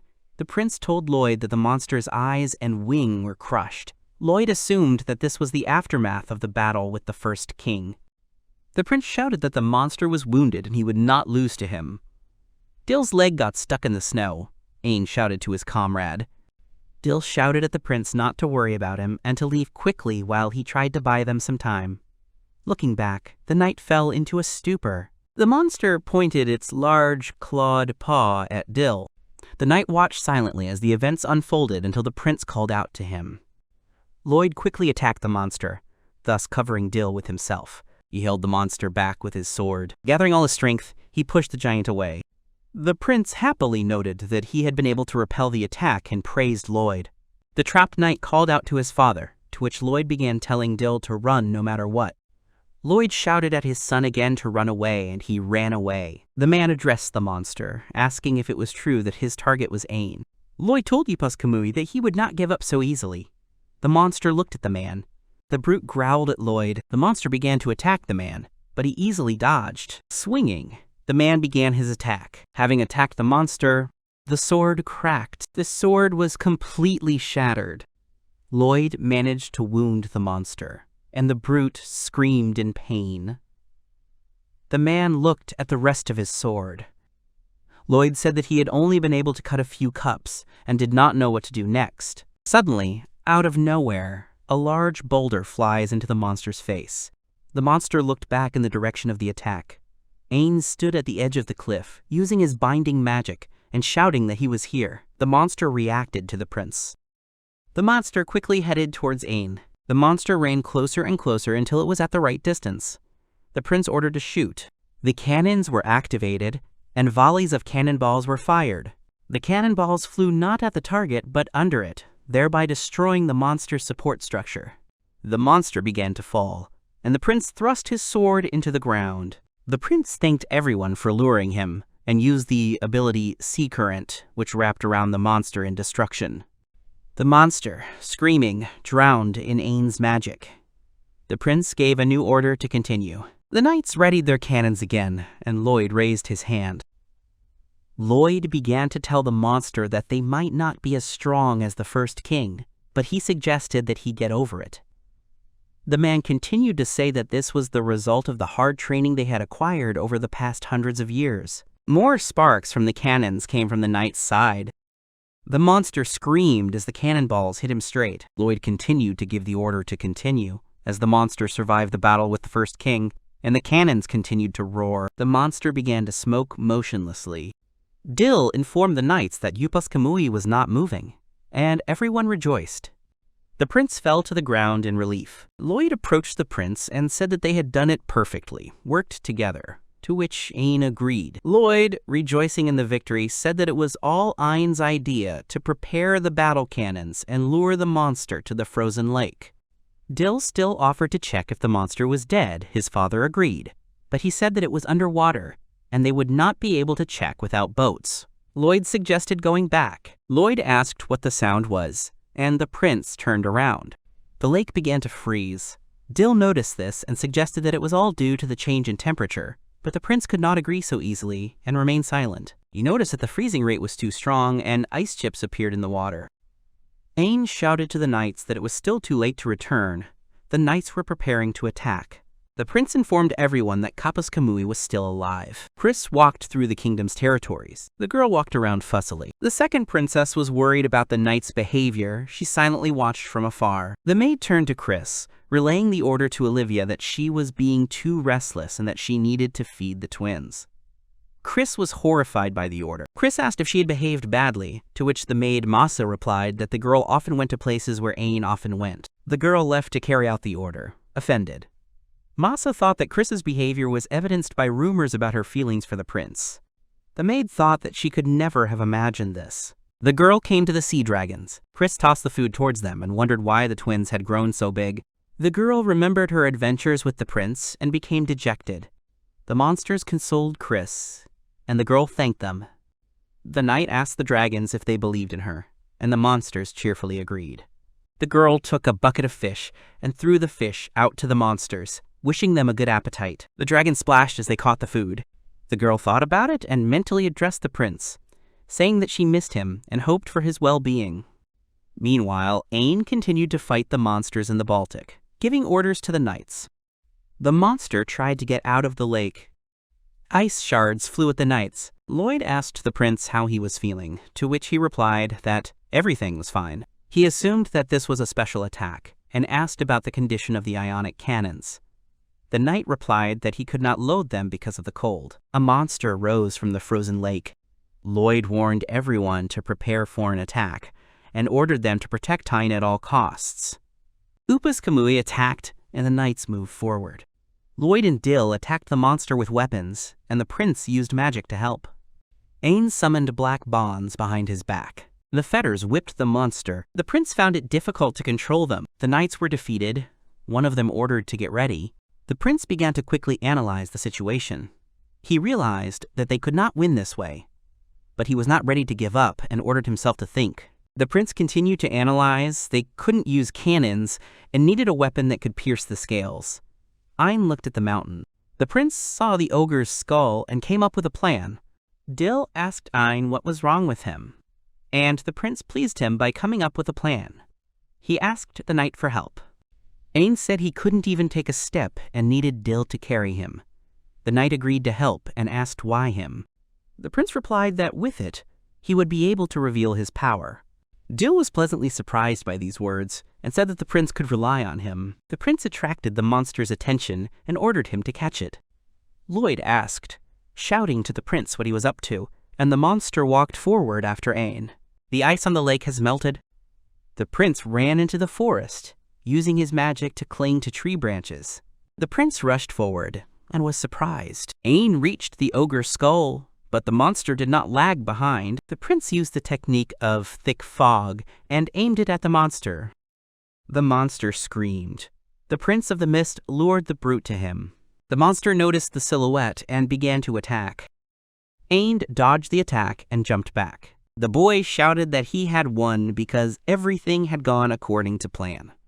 The prince had hit the skull structure with his magic. The monster's paw ended up inside the mouth of the ogre skeleton. The mouth closed and the sharp fangs of the skull sank into Upas Kamui's paw. The monster screamed in pain. The guy whistled. Ain landed on the top of the skull. The monster saw the silhouette of the first king and the prince and growled. Ain broke the horn with magic and pointed it at the monster, shouting that this was the end of it.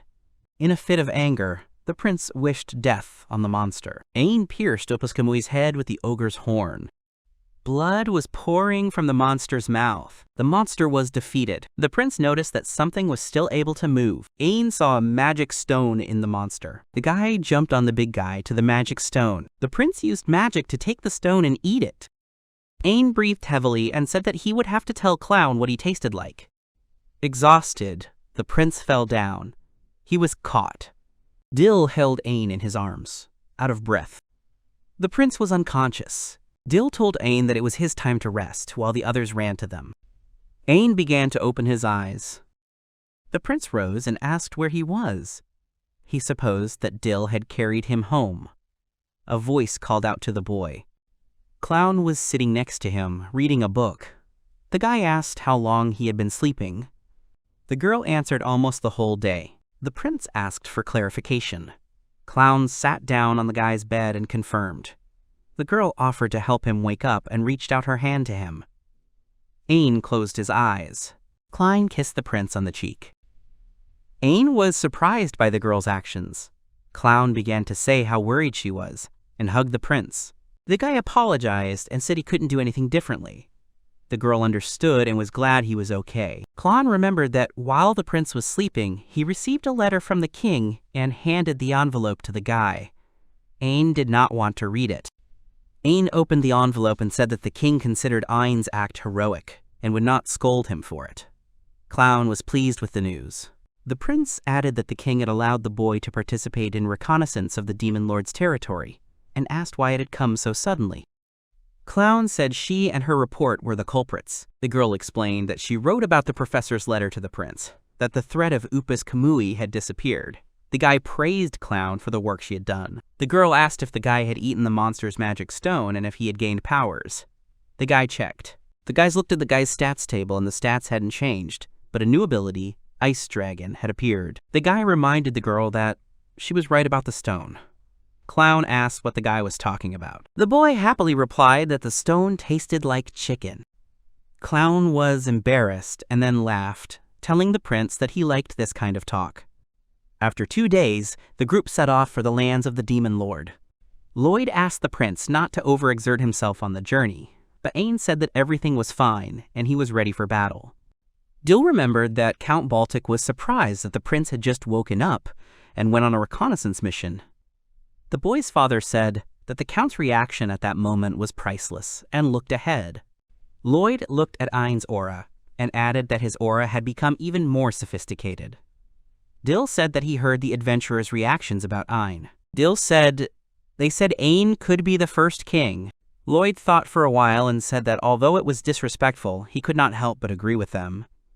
The prince, fussing, replied that it was impossible.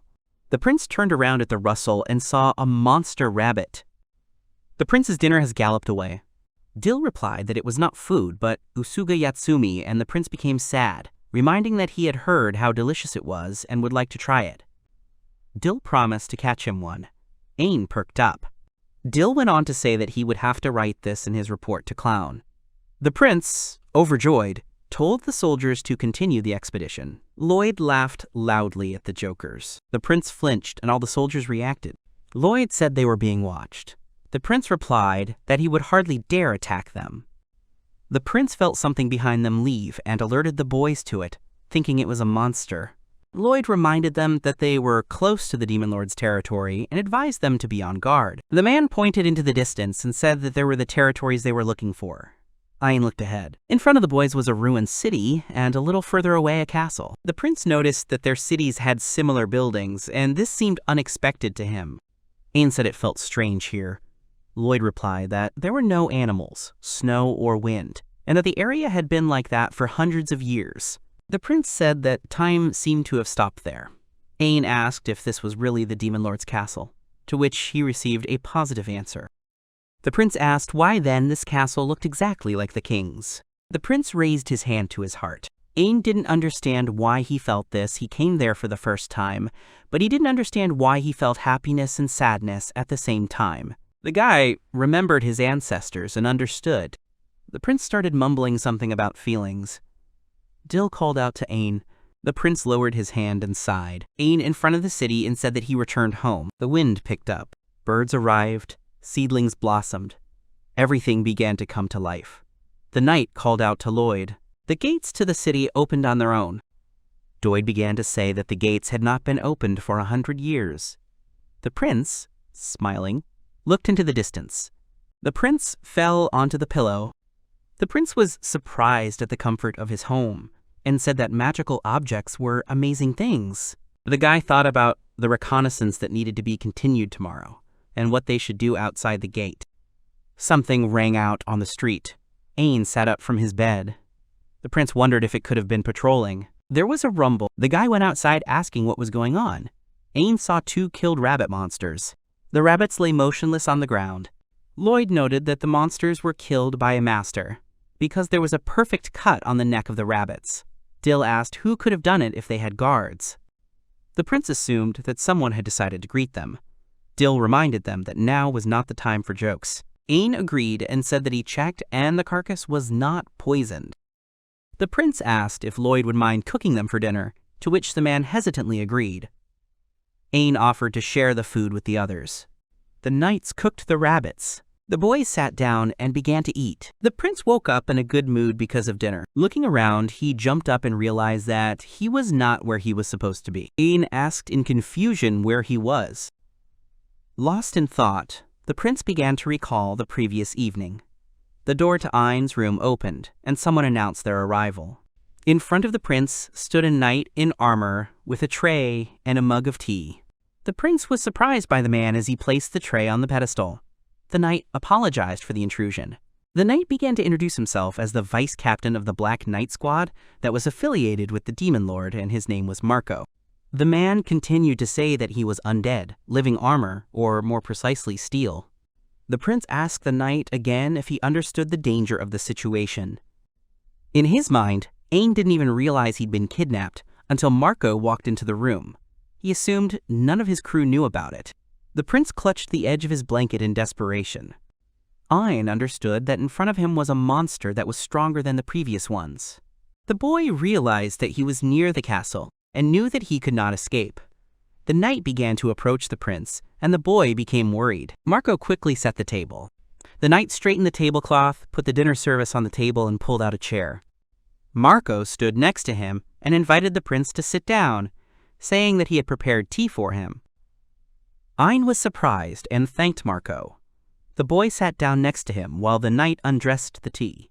Marco said that for tea he used elder leaves that had been growing for 1,000 years on their territory, and added that they were very valuable. Ain noted how polite the knight was. The prince asked Marco by his status, but he interrupted him and asked to call him by his name. The guy continued the question he was interested in why he brought him here. The knight promised to answer when he tried the tea. The prince resigned himself and drank the tea, warning that poisons did not affect him. The boy noted that the tea was really tasty. Marco was glad that the prince liked the tea. Ain finished his tea, and the knight began to answer the prince's question. Marco said that he had brought him to warn him. Marco said that the prince's vessel was not yet stable, and he should not use phantom hands. The prince asked why he had to stop.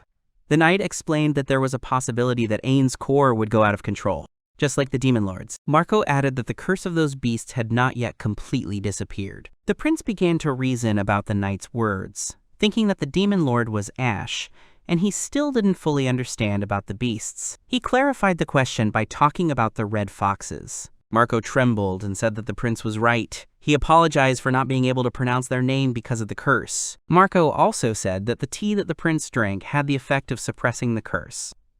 Ain thought about it and realized that Marco did not wish him harm and did not consider him an enemy. The knight said that the prince's friends must be worried about him and offered to see him off. The prince noted with interest that it turned out he was not in the castle, but on its territory. The knight with the chest in his hands replied that if he wanted to visit him, he should wait until the guy's vessel got stronger. Ain looked at Marco sadly and then looked back. Ain asked the knight if he was lonely here. Marco remarked how kind it was of the prince, but he asked him not to worry about it. The knight replied that he had an important mission to accomplish. Ain replied that he understood and smiled. The knight gave a hint that if the prince wanted to know more about the beasts, he should go south. The prince was surprised by the discovery. And Marco explained that after the Great War, they sailed to the remote ports of the south. Ain asked if the foxes had crossed the sea, to which he received a positive answer. The knight continued that in the middle of the Great War, they had secretly prepared ships. Marco wanted to continue speaking, but he began to shake and stutter. The phantom touched him. A second later, the knight was surrounded by a huge number of phantom hands. The prince became worried, and the knight began to breathe heavily. Ain called out to Marco. The knight looked at the guy and said that it was not the beast, but that woman. Crouching down, he finished saying that the woman was of an amazing species. The prince was surprised. The prince did not understand what Marco was talking about, and said that they had deceived the demon lord and brought the house into the world. Marco said not to dare to say that. He kept repeating that they loved them. The knight drew his blade and wounded himself in the leg. The curse began to break and the boy fell to the ground. The prince ran up and called out to Marco. Ain asked what it was, to which the knight replied that it was all about a curse that suppresses their rational thinking and turns them into berserkers. Marco warned the prince to be careful. The knight said that the beasts harbor a grudge against the royal family of Ishtalik, and they are waiting to take over their rule. Ain did not fully understand Marco's words.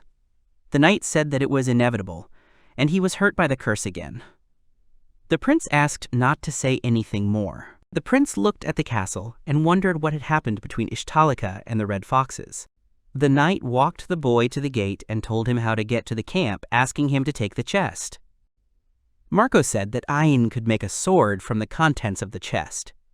The prince thanked Marco. The prince decided to ask why the knight was helping him, since he was from the Ishtaliki family. The prince stood up and shouted that it was natural for knights to serve the royal family. Ain thought about it and remembered that the demon lord's army was Ishtalika's enemy and decided that it was just some kind of knightly creed. Ain asked about the people from the reconnaissance squad, why he didn't touch them. Marco replied that he had sworn to protect the people in this territory. Marco remembered the lady who told him to get along with everything. The prince was surprised and wondered if the demon lord had said it, to which he received a positive answer, and the knight added that it was almost her favorite phrase. Ain laughed. The prince said goodbye to Marco. The knight wished Ain to be careful. The prince remembered and thanked for the rabbits, saying that they were very tasty. The knight bowed. Ain returned to his camp and his friends ran to meet him. Lloyd greeted Ain and asked where he had been. With a smile, the prince replied that he had been kidnapped. The knights were shocked by this news. All the knights bowed and were ready to accept punishment for such a mistake. Ain rejected their words, because there was nothing that could be done. Lloyd ordered the knights to check the area. Ain smiled and remembered Marco, thinking that this monster was full of chivalry. The boy looked back at the castle, feeling a connection between himself and the demon lord. Clowen and Ain looked at the helmet-shaped head. The girl asked if it was really a parting gift. The prince noted that for him, it was not primarily a severed head. The prince said that Marco had offered to make a sword out of it. The girl replied that if a blacksmith was needed, the letter was ready. The prince praised the girl for her speed of work. Clone thanked Aina. The girl said something. The blacksmith is the best among the best in the Baltic, and his name is Mavton. Clown asked if the prince wanted to visit him now, to which he replied positively. The boys approached that very forge. The guy didn't believe that this was the place they needed. Lloyd said that he would go first and ordered Dill to guard the entrance. Ain refused and said that they had come to ask for a favor and he would go in first. Lloyd wanted to object, but the guy calmed him down. The prince opened the front door and apologized for the intrusion. A curse was heard from inside. There was a sound of iron hammering inside, and the man was telling the girl to hold the hammer with her hands. The girl replied that he had told her to use her feet. The prince apologized again and turned their attention to himself. The blacksmiths looked at the boy. The boys were already standing in the forge. The blacksmith asked the prince for forgiveness for the mess, to which the prince replied that everything was fine. Blacksmith Moten said that there had been no customers in his forge for 3 years, and his apprentice replied that the last person who came in just wanted to take shelter from the rain. Muton asked Ain what he wanted to forge for him. The prince replied that he wanted a sword and asked to use his material. The blacksmith replied that he would decide for himself whether to take up his metal or not, and was pleasantly surprised. He saw the helmet of the living armor. The prince was right in guessing that it was Marco's helmet, and he asked the blacksmith if he had seen it before. Moton replied that he was seeing it for the first time, and that this assumption was simply his blacksmith's instinct. The blacksmith knew that the living armor was a monster that only once in its life sheds its armor, which disappears, but the helmet remains. The apprentice confirmed that such material is durable. The blacksmith agreed and emphasized that such material is like a national treasure. The blacksmith agreed to take on the job, but warned that processing such material would be expensive because it would be necessary to use a magic furnace on magic stones. Clown began to write down the price tag of 50 million for processing, and the blacksmith added another 20 for his labor. In the end, it came to 70 million. Ain was horrified by such a price. The guy took the girl away for a talk. Ain whispered to Clown that the price was too high, that even though he was the heir, he couldn't spend the money on any order. Clown replied that the prince had never received a reward for the work he had done, and, considering this, such a sum was even cheap. The prince was confused. Lloyd suggested using the Matonu obtained from the sea dragons, to which the blacksmith agreed. Lloyd informed that their materials were now in the capital, and he would send only the best here. The blacksmith replied that he preferred to choose the material himself, and noted that the road from the Baltic to the capital was not easy. Clown suggested that the blacksmith make the sword in the capital itself. The girl said that she was the daughter of the August Trading Company and would be able to prepare all the materials at her own expense. Clown listed the benefits of such a trip, and I noticed how good the girl was as an assistant and as a family negotiator. The prince thought his assistant was talented. The blacksmith liked the idea. The man threw the document to the girl and left the rest to her. Moano told the girl to manage his money and asked her to prepare a plot, a house, and a new furnace. The prince asked if it was really necessary. The blacksmith replied that he was going to open a new shop when he arrived. The assistant was happy with this news. The man said it was time to get ready and promised the prince to make the best sword. The boys came out of the blacksmith's and were surprised. The prince noticed how easily Muton made decisions. The girl said that he had an assertive character, and Lloyd liked the blacksmith. Ain asked if everything would be okay, to which Clown replied that the idea was hers and the work was hers too. The guys were surprised when they saw the contents of the document. The blacksmith's purse was full. The prince stood at a reception among the nobles. The king made his speech that today's banquet was dedicated to the efforts of the knights and the prince, and praised them. People began to come to Ain and praise him for his victories over monsters. The prince replied that all victories were due to the knights and Lloyd. People praised the prince's modesty. Everyone raised their glasses to Ishtalika. The prince thought that it was not worth holding a banquet. His mother approached him. Olivia grabbed Ain's face and said that this banquet could not be a sufficient reward considering the prince's achievements. The woman noted that his father would be upset if they had not deceived him, and the prince agreed with her. The prince asked his mother a question. Chris stood behind the column and looked sadly at the prince. Ain asked what he should do with the elf. Olivia answered that she was too nervous to approach. The prince said that they should talk, and the mother agreed with him.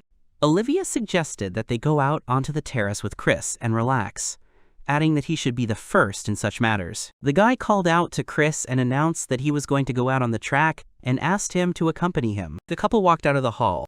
The wind was blowing the girl's hair, and the prince noticed it. Chris, fussing, replied that it was for the sake of the banquet. The prince added that she looked great with her hair down, and he was sorry that he saw it so rarely. Chris blushed at the prince's words. Ain said that it was hot today, because it was the middle of summer. The girl could not calm down and agreed. The guy asked how it was in the kingdom during his absence. The girl said that nothing new had happened. Chris became sad and added, for her, the only difference was that Ain was not here. The prince looked at the girl. Chris said that she was very worried about the guy, recalling incidents from their past adventures. The girl said that back then, it had been a gift from God to be by his side during the adventures, but this time, when she heard that he was fighting somewhere far away, it was hard for her not to hate herself for not being able to help him. The girl remembered how she was alone. The girl admitted that it was very heartbreaking. The prince looked at Chris. Ain called out to the girl and explained to her that she was a marshal and he could not monopolize her. The girl objected. She said that even so, she wanted to protect the prince. The girl realized that she was crying. Chris quickly wiped away her tears and apologized for her behavior, saying that she shouldn't think that way in her current position. She said that she wanted to get it all out and that she was okay now. Chris justified it by saying it was weird but she couldn't stop crying and apologized for wanting to move away. The prince grabbed the girl by the hand. Ain looked into the girl's eyes and Chris stopped. The girl asked what he was doing. The prince analyzed that the girl could not, because she was a marshal, and remembered the words of his assistant and mother about what he deserved. The prince came up with a solution to this problem and said the girl asked what he meant by that. The prince looked away and began to speak. Ain looked at the moon and said that he would receive a reward that would make all his efforts worthwhile. The king and queen were sitting on the sofa. Ain stood opposite the monarchs. The prince thanked his grandfather for agreeing to listen to him at such a late hour. The king replied that he had been informed that the prince wanted to receive a reward for his many services. Chris stood awkwardly behind the prince. Ain asked if they would mind Chris's presence at the meeting, to which the king gave his permission. The king asked the young man what he wanted. The prince began to speak. Ain asked that Lloyd Galatius be rewarded first. The prince began to explain that they were all able to return to the Baltic during the battle only thanks to Lloyd. Ain recalled that during the Sea Dragon's rampage, Lloyd allowed the prince to leave the castle, which is why he lost his title of marshal, but his merits were more than enough to hush it up. The prince asked to be reinstated as marshal. The king acknowledged Lloyd's services, but the position was filled by Chris. Ain agreed, because if Lloyd was returned, Chris would be demoted. Ain asked that Chris be returned to his position as bodyguard to the prince and Princess Olivia, his mother. Instead, that's all Ain asked for. The king began to retell the prince's request, and asked if he really believed that he could give such an important title to whomever the prince pleased. The king frowned and asked him not to talk nonsense. Warren interrupted the conversation between the king and the prince, for which he regretted it. The prince pressed with his aura and said that he was now speaking with the king, telling him to wait until the prince finished. The prince calmed down. Euron fell to his knees, begging for forgiveness. The king thought that only a man of royal blood could create such pressure. Ain said that he understood the unreasonableness of his request, but he still believed that this request would benefit Ishtalaika. The king jumped up from these words.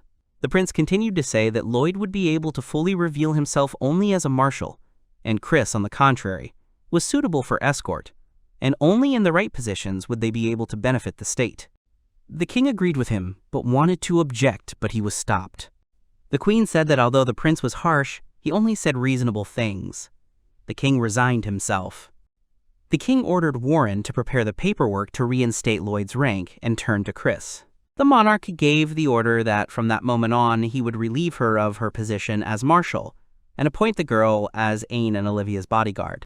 The king ended his words by saying that he would count on Chris. The girl knelt down and accepted the order. Everyone was happy with the changes. The couple left the room, and the prince thanked Chris for her company. The girl replied that it was not worth it. Chris sadly asked for forgiveness for the fact that the prince had to spend all his rewards on her. The prince laughed and said that this was exactly what he wanted. The girl remembered all the moments and said that only recently Ain was such a child and now he has grown so much. Ain agreed and approached the girl. Ain raised his hand above himself and said that one day he would be taller than the bodyguard. The girl backed away. The prince apologized for coming so close. Chris was embarrassed and replied that it was not scary, it was just that she did not like it. Chris felt like her request was presumptuous, but she asked anyway. Chris became embarrassed and asked if the prince could call her by just her first name. The prince did not understand. Chris burst into tears. Ain replied that he understood her and asked her not to cry. Ain looked away and thought.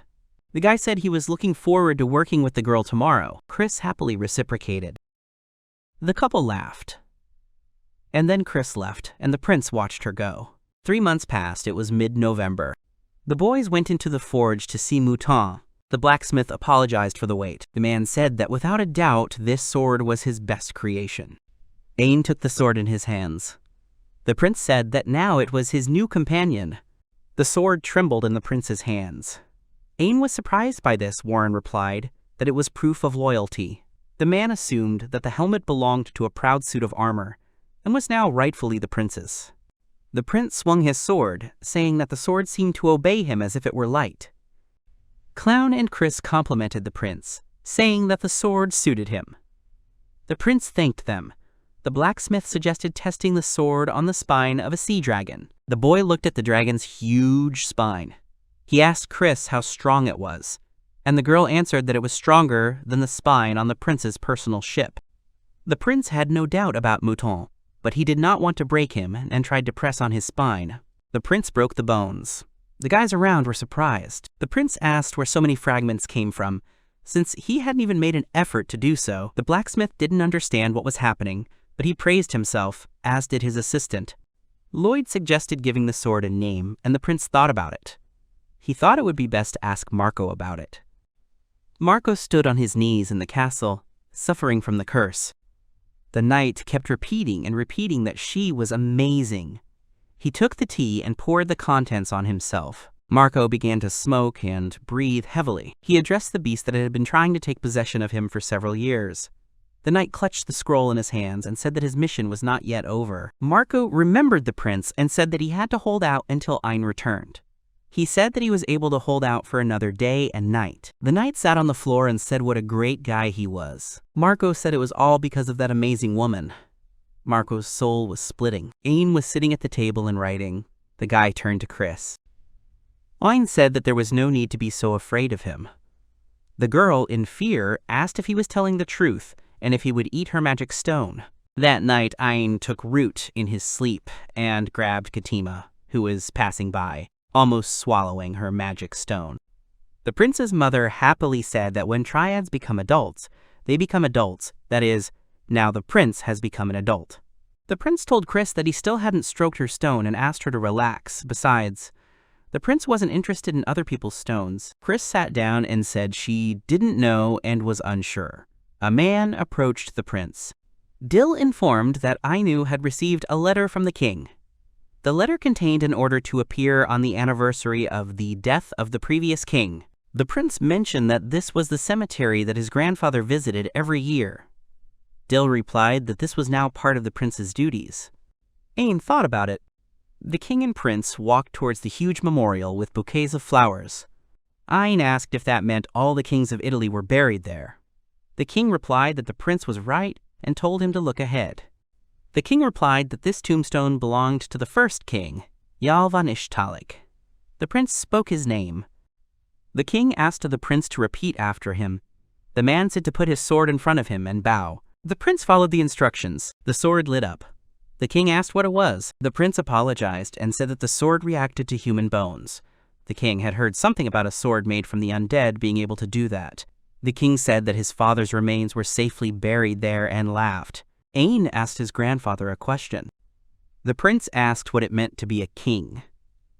The king was surprised and said that now he had reached the age where he was asking himself this question.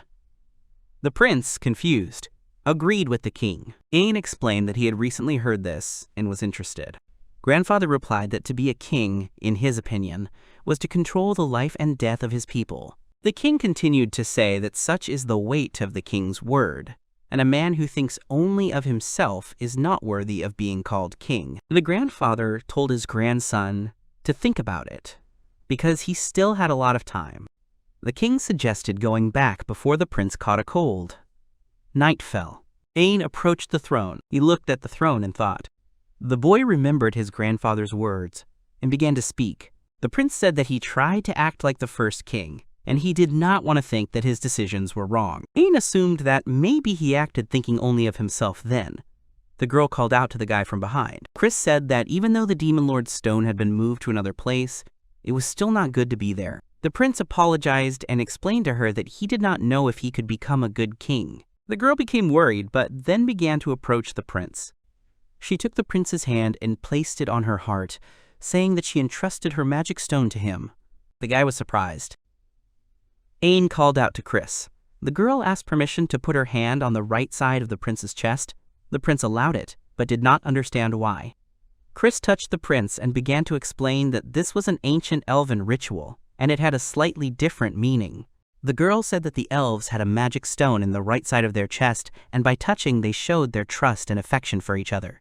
Chris said that the prince was wonderful, and that in illness and suffering she would always be with him. The girl finished by saying that even when the prince becomes king, she will be there. The prince looked at the girl and said that she always helps him out. He thanked the elf and said that he felt better. The king watched from the side. The king told Lloyd that it was an accident, but he overheard them adding that Chris was a reliable girl.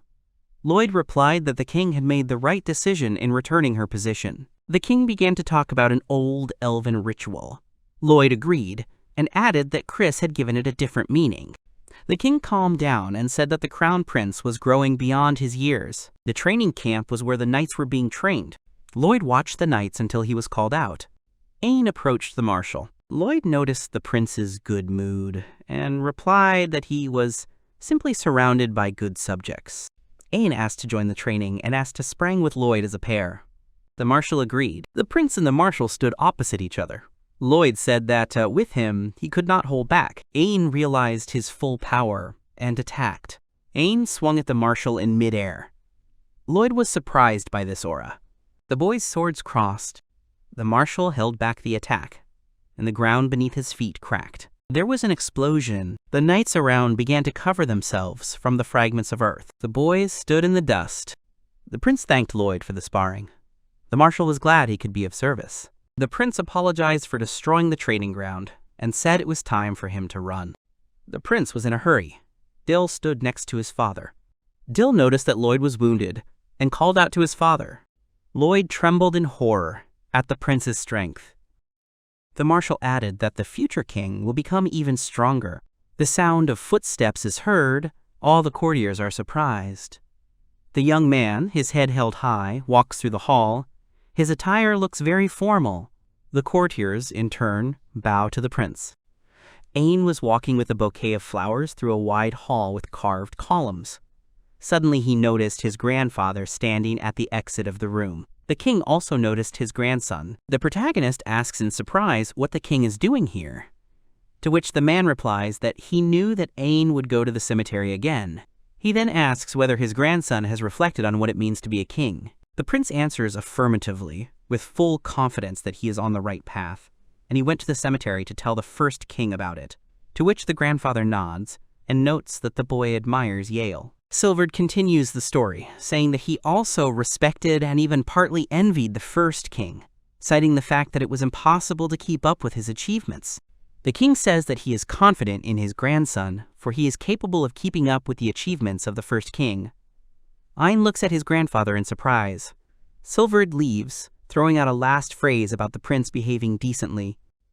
The young man swallows nervously, but gathers his courage and answers his grandfather affirmatively. A strong gust of wind rises, and the protagonist's cloak begins to flutter. Ike continues his way to the cemetery. The protagonist kneels before a decorated, majestic tombstone.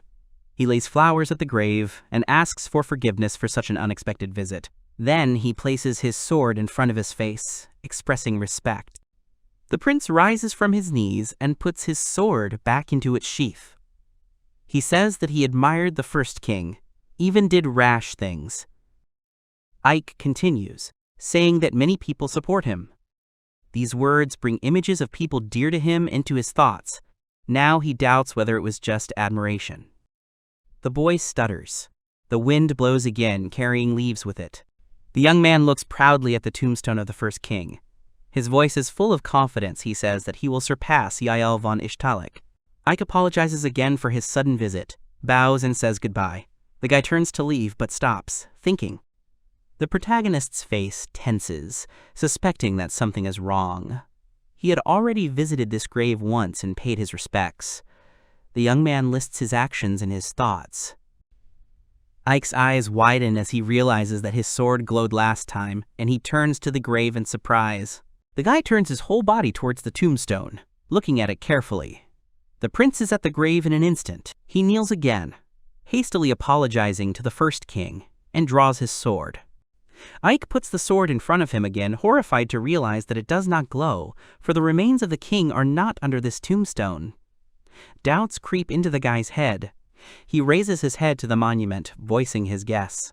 The protagonist is again overcome with doubts. He mutters to himself that if his grandfather had known that the first king was not buried here, he would have definitely told. The prince runs his hand over the inscription, reading it out loud. Yale is buried on his native land. The prince's face is horrified.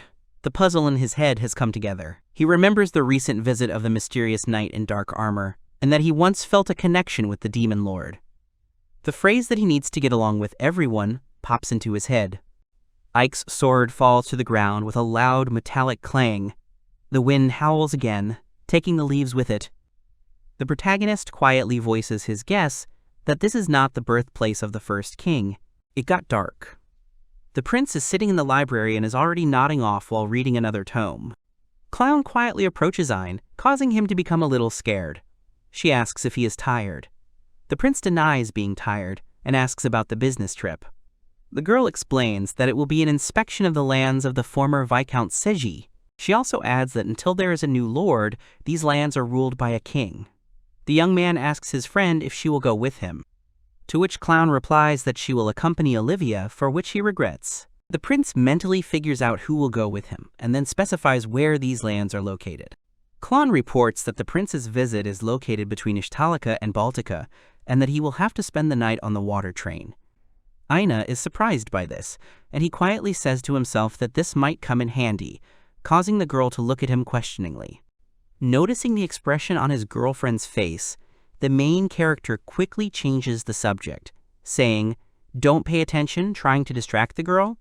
He twirls a strand of her hair around his finger, which makes her embarrassed, saying that the prince will ruin her hairstyle. Ain's mission has begun, and he has set out for the lands of the former Viscount Seiji. The young man walks briskly down the street, followed by his guards, and the locals are happy about his arrival. The protagonist inspects the estates and communicates with the townspeople and farmers. The mission is definitely going well. When night fell, the heroes set off for the water train.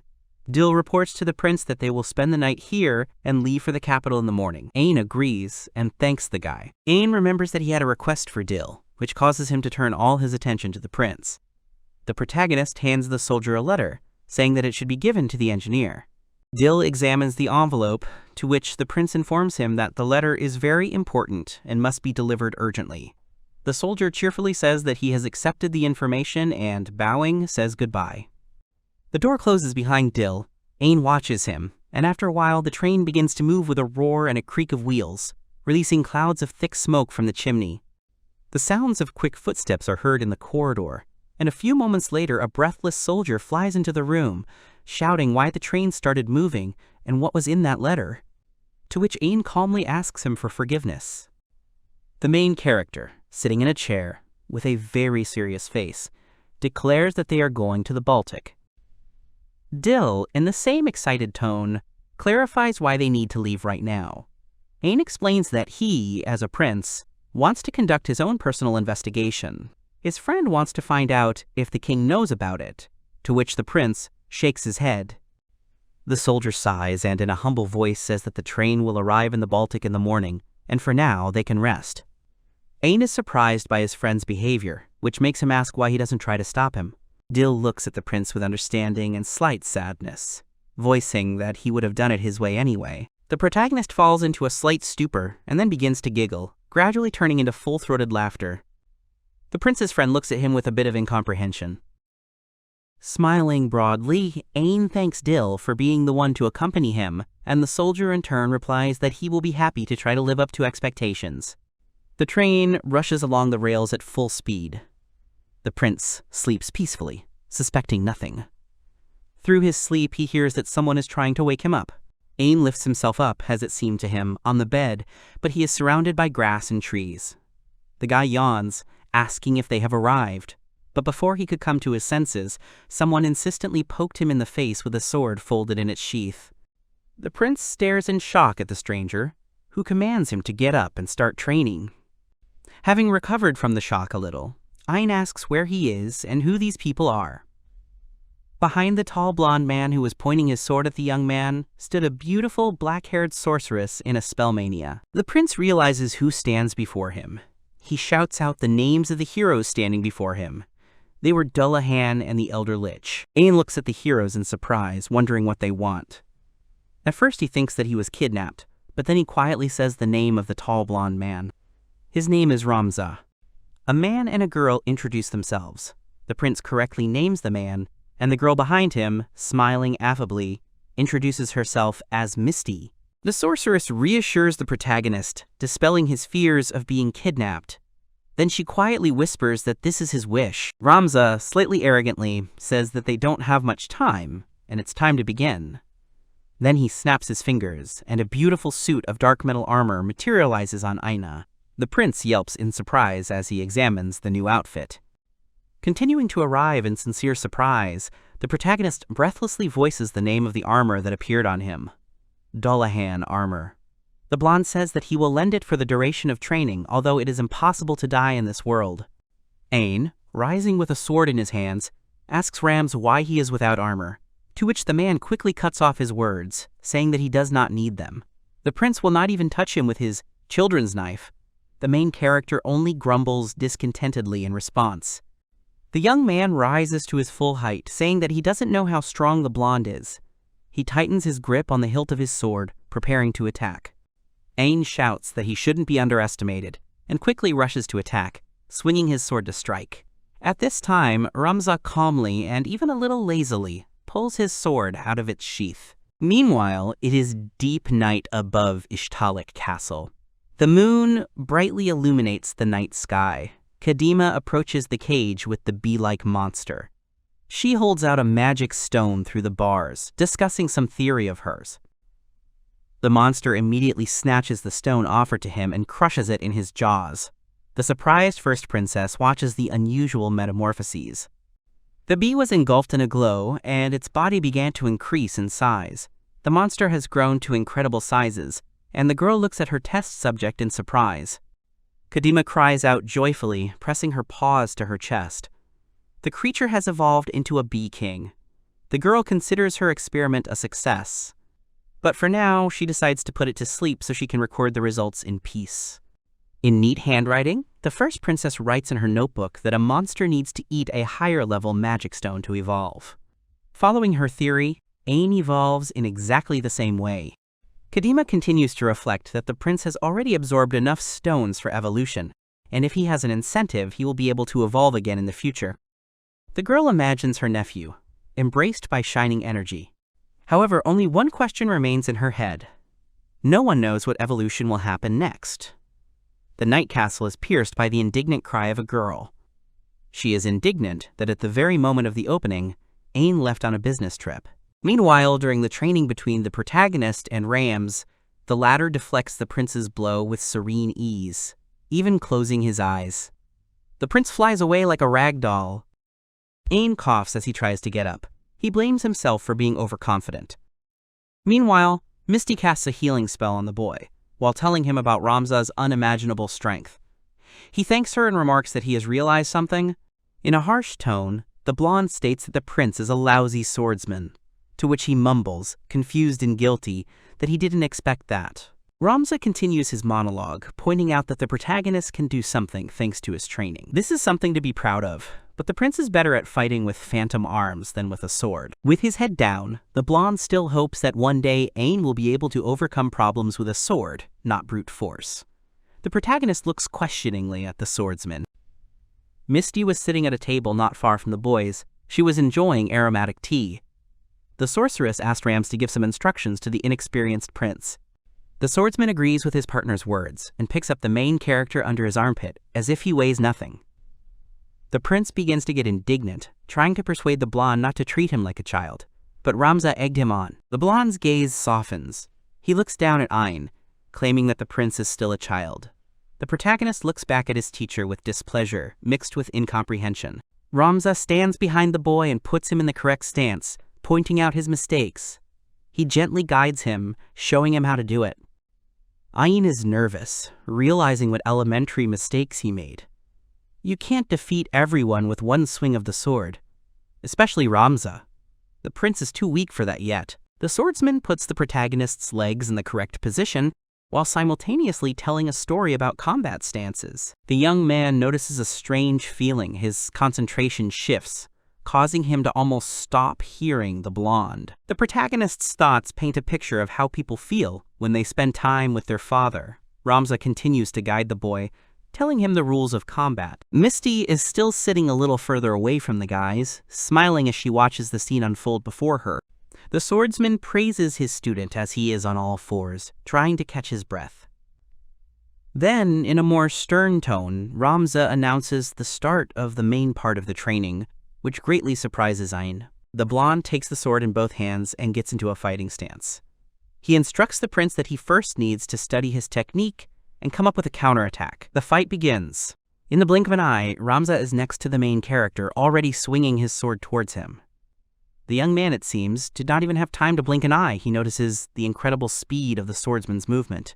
He clenches his teeth, preparing to parry the blow. There is a piercing clang as steel strikes steel. Sparks fly into the air from the impact of the metal. The prince has managed to parry the attack. He looks at the swordsman, watching him carefully. Thanks to his training, he can follow his movements. The protagonist struggles to repel the onslaught of his opponent. He tries to shout over the clanking of steel swords, saying that Ramza's blows seem softer than before. Making another swing towards the prince, the blonde says that this is just the beginning, so stop talking.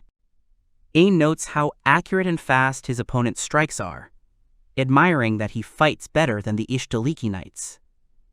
At this time, Ramza swings his arm for a downward slash.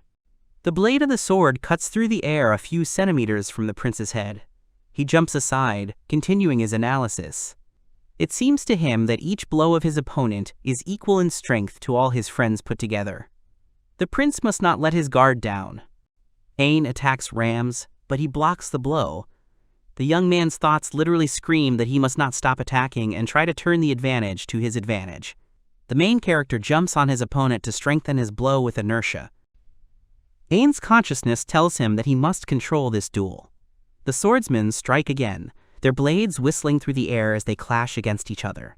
Ramza's hand is in a disadvantageous position under the pressure of the blow, which the protagonist takes advantage of. He instantly changes his position and point of support, and again rushes into the attack, taking advantage of the situation.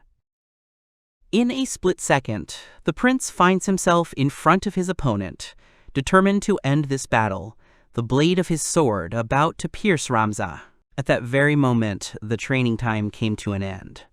With a bright flash, the armor that Aina was wearing disappeared, and both boys turned towards Misty. Lights and sparks dance around the heroes. The sorceress informs the prince that she has taken care of his sleeping body. The young man thanks the girl in return. He thanks both heroes who were able to give him invaluable battle experience. Ramza says no thanks. Then he adds that he has one request for the hero. The swordsman's face turns sad, and his head bows slightly. Ain immediately agrees and clarifies what request is being discussed. The blonde closes his eyes and says that if the prince suddenly meets someone who will fight the same way as Ramza, then he should tell him something. The swordsman says something to the young man, but what it is remains a secret. The protagonist only listens to his words in surprise. Then his new partners disappear, as if they were never there. Ain very reluctantly opens his eyes, while at that moment someone tries to call him. Dill reports that the train has reached its destination. The prince sits down on the bed and thanks the soldier, then looks thoughtfully at his palm, remembering past training. Full of determination, the protagonist clenches his fist. Ain and his friend leave the train after a while in full gear, clearly ready for great things. The wind carries snowflakes across the peaks of the icy mountains, howling louder and louder with each gust. The boys are walking through a snowy forest somewhere in the wilderness. Dill asks the prince where they are heading. He is also worried that there may be monsters far from the city. Ain calms him down, saying that everything is fine. Their guide is waiting for them just outside the city. The prince turns to the forest thicket, starting a dialogue with the guide who was waiting for them behind a tree. A figure, fully clad in dark armor, appears from behind the tree trunks. The protagonist recognizes him as Marco. The knight emerges from the trees completely, appearing before the heroes. No one knows what kind of reception the Ainu will receive in this country. Dill instantly stands up to protect the prince, covering him with his body and holding his sword in front of him. Marco, in turn, raises his hand and tries to calm the guys down, telling them that he was called here. Ain's companion is surprised and turns to his friend in confusion when he places his hand on his shoulder, urging him to lay down his arms. The prince politely apologizes to Marco, then asks him to be their guide. The knight pauses briefly, as if carefully considering what he has heard. In a stern voice, he declares that Ain has finally made up his mind. So, the time has come. The man looks at the young man, seeing confidence in him. Marco places his hand to his chest in a respectful salute. He says he will escort them to the castle without any problem. It is an honor for him to accompany the prince. Dill starts screaming.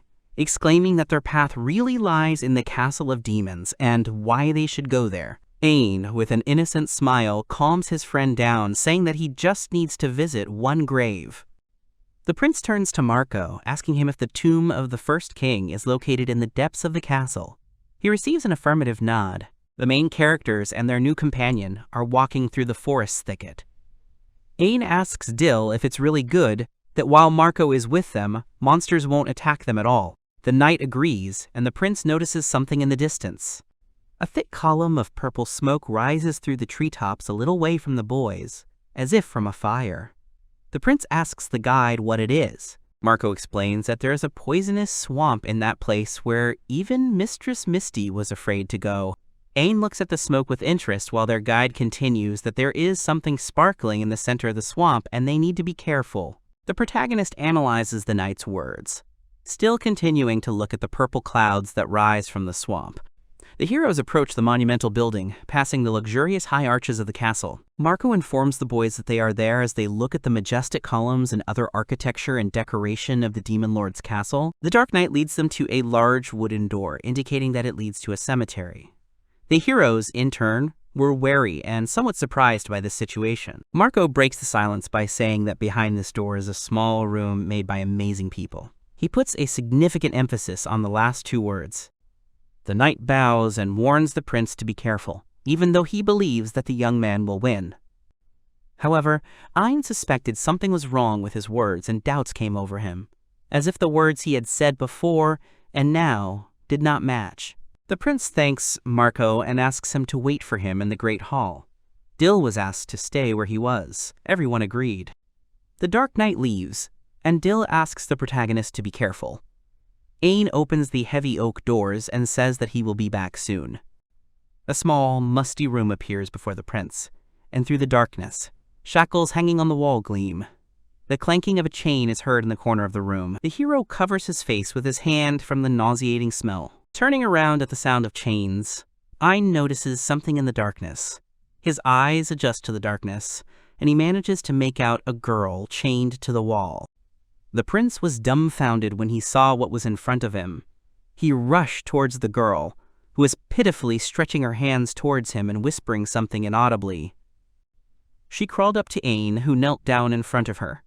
The girl kept whispering and whispering the quiet word, me. The young man took the girl's hands in his and began to calm her down, saying that everything would be fine and that he would let her go. As soon as the hero blinked, the girl disappeared, as if she had never been there. Only lonely shackles were lying on the floor.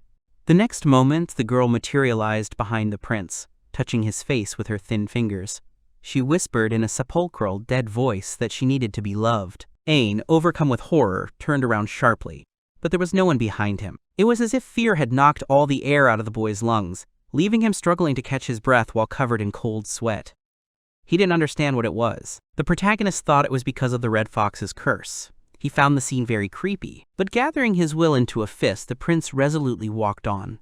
However, without taking even a couple of steps, he swayed and felt sleepy. Ain walked up to the door and grabbed the handle, unlocking the wooden barrier. A ray of sunlight was shining through the crack between the doors. Leaning out from behind the door, the prince felt a pleasant breeze blow into his face, and the sun blinded him a little. Before him appeared majestic tombs decorated with patterns, the same as in the palace of Ishtalik. The main character came closer and smiled at what he saw. Ain thought he would have to perform the same ritual. He already had a bouquet in his hands, which he immediately laid on the tombstone. He began to address the first king out loud. Just like then, the prince got down on one knee and held out his sword in front of him, apologizing for disturbing the grave. The blade immediately began to glow, thanks to which the protagonist realized that the first king was buried right here. The young man ran his eyes over the epitaph, reading it aloud. It was written on the grave that the second son of Ramza and Misty, King Yael von Ishtalik, was buried here on his native land.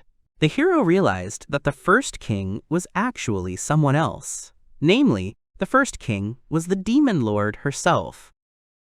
Ain looks at the memorial and sees the image of a cute girl with pigtails and a fluffy dress.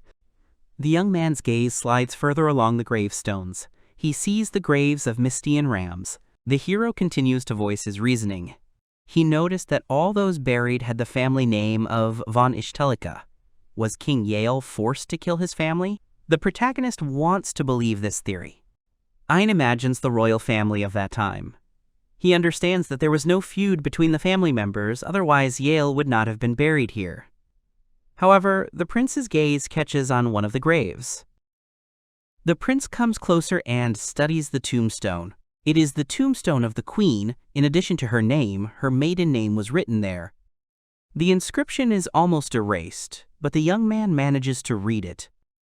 Ein looks at the grave in shock and confusion, as if the whole puzzle in his head had come together. He knows this last name. The wind howls menacingly above the Demon Lord's castle. Dill is guarding the entrance as he was ordered. He hears a creak behind him and turns around. The knight is glad that the prince is okay. Ein informs him that he has learned everything he wanted. He suggests going to the Great Hall. However, before that, he wants to ask his friend for a promise. Dill, in response, looks at the hero a little tensely. In a stern voice, the prince asks him not to interfere under any circumstances. The heroes go out into the hall to Marco, who stands with his back to them. The situation begins to heat up. A heavy atmosphere hangs in the air. The Dark Knight's shoulders shake with a quiet laugh. He asks the prince if he's finished. There's a hint of sarcasm in his tone. Ein informs Marco that they intend to head back to Baltica. The knight bows his head, offering his escort. The prince is seething with rage, but outwardly he maintains a mask of calm. Without answering, he passes by Marco, who, however, speaks up. Without any suspicion, he asks Ein if he liked it. The prince asks if he is talking about graves, but the knight quickly denies it. The Dark Knight breaks into a scream, yelling that he doesn't care about the grave. He wants to know what the room in front of the cemetery is like. He thinks it's magnificent. The prince becomes even more angry. His fists clench. He says absently that he remembers such a room.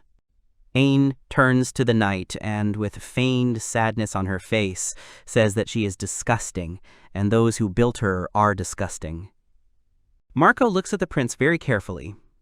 Because of the armor, it is difficult to understand what emotion he is experiencing now. The Dark Knight begins to tremble slightly. He tensely whispers that the answer is wrong, and the young man is actually sick. Ein, in turn, gestures to Dill not to interfere. Marco starts shaking more violently. He keeps saying that the heroes need to go to his house, that he has many different medicines, and they caused him enough pain so that he would not go crazy. Ein clenches his teeth and throws an angry look at the knight. The Dark Knight is enveloped by some kind of energy. He screams furiously that it is for the good of the protagonist. His scream is like a grinding sound, full of despair. Ein and his friends stand in front of Marco, waiting to see what happens next. The situation has reached its limit. I'm fucking sick of writing this, it's a nightmare. The castle walls begin to shake. Dill is nervous and worried about the prince, citing the fact that the Dark Knight has gone mad. However, the protagonist intends to resolve this issue himself.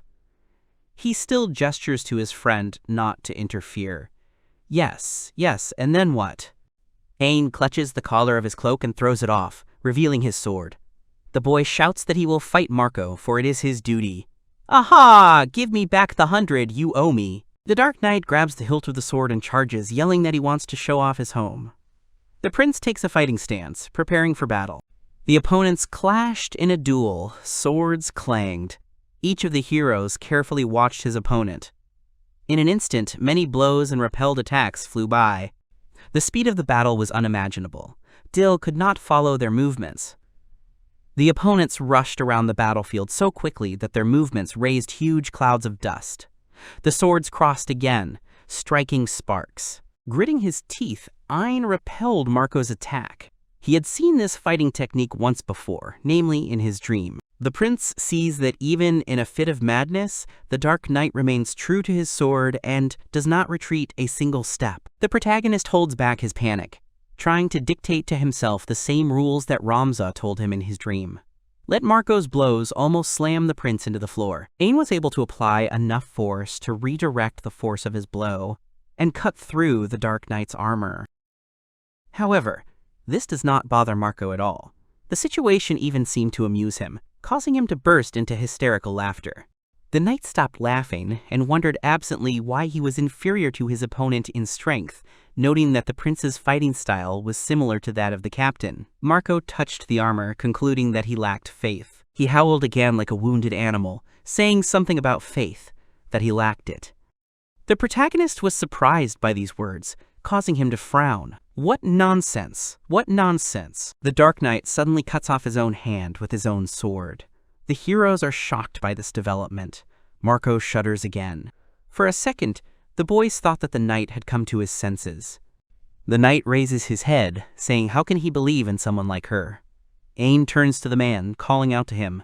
He does not lose faith until the very end that the obsession can pass. But no, it didn't work.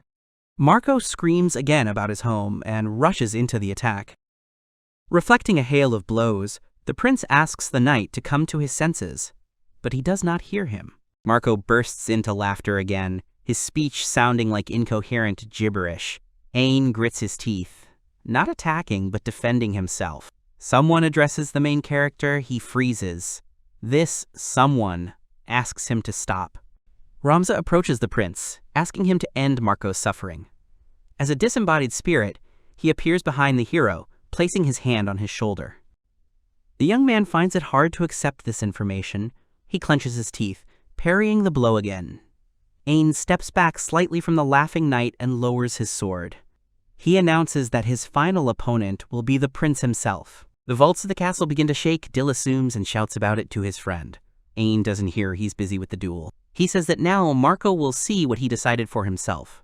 The prince's figure changes. Dill, watching the metamorphoses of the main character, cannot believe his eyes. The prince parries another blow, causing the enemy's armor to begin to crumble, as does the castle itself. Ain makes the same lunge as in the dream when Ramza trained him. But now, the blade will reach the target. This is the final blow. The prince pierces his opponent with his sword. His figure has transformed from a youthful one to a man's, and his hair has grown. Now Marco sees the main character, wondering if the captain has defeated him. Ain looks at the knight with sadness, while he, crumbling, also looks at him. The warrior reaches out his hand to the prince, placing it on his shoulder. He wants to say something last. Marco is shaking again, but he praises the prince, saying that he has become stronger. The protagonist is stunned by these words. He thinks that the knight has regained consciousness. However, his mind will not be clear for long.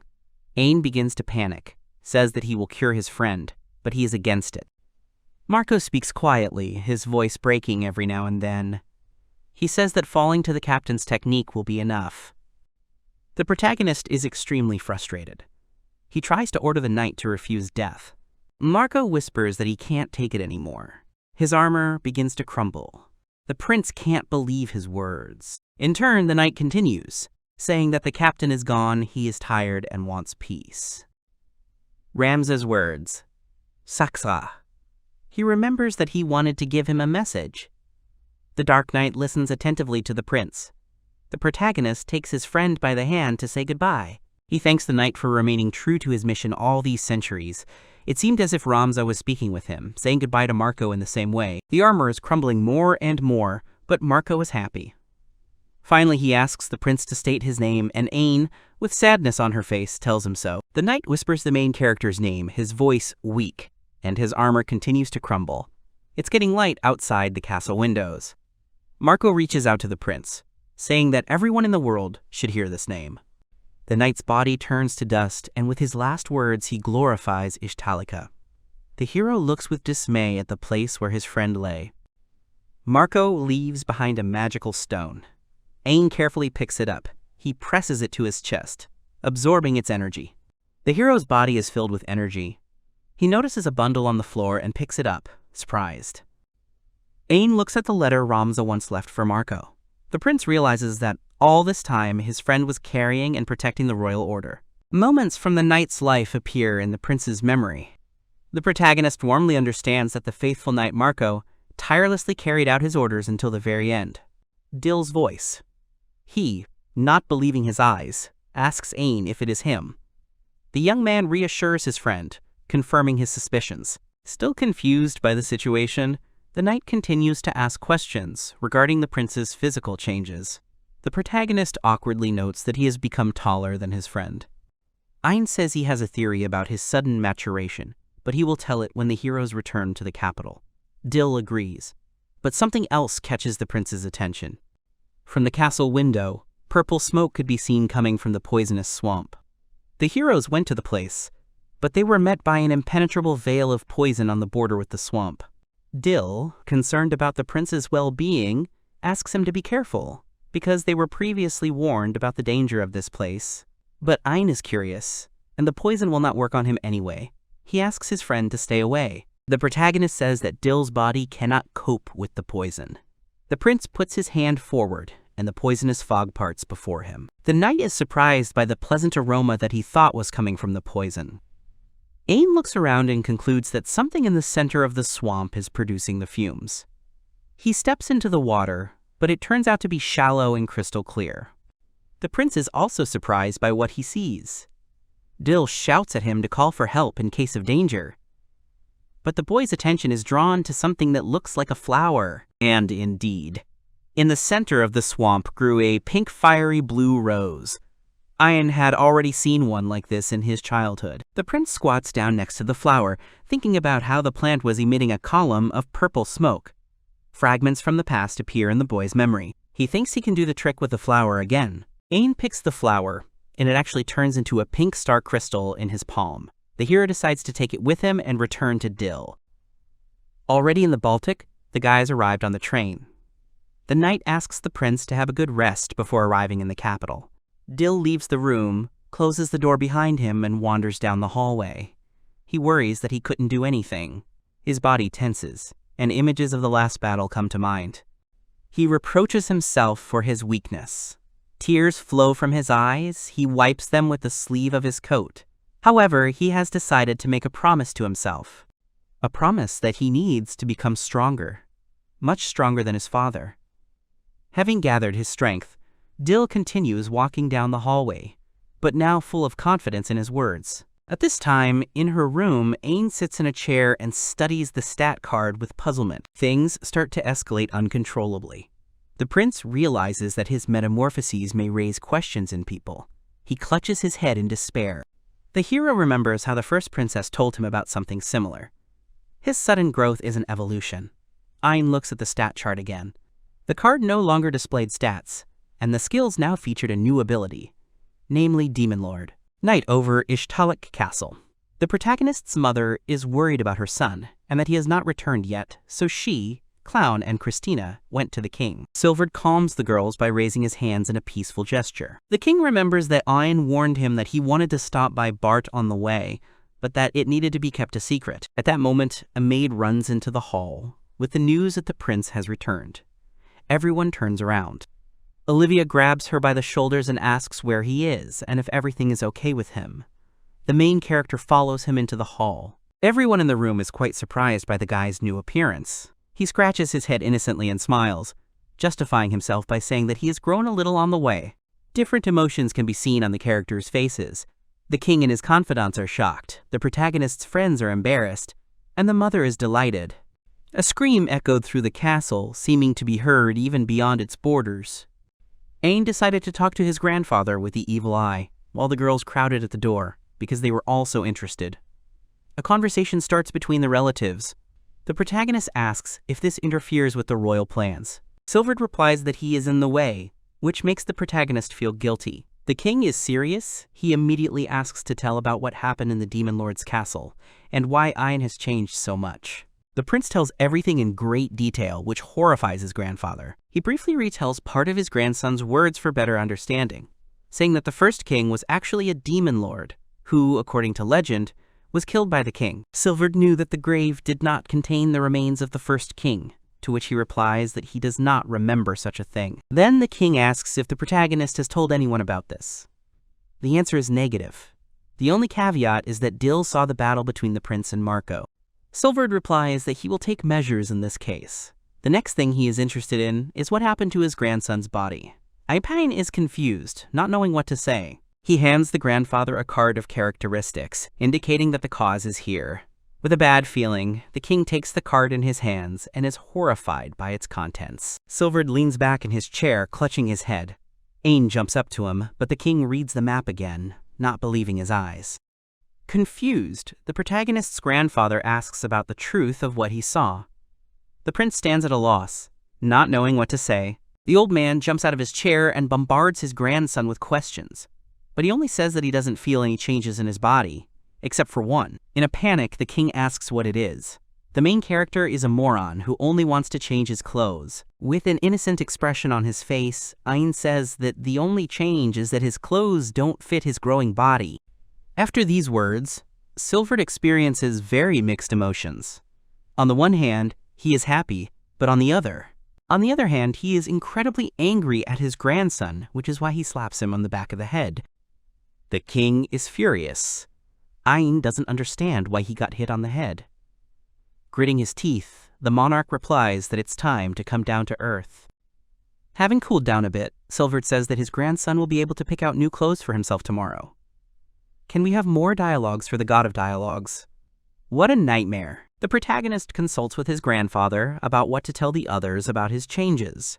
The king suggests not spreading the word that Ain is a demon lord. Let everyone think that it is because of the absorption of the magic stone. And an additional justification for this will be the presence of dryad blood in the body of the main character.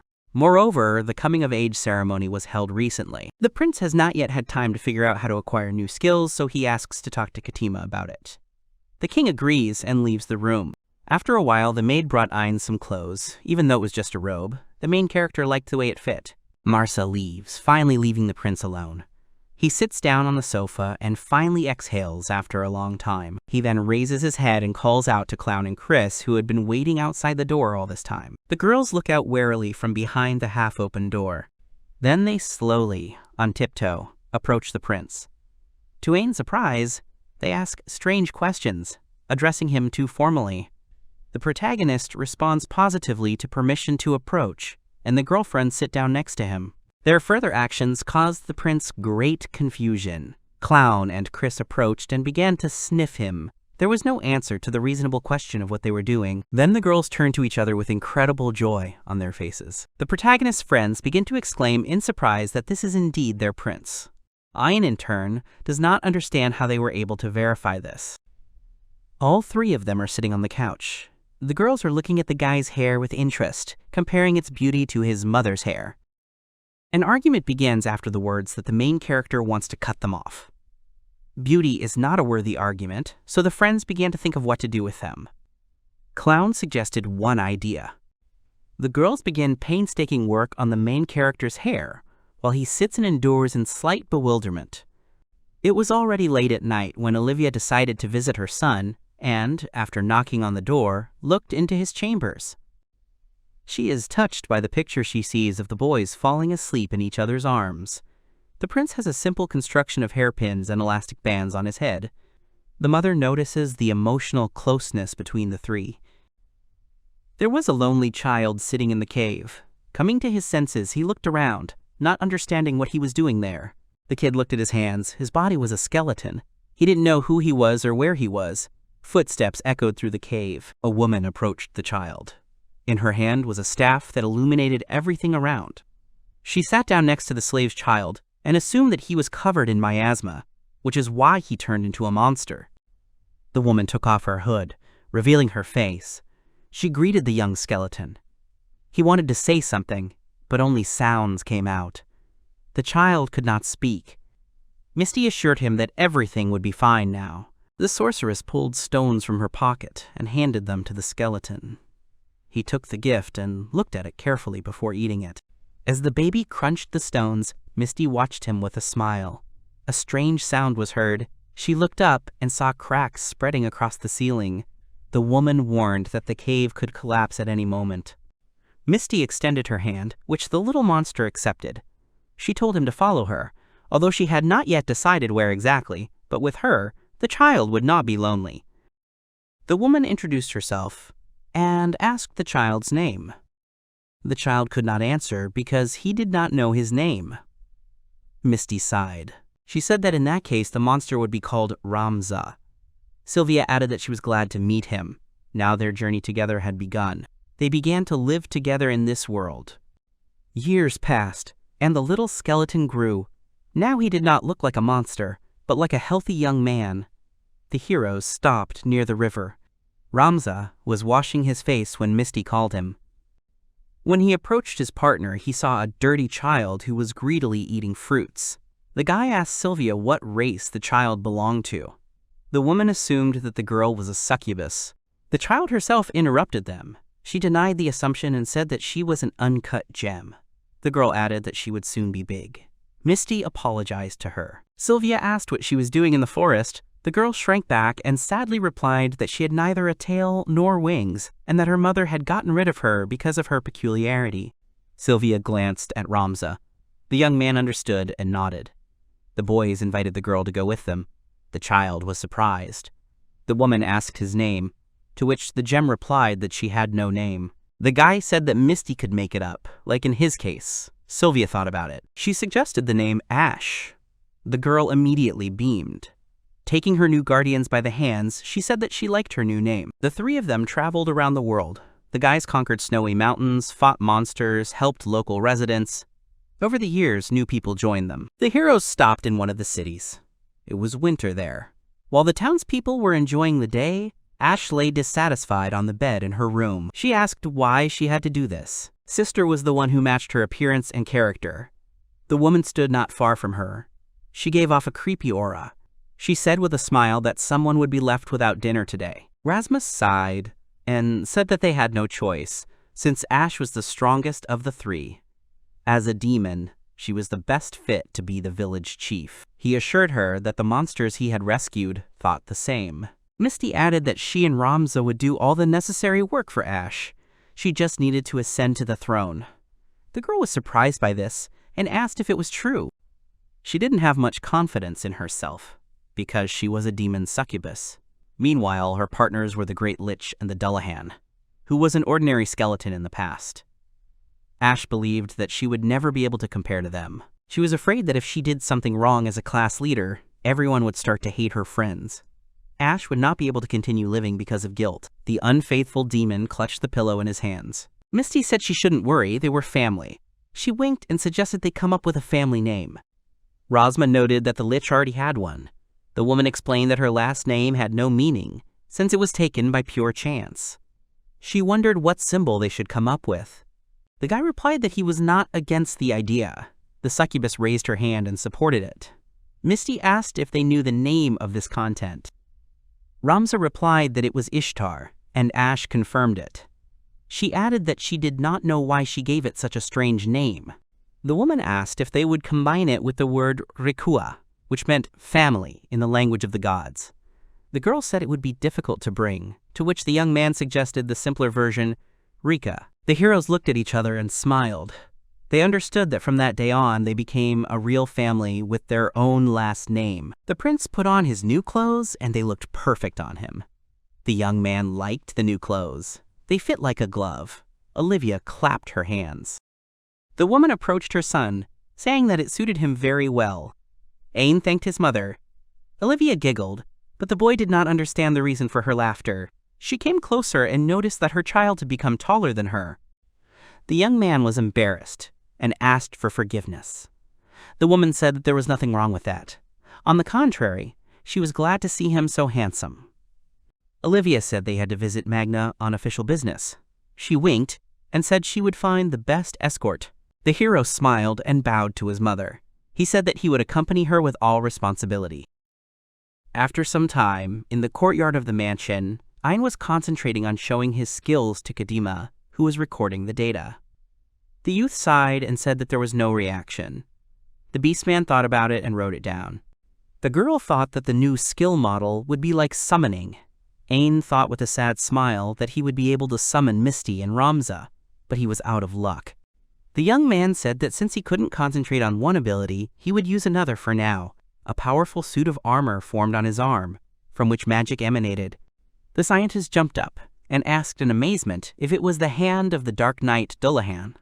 The hero said that he could probably create a whole suit of armor and told him that in his dream, Ramza had dressed him in the equipment and the boy could still feel it. Kadima patted the boy on the back. Now she understood why the prince had suddenly grown up and matured. The girl asked about the power of the ice dragon, Upas Kamui. If it weren't for her, Ain wouldn't have remembered that he hadn't even tried this power yet. He closed his eyes and stretched out his arms, concentrating. Ice shards began to form out of the air, and a dragon with 2 heads emerged from them. Kadima didn't expect to see a 2-headed sea dragon. She couldn't believe that the prince was able to create such an ice sculpture. It was hard for the boy to control his powers for so long. He frowned, trying to control himself, but the statue jerked and it fell to the ground, shattering into pieces. Ain fell and said tiredly that it was quite difficult to keep the dragon sculpture in the air. Kadima immediately went to the fragments. She wanted to take a sample, but her instrument, which she wanted to dissolve the ice, broke. The Beastman said that the powerful frosty air was not comparable to normal ice magic. However, this was to be expected from a calamity-type monster equal to a sea dragon. All this made her researcher's guts burn. She quickly began to write down the data in her notebook about the Dark Knight and the Ice Dragon. The young man apologized and said that he had to go because his grandfather had called him. When Ain reached his relative's office, he noticed that there was a heavy atmosphere around the door. The youth asked why such an oppressive aura was coming from the throne room, to which the guards replied that they did not know. The young man entered the room and saw his grandfather sitting on the throne, thinking very hard about something. He turned to him with concern, and the grandfather, seeing his grandson, immediately beamed. Silverd immediately noticed that the new outfit suited the boy very well. He thanked the king and asked what had happened. The marshal and the prime minister, who stood on either side of his majesty's throne, looked worried. Grandfather frowned and admitted that he had almost launched a preemptive strike against Haim and started a war. The prince immediately recalled the words of the first king about the prohibition of preemptive strikes. The king of Ishtaliki sighed and said that this was precisely why he scolded himself. The hero asked how this had happened. The king pulled out an envelope and said that this letter was attached to a reply from Euro. They suspected that his people had been bribed and planted on them. Before handing the letter to his grandson to read, the grandfather apologized to him. He was a little nervous, but when he began to read the contents, he sighed heavily. He summed it up. The people of the other kingdom wanted information about the situation of the count and the others in an official manner. In addition, they mentioned that Ishtarika kidnapped them and made complaints about Ain and Olivia. Warren deeply regretted having delivered the letter directly to His Majesty. He said that he too had been stunned by its contents. Lloyd stepped forward and assured his king to be sure. He said that their enemies were so brazen only because they knew that Ishtalika did not want to attack them. However, if it was necessary, the marshal was ready to show a grain of his strength in a way that the first king would not list. Silverd praised Lloyd for his words and added that he was counting on him. The prime minister said that he had not expected the third prince to be so fixated on Lady Klein. The young man immediately remembered Grit, who irritated him with his affection for the girl. Ain suggested trying to settle this without brute force. Warren said they could have a conference and was generally open to the idea. Suddenly the guy admitted that his patience had run out. He wanted to end the troubles that Haim was causing. Recalling the warm moments he spent with Lady Klein and how she always smiled at him, the prince declared that this girl was his. The men were taken aback by such a statement. After a while, the throne room was filled with loud laughter. Through the laughter, the king asked if everyone had heard what his grandson had said. Realizing what everyone was thinking, Ain quickly explained that he had meant my assistant, not the girl. When Silverd calmed down, he said that he would also attend the conference. The prime minister and the marshal were worried about this decision. They asked His Majesty if this would not endanger his safety. He told them not to be foolish. The king was going to go with them on his ship, the White King. He added that if he was in danger with them during the meeting, he would be in just as much danger within the castle walls. Lloyd and Warren fell silent, having nothing to say in response. The grandfather turned to his grandson. He told them to work things out with Haim together. A few days later, in the royal palace of JM, Elena was sitting in her office and reading a letter. She did not understand why Sir Toguro was doing this. A maid knocked on her door and brought the necessary documents. The girl thanked Lily. The maid noticed Elena's depressed state and asked what had happened. The girl said that Mr. Toguro had slipped the letter to Ishtarika without permission, and now she was sitting and reading their reply. Lily covered her mouth in surprise. Elena asked if it had been 4 years since Lily had become her personal servant. She asked if the girl knew how much the fish hatching trends in the port city of Roundheart had changed in the last 10 days.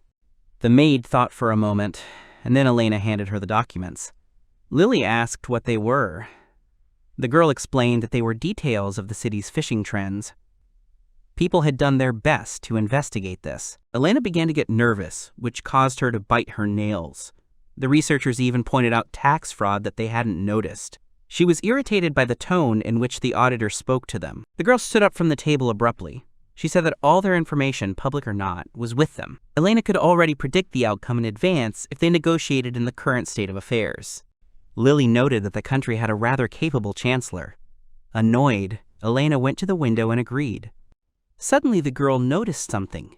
She turned to her maid and asked how she knew that the letter was written by the chancellor of Ishtarika. The maid froze. Realizing that she had been found out, she smiled and said that she had expected this outcome. Elena had not yet managed to send a guard when Lily appeared behind her with a knife at her throat. She asked the lady not to make noise. The maid explained that, in this letter for her, between the lines, Varan-sama wrote about returning in the form of a code that was incomprehensible to people who did not know about it. Lily decided to reveal herself completely, because she thought that this was the right time. The maid let the girl go. She asked if Lily was sure of her actions since she could call the guards at any moment. The spy said that she only wanted to scare her. She was not allowed to kill. Besides, Lily looked down on the Knights of Heim. She didn't think they could harm her in any way. The girl winked at Elena, who was unhappy with what was happening. She sighed and stood up, resigned to the fact that she had no choice but to obey. Lily was glad to hear such an answer. Elena was angry that she had a continuous bad streak. The letter to Tiguru, Lily's betrayal. The maid laughed and noted that the girl was behaving like Lady Klein. She replied that most likely it was Klein who was like her, because she was her daughter. Suddenly the maid extended her hand and invited Elena to go with her, since Lady Klein was on their side. The girl asked for forgiveness and said that she had to refuse, because she still loved Heim, the country in which she had lived her entire life. The spy sighed. She took off her cap and threw it away. The girl opened the window and stood on the windowsill. She said that she wanted to warn her mistress one last time. Lily said that if Elena did not want to fight against her daughter, she had to stop the nobles. After that, the maid jumped out of the window. The girl was in shock. Clara ran to the window and looked out, but saw no one. Even though Lily turned out to be a spy, Elena still liked her. The girl left her office. The Stratus followed Elena, asking where she was going. She said she was going to meet Prince Tuguru. In this situation, she had no time to grieve. She had to act. Clara was determined to do everything in her power, until she began the day of negotiations with Ishtarika. The heroes arrived at the port where the royal ships were created. Ain was amazed and delighted by such a huge place. Clowny said that this place was the same size as the Tower of Wisdom in the game. The port also had its own centuries-old history. The prince did not know that there was such a place near the capital of the kingdom. The girl suddenly coughed. The young man asked if she was okay. Clowny replied that sometimes she got something stuck in her throat and apologized. Dill asked the girl to take care of herself, because there was an epidemic in the capital. She thanked him for his concern. They continued their exploration of the port, and after a while the boys saw their destination, the prince's ship, Leviathan, the sea dragon. Ain was surprised by its size. The girl said that the ship was not finished yet, but its size was already much larger than that of Princess Olivia. She added that its power would exceed the power of the ship of His Majesty the White King. Dill said he'd heard a few rumors, but he didn't expect the ship to be this cool. Clowny explained that with the sea dragon's materials, they could fit as many weapons on board as they wanted. While Ain was looking at the construction of the ship, he saw some familiar faces. Dill noticed that the prince was looking at something and asked where he was looking. The boy asked if one of the engineers was Roland. Dill explained that he was a school friend of the prince, and to his left stood a first-class teacher, Professor Rook.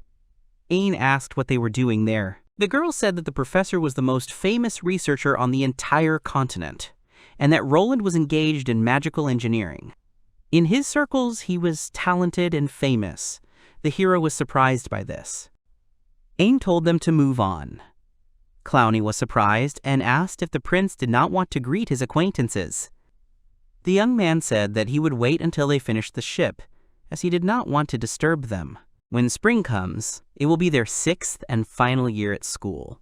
His friends, Roland, Butts, and Leonard, have all set out on their own paths after graduation. The hero must try too. The heroes were riding a train through the fields. Clowny brought warm tea to the prince, who could finally warm up after the chilly walk outside. The girl said that the meeting with the Kingdom of Haim would take place in the summer. The young man asked where it would be held. The assistant replied that it would be on a desert island, right in the middle between Ishtalika and Haim, and added that His Majesty and Mr. Warren would specially re-establish connections for the meetings. Remembering how the two old men had not been particularly friendly to each other, he noticed that they were acting enthusiastically. Clowny thought about it. She didn't understand what had happened, since they were still ignoring Haim. The young man remembered how he had declared Clowny his and blushed. The girl added that His Majesty would be attending the meeting, as well as King Kaima. This meant that both countries would come with a huge army behind them. The prince noted that if everything was going to be exactly like this, then Logum would also be at the meeting. Clowny said that the boy's younger brother, who is the 3rd prince of the Kingdom of Haims, will also be there. Ames said that they will have a good lineup at the meeting. The girl looked at him with excitement. He replied that everything was fine. He was determined. The guy said he would not run away or hide. He was going to end his unwanted ties with Haim. There was a meeting between Mr. Tiger and Elena. The man handed over an envelope and asked Grint what he thought of the letter from Ishtalika. It was obvious that the Crown Prince's assistant had written it. Tiger asked if the young man did not think that such letters were rather provocative. Grint agreed with the gentleman. He suggested that the prince's assistant could be a very uncontrollable person. Elena, meanwhile, listened attentively. She turned to Grint because she wanted to ask a question. The girl said that Crown Prince Ishteliki's guards, to whom Grint lost in the Euros, said that, quote, Ain dealt with the sea dragon single-handedly. She asked what he thought about that. The boy laughed tensely and said that it was a rather rude question. But he decided to answer it anyway. He considered the guard's words to be an exaggeration.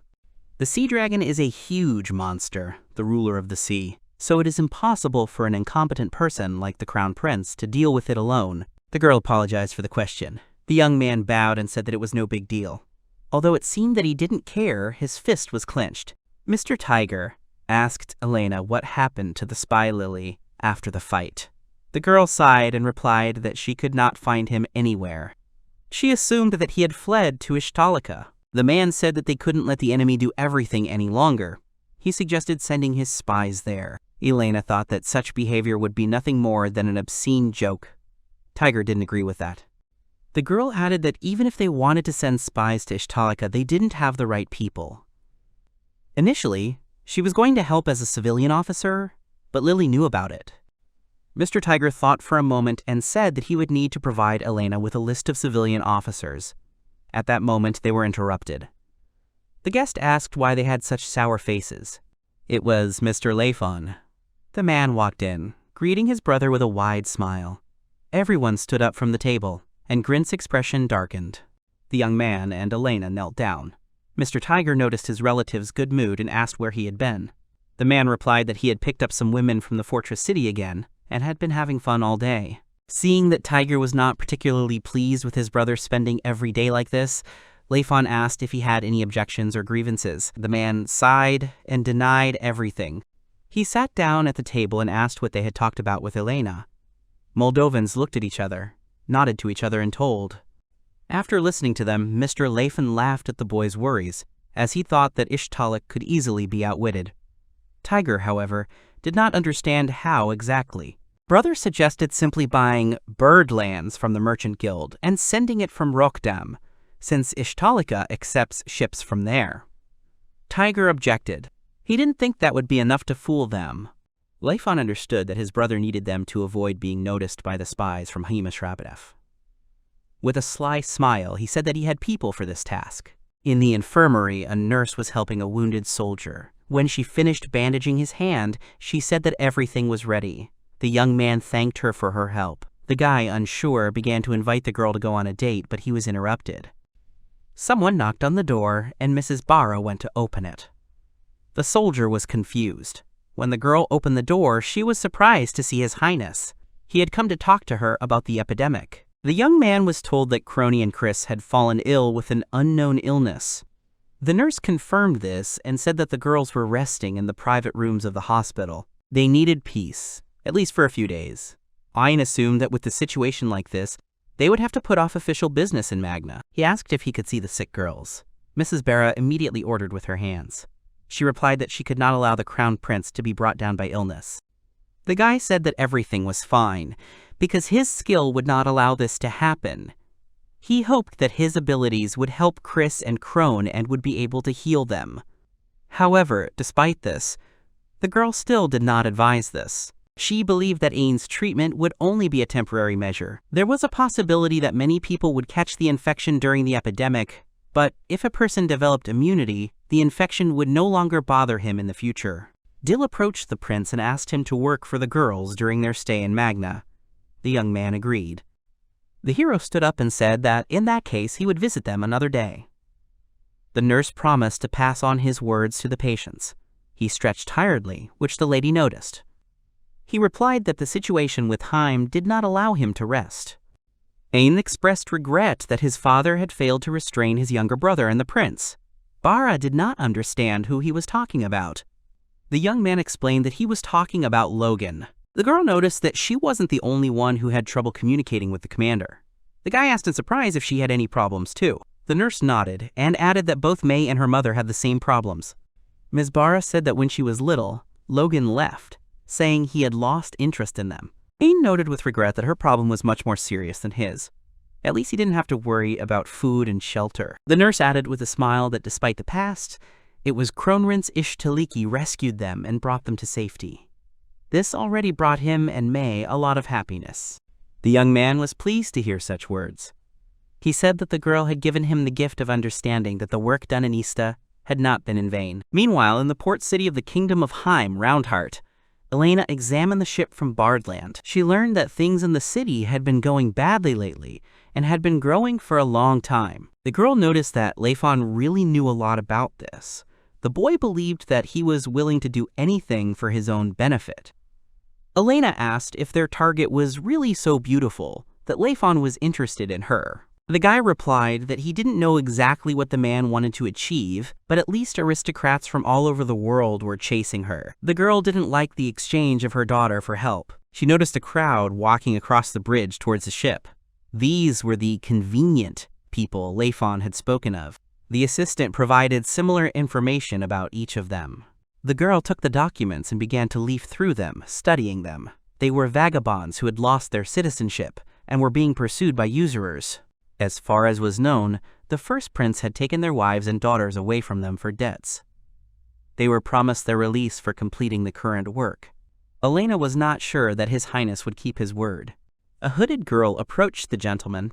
She leaned toward Elena and whispered that the target had been captured. The girl quickly threw to her assistant that she was returning to the residence and was counting on him. She ordered to tell the owner of the ship to come to her. The young man said that he would do everything, but asked why the Lord needed him. She answered that she had a business proposition for him. The girl was met at August's residence. She immediately went to the basement with her people. When they came down, they pointed out the prisoner to her. He was bound and locked behind bars. Hearing Helen addressed as mistress, the soldier assumed that it was Lady Crone's mother standing before him. Elena was told that several fighters had been seriously injured in their attempts to capture the Ishtaliki knight. The girl noted that they had had a hard time. She said she wanted to talk to the prisoner alone. Her people were worried about this because they thought it dangerous to leave the lady alone with a soldier of the enemy country. However, Elena assured him that everything was fine. She came closer to the cage and immediately offered a deal. The warrior did not expect such an offer. He laughed and then looked at her seriously. The young man, with a gloomy and determined look, asked to refrain from trying to bribe him. Elena felt a terrifying aura from the tied-up soldier. She was afraid to find out how many such brave knights Ishtalek still had. The girl pulled out the document and showed it to the soldier, who didn't even want to look at it. She asked if he still refused the deal. The guy said she just wanted to get his attention, but he didn't care. Elena advised him to take a look anyway, if he really considered himself a loyal subject. The soldier took a look, and what he read shocked him. He asked what the lady had in mind. Meanwhile, the royal carriage was driving through the streets of the port city of Magna, with Dill, Olivia, and Ayn in it. Their task today was to plant trees in the city's central square. The locals were happy to see the royal family. They considered Ayn a hero who saved Magna, and Olivia the mother of God. For the prince, the title of hero sounded too flattering. The mother, seeing the reaction of the townspeople, said that her son tried hard. She was very happy for him. When they arrived at the square, Dill handed them a sapling and asked them to plant it. The royals accepted it.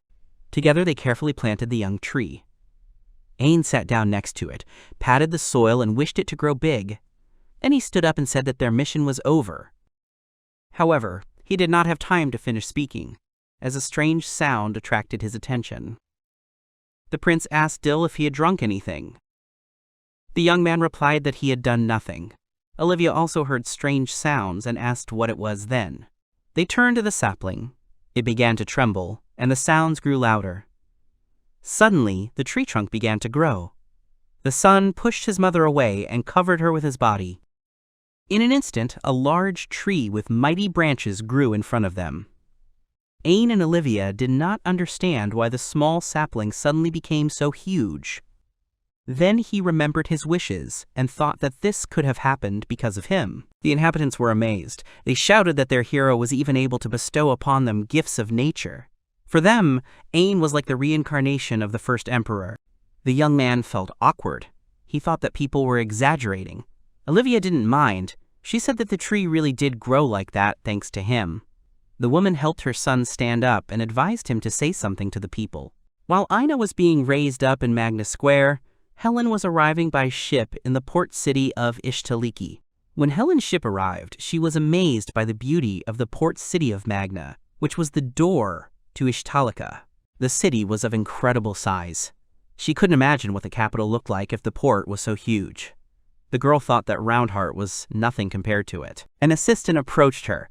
He reported that several breaches had been discovered in the portal, which would take some time to repair. The girl asked how long exactly. He replied that they needed several days. Elena nodded and said that they would wait. A soldier came out onto the bridge. She said with a smile that the main thing was that they got there safe and sound, but he himself got the ship. The man looked at her without a trace of a smile. He opened his bag and handed over a letter of recommendation concerning a good craftsman. The girl thanked him. The warrior wished her well without enthusiasm and added that they needed to act immediately. The girl apologized to the assistant.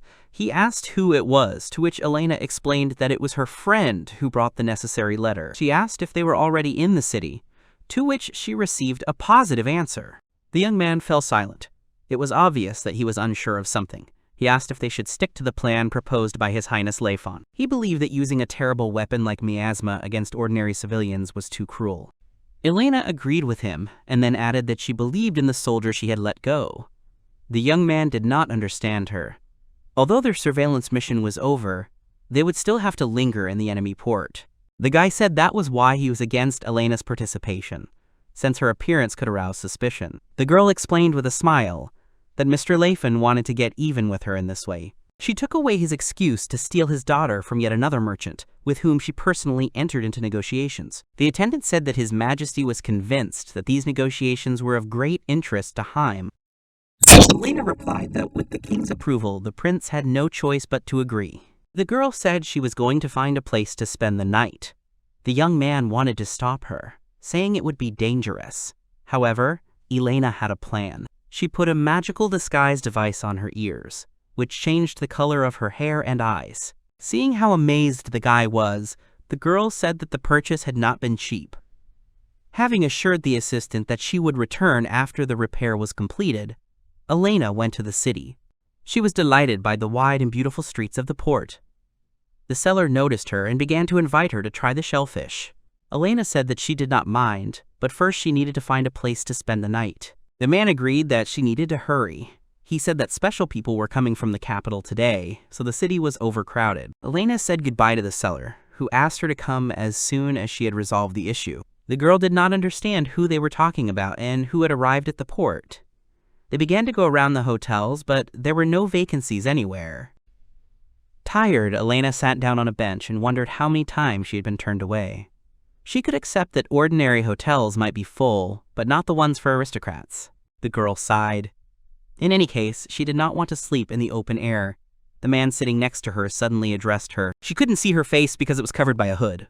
The young man apologized for interrupting and asked if she was looking for a place to spend the night. Elena answered positively. She was ashamed to admit that she had not expected to see so many people. The guy agreed with this. The girl asked if her interlocutor was a wanderer. The guy answered that he lived in the capital, and then admitted that he was an aristocrat who generally does all sorts of burdensome work. Elena said that in such a case, she would not ask unnecessary questions. The guy stood up and said that in gratitude for her understanding, he would show her a place where she could spend the night. The young man smiled and added that he knew where to find a free room, even at such a time. His aunt told him about such a place. The heroes reached a beautiful hotel. They approached the administration. The worker said that they did have a free room, but he was not sure that they could provide it to them. Elena's new acquaintance mentally assumed that they were being held back especially for special guests. The girl had no hope that ordinary adventurers would be able to afford such numbers, but she was already glad that she had not been shown the door. The young man told the management that the price was not important. Elena felt awkward. She told him that he should not bother himself. At that moment, one of the workers was finishing his shift. He was carrying boxes when he accidentally collided with a guest. The hood flew off the young man's face, and the worker saw the crown prince in front of him, which surprised him greatly. Ain managed to hide behind the boxes so that Elena would not see him. The administrator also noticed him. The hero immediately put on his hood and asked not to tell anyone that he was here. The administrator immediately agreed to provide the girl with a room. The man asked his colleague to show the guest to the room. Elena was confused. She did not understand that she would end up paying for the room. The receptionist showed the price and asked if everything was okay. The prince was about to take out his wallet when the girl replied that she would pay in 3 days without any problem. She thanked Ain for his help and asked how she could thank him. The young man replied that she did not have to do anything. When he left the hotel and sighed with relief, Lily suddenly jumped out of the bushes. Ain asked if she had done everything she had to. She answered positively. He noticed that the girl looked pleased. Lily explained with a smile that she had not expected to see her boss hiding under a cheap disguise. The prince asked her if anyone else had sneaked in under disguise besides himself. She nodded affirmatively. Ain said that they would go to the food stalls as planned. Lily's mouth immediately started to water at the mention of food. She said that she would definitely go with him. The girl looked back at the hotel where Mrs. Elena was staying. She was glad that the girl had the chance to repeat with His Highness Ain, with Lady Klein's lover. When Dill and Ain arrived at the first emperor's residence, the prince was surprised by its size. The assistant said that they would stay here during their business trip. The hero noticed something and asked where the door near the stairs led to. Dill replied that there was a basement behind it. He added that at the end of the stairs leading there is another large door, but no one was able to open it, so it remained closed. Ain was surprised and asked if even grandfather had not been able to do it. Dill said that each of his predecessors had tried, but none had succeeded. The prince thoughtfully suggested that the door had been deliberately sealed. He asked if the first emperor had been able to unlock it. Dill said that was probably true. The young man suggested they look at it later. The assistant reported that Warren had already given his permission. They walked a long way to the prince's room. Ain said that he wanted to rest now. He had eaten too much food from the stalls, so he felt like sleeping. Night fell. The hero lay on the bed with his eyes closed, but as it turned out, he was not sleeping. He couldn't fall asleep because of his afternoon nap. He thought that he shouldn't go for a walk along the beach at such a late hour because of his insomnia, so he decided to go down. Although it was late, the prince thought he could still wander around the residence. The young man went out into the corridor and began to descend the stairs, having first taken a lamp with him. He reached the end and saw a large door. Finally, the young man could see what it really looked like. It reminded him of the door to the castle's treasury. Coming closer, the guy noticed that the keyhole was missing. He concluded that the lock was magical. The prince stretched out his hand, remembering how Silvered unlocked the treasury. Touching the lock, the center of the door lit up. The door opened automatically. Clouds of dust flew towards the hero. Ain didn't understand why it opened now. Inside was a study lined with bookcases. In the middle, the hero saw a table with an open book on it. As soon as the young man entered, the doors slammed behind him. The prince came closer to the table and began leafing through the book. he noticed that it was unfinished. The first lines he saw told him that many races had once again submitted to some force. They had stopped listening and were making every effort to satisfy his sister's desires. The author wondered what his father and mother were doing. Were they trying to stop their daughter? Ein realized that he was looking at the diary of the first emperor. He started to leaf through it further. The king wrote of how countless comrades had fallen in battle. He asked his sister why she was doing this to them. The man did not want to accept the fact that he would eventually have no choice but to destroy her.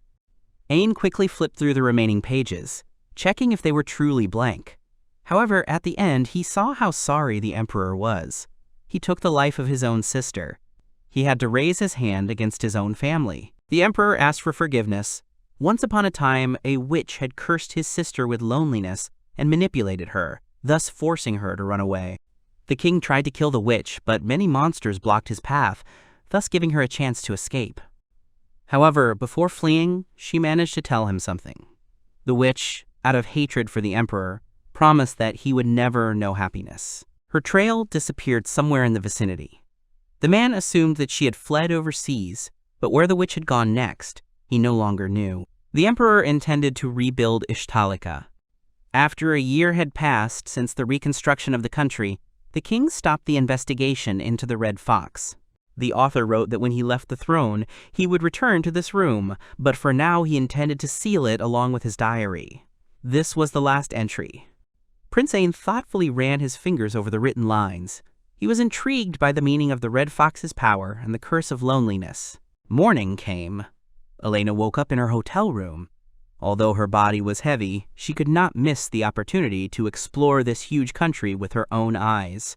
But first, the girl wanted to drink some tea. When she opened the door to the kitchen, she saw Lily in front of her, who was already pouring the hot drink into cups. The maid greeted her mistress. Elena opened the door and closed it in front of Lily. She did not understand what the spy forgot in her room, and how she recognized her, because the girl did not change her appearance even during sleep. Outside the door, Lily sighed and asked if the lady really thought she could fool someone with such a cheap trick in Ishtalik. After all, they had magical objects that allowed them to see through objects. Although Elena was nervous, she understood that she had no choice but to go to her. The girl first hearts and returned to her real appearance. She asked Lily if she came to grab her. The maid laughed and said that in that case, the gentleman would already be in the capital's prison. The girl asked what she needed then. The maid said the answer was pretty obvious. She would be Elena's personal guide for today. After a while, when the girls went outside, Elena asked where Lily was taking her. The maid said that although she could not arrange a meeting with Krona, she had something else. When they got off the train, Elena simply followed the girl. They went up the stairs and found themselves in a military port. The lady asked why the spy had brought her here. Lily thought that the girl would be interested in seeing him. Elena replied that this was no reason to show such a place to the enemy. The maid told her not to worry, because His Excellency himself had given permission. The mistress asked who exactly. Lily replied that it was Warren Lark, the Prime Minister of Ishtalika. Elena was hurt. She had a feeling that she was not being taken seriously. Lily thought that the lady said something. The girl simply waved it off and said that in that case she would consider everything. Looking at the lady, Lily remembered a recent conversation with Warren. He gave the girl permission to show Elena several ships, but she was not sure if it was a good idea. Ishtalika would only benefit from their enemies learning the difference in military power. Moreover, Elena held a position that would not allow her to hide the information she received. Looking at the enemy guns, the girl was horrified. The Prime Minister had hoped that Elena would insist on settling the matter peacefully, but that was not what the third prince wanted. Warren assumed that doing so would make him angry at Elena, which would certainly work to their advantage. After all, the only reason they were bothering with Hamie was because of Elena. After a walk around the military port, the mistress returned to Lily, who noticed that the girl's face had turned pale. Elena said that the maid already understood everything without explanation. Lily said that they actually even did calculations on how long it would take them to capture the port city of Roundheart. The girl said that the 2 battleships that Elena saw today would have done it in a certain amount of time, and Lily showed 2 fingers. The mistress thought she meant 2 days and exclaimed how that was possible. The maid laughed and said their ships would do it in 2 minutes. Elena jumped up and couldn't believe what she heard. She said that Roundheart was the pride of their country and asked to stop talking such nonsense. Lily reminded that this was only a cold analysis without bragging and exaggeration. The girl said that the lady had a choice, to stay and live in Ishtalik or to return not on the cattle boat, but on their ship going to Yulo. Elena didn't understand what Lily meant by a cattle ship. She shrugged her shoulders and replied that someone was clearly out of their minds to cross the sea on it. The lady calmed down and sat back down at the table. She smiled and noted that her objection home would be more graceful. Lily slammed the table and asked how much longer the lady would be stubborn. The girl apologized and replied that Heim remained her homeland no matter what. Elena asked the maid if she herself had not thought about returning, and added that, compared to her, the new maids were like heaven and earth. Lily was pleased to know that her mistress thought of her. She asked if Elena missed her. She answered that after all, the spy was the best, and now she was having a bit of a hard time. The maid laughed. When it was time to return, the girls approached a huge ship. Elena noted that the adventure would be really comfortable.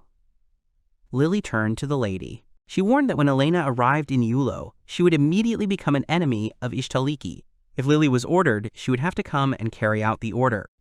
The girl went up to the bridge and thanked him for his care and for the choice he had given her. The former maid felt sorry for him. She bowed and thanked her for visiting their country. As a representative of Prime Minister Warren, she wished her a pleasant journey on his behalf. The ship set off with Elena. Lily stood and watched the ship go.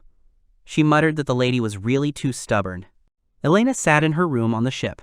Everything was going as she had expected. The difference in military power was incomparable, but that meant she would lose.